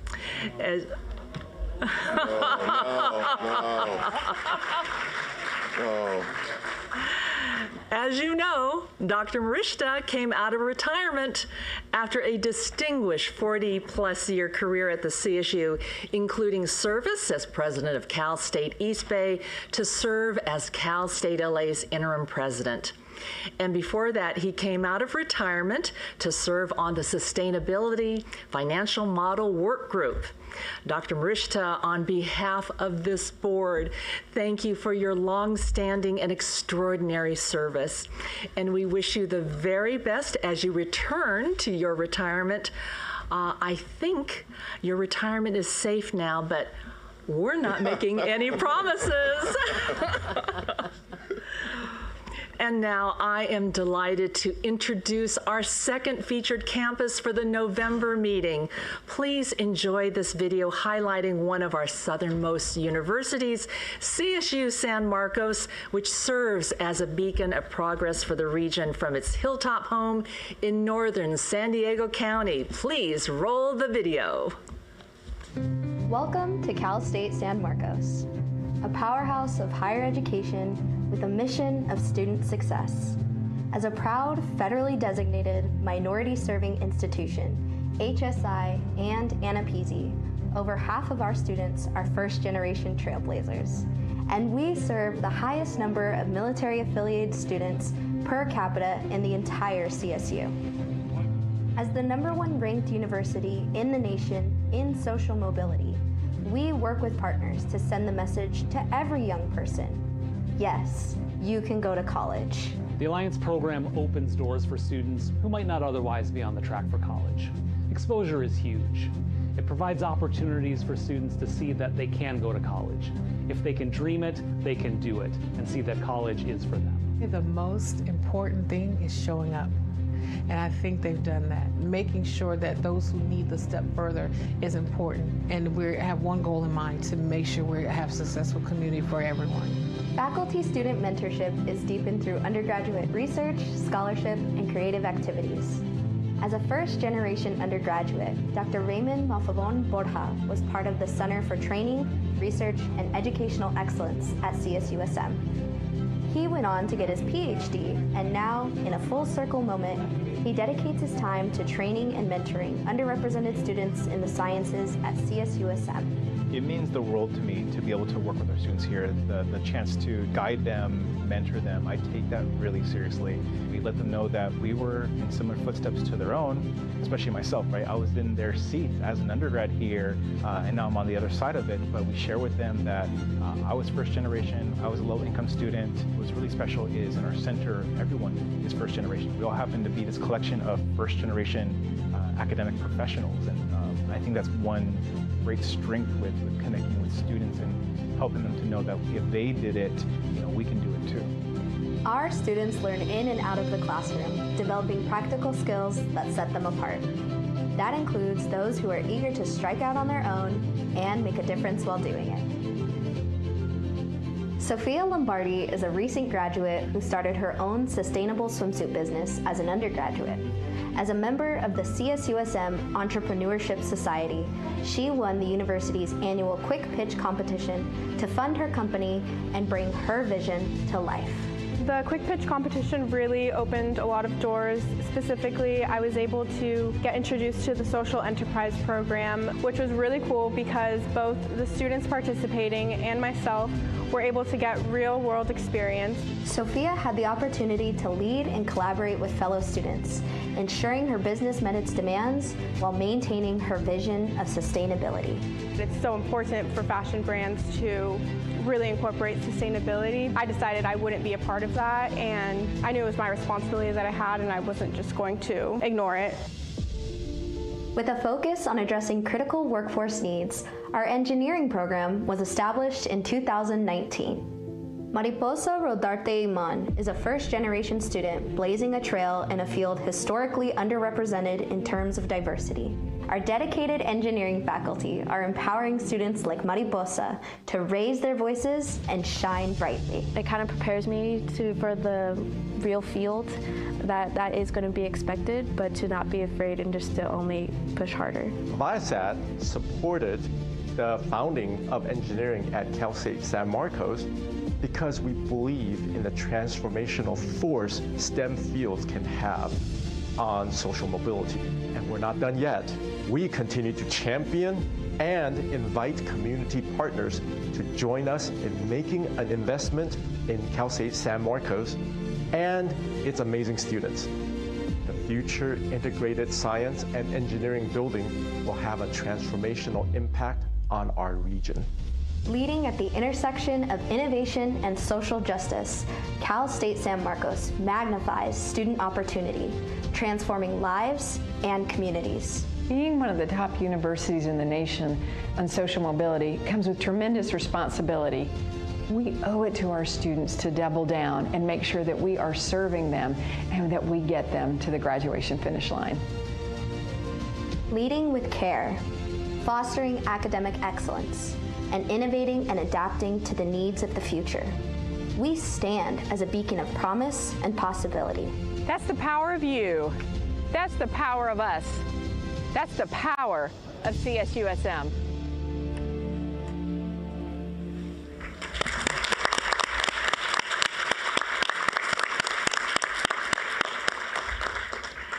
Thank you to the Cougars at San Marcos for that wonderful glimpse of campus life and your remarkable achievements. And I must add, happy birthday to President Ellen Neufeld.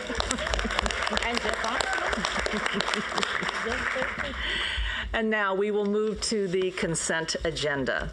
All items requiring full board approval are listed on the consent agenda.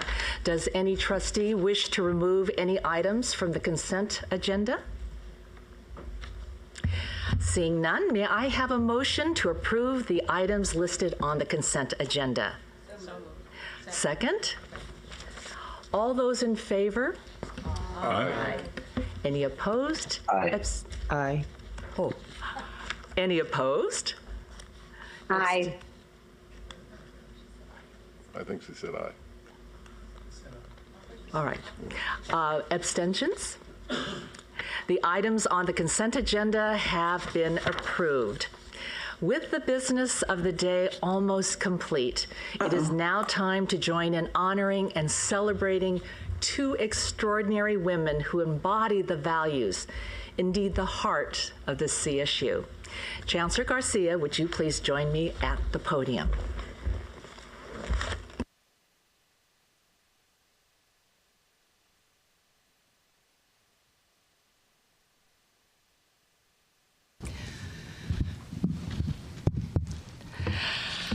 I will introduce each conferral, invite Chancellor Garcia to say a few words, call for a motion to approve the action, and then invite our honorees to provide brief remarks. Our first honoree will deliver her remarks by video. First is the conferral of commendation on Billie Jean King. As she approaches her 80th birthday this month, as vibrant and impactful as ever, we are thrilled to join her family and friends in honoring this internationally renowned athlete and activist, and to recognize her as a stellar and beloved example of the California State University's 4 million global alumni. Chancellor Garcia, would you please share a few remarks? Thank you, Chair Fong. We should all be so lucky to be considered a hero, shiro, and a champion, even if only in a small way, just to one other human being. Imagine how exceedingly rare it is to be a shiro and a champion to millions and across multiple domains. That is Billie Jean King.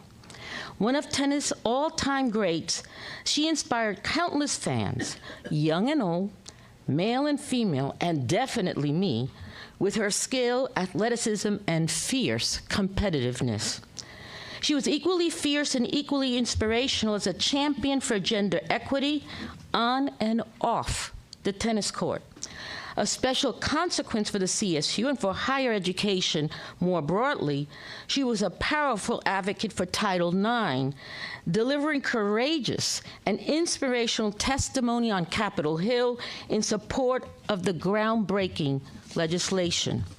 And she has been a champion and a respected and strong voice in the national conversation surrounding issues of social justice and LGBTQIA rights. Billie Jean King embodies so many of the CSU's core values, and she so wonderfully demonstrates the courage to stand boldly for those values, even in the face of criticism and adversity. In addition to modeling these qualities for our students, she has opened the door of opportunity for many, helping to raise millions of dollars in scholarships at Cal State LA, where she studied and competed in the early 60s, and where the Billie Jean King Sports Complex stands in her honor. Ms. King, we thank you for your visionary generosity and for representing Cal State LA and the CSU on a global stage with courage, compassion, and grace. You are indeed a true hero, Shiro, and a champion. And now, I turn it over to Trustee Furstenberg, who will offer a few additional remarks.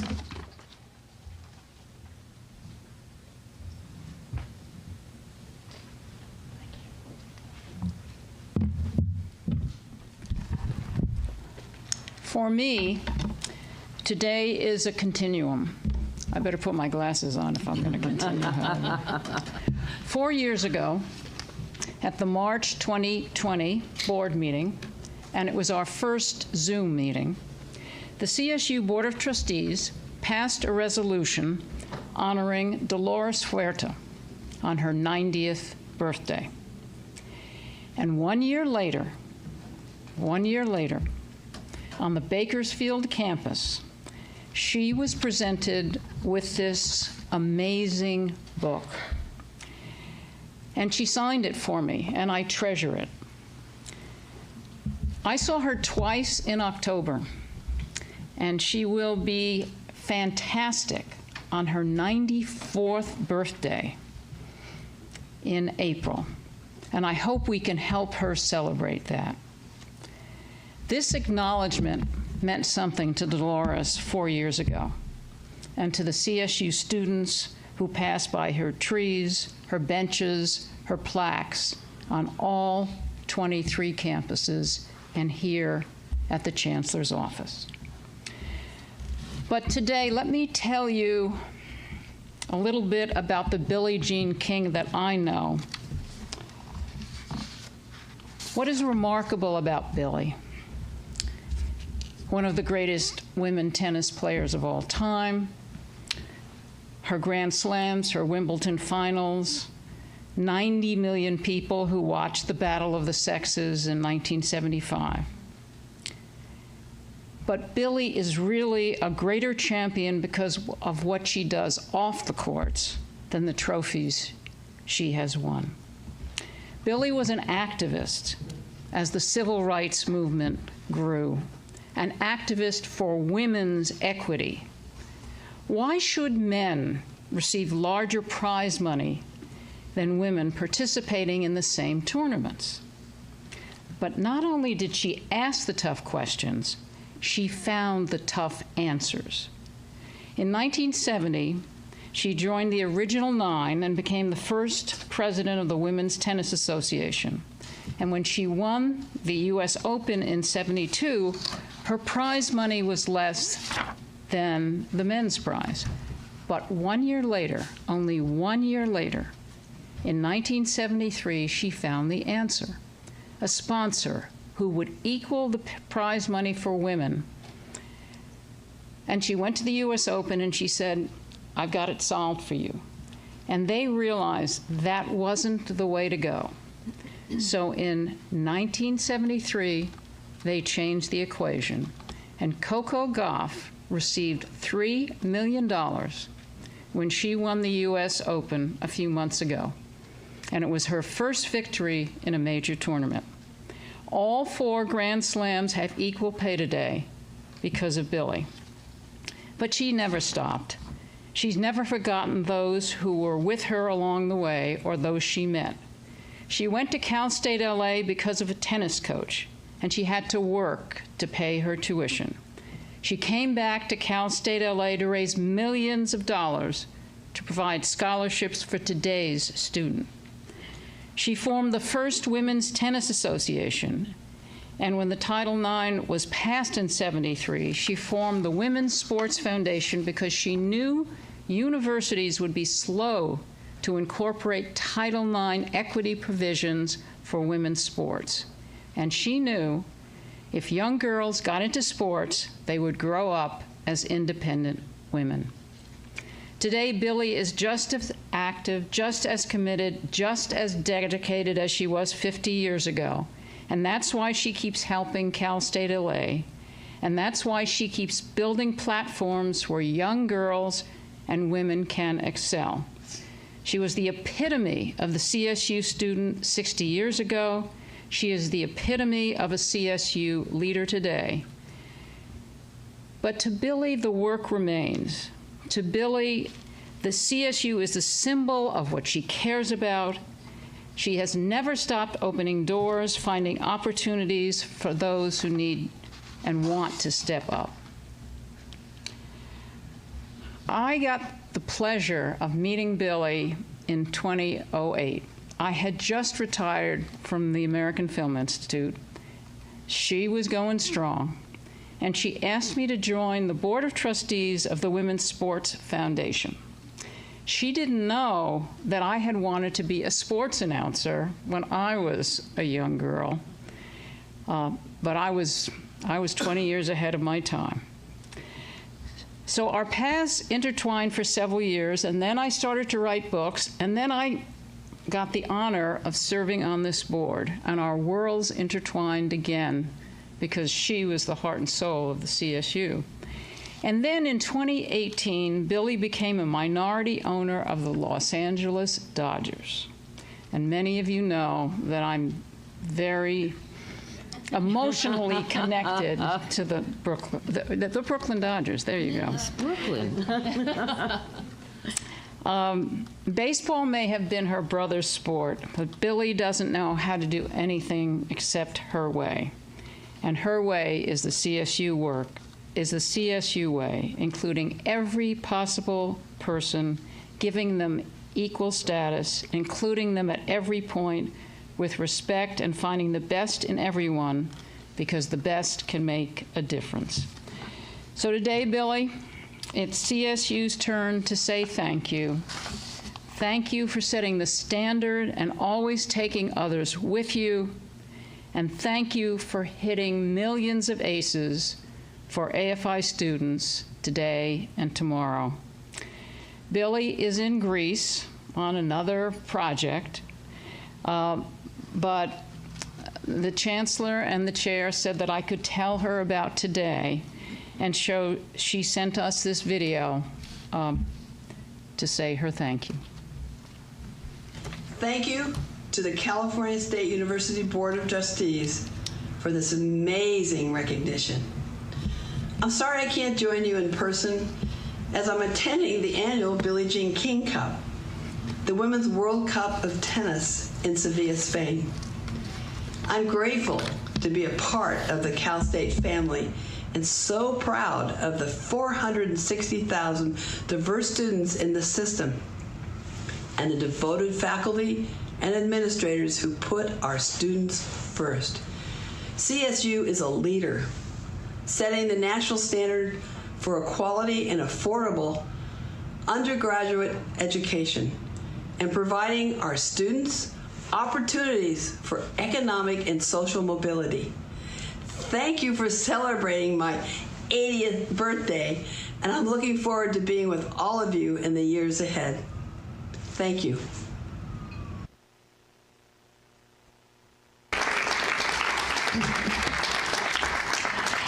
That was absolutely wonderful and a fitting early birthday tribute.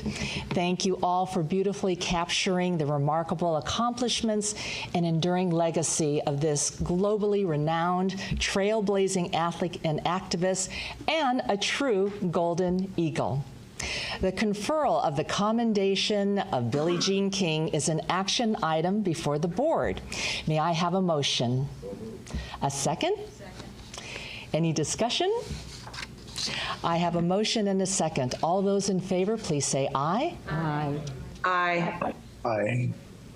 Any opposed? Any abstentions? The item is unanimously approved. Thank you all, and thank you so much, Billie Jean King, for your remarkable work throughout your entire lifetime.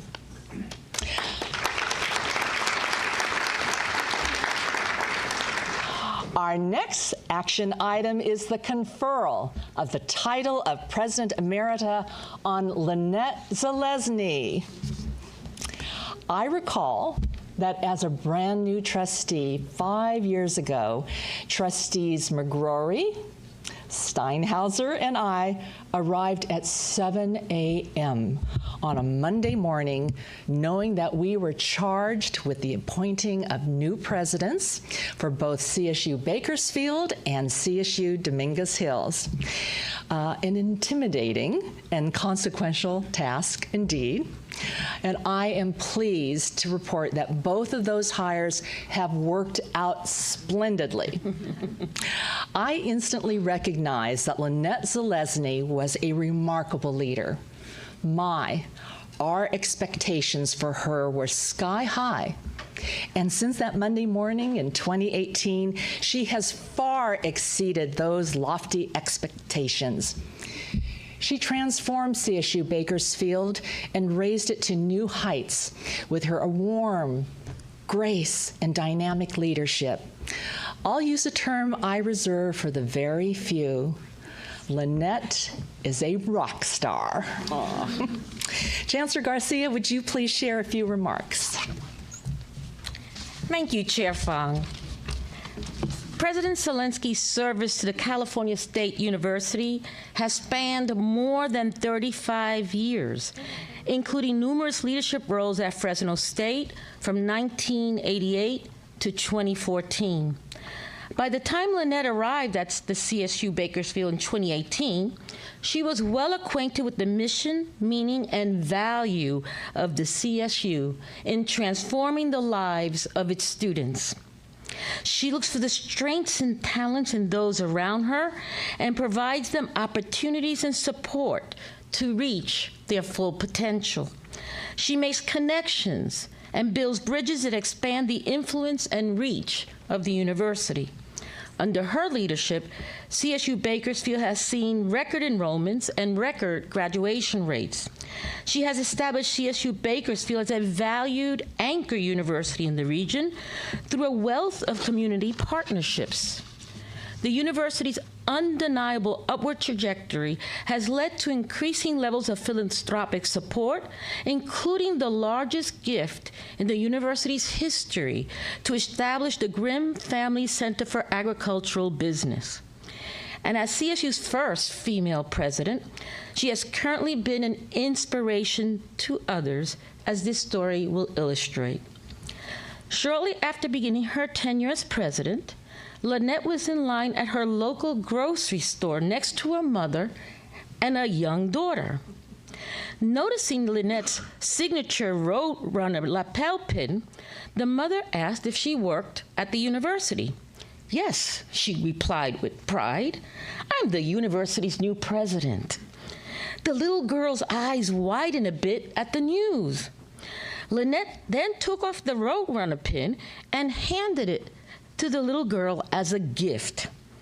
They said their goodbyes and parted ways, but not before Lynette heard the girl proudly proclaim, "One day, I'm going to be a university president." Indeed, the impact of Lynette's leadership will span generations. Congratulations, Lynette, and we wish you the very best in the next chapter of your journey. Chair Fong? Thank you, Chancellor Garcia. The conferral of the title of President Emerita on Lynette Zalesny is an action item before the board. May I have a motion? So moved. Is there a second? Any discussion? We have a motion and a second. All those in favor, please say aye. Aye. Opposed? Aye. Any opposed? Abstentions? The item is unanimously approved. Congratulations, President Zalesny. Thank you so much. Thank you so much. Thank you.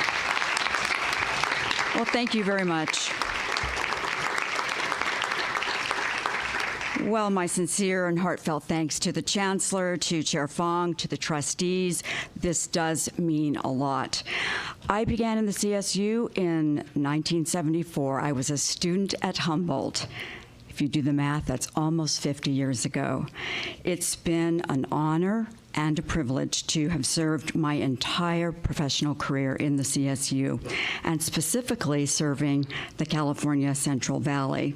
It's a place where every day my hard work was meaningful and it mattered. I am grateful for the faculty, the staff, the alumni, the community that have served alongside me to support our truly deserving students. I have my ASI president with me here today, Daisy Alamillo, who makes me so very proud.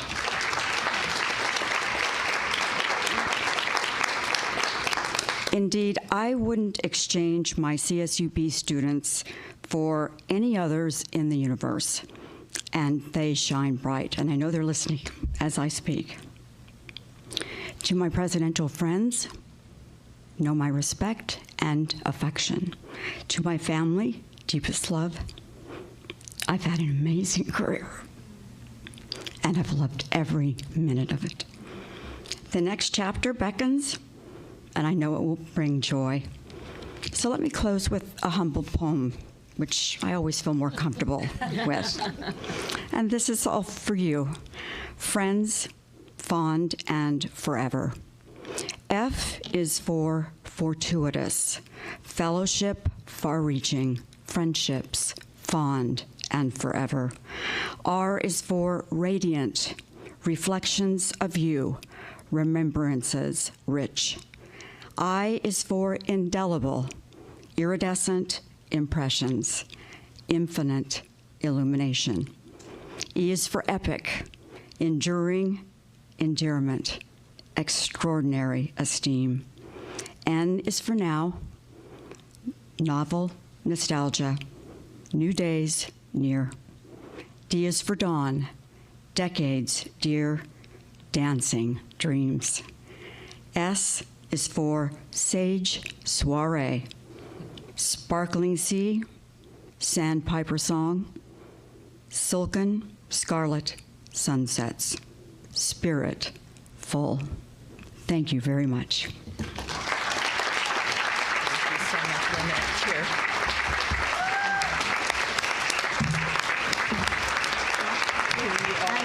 I probably need to.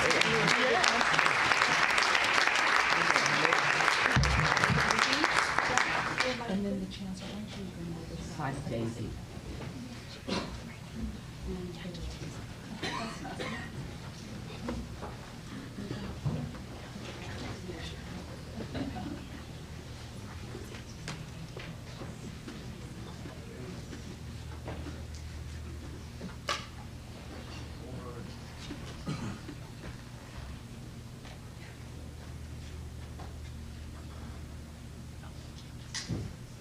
Thank you very much.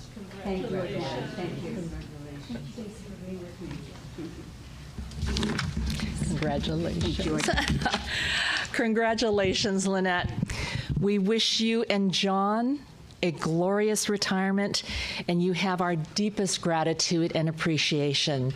So thank you, Lynette. And to all who continue to devote their hearts, minds, and talents to this exceptional institution. This concludes the business of the November 2023 meeting of the Board of Trustees. The board will reconvene next for the Board of Trustees retreat on November 30th, and then for its next regularly scheduled meeting on January 30th and 31st, 2024. Notice of the meetings will go out in the ordinary due course 10 days in advance of each meeting. Thank you so very much, and we wish you a happy Thanksgiving and happy holidays. We are adjourned. We honor our veterans today and every day. At the CSU, they receive special admissions consideration and priority registration. They also receive academic credit for military courses and experience.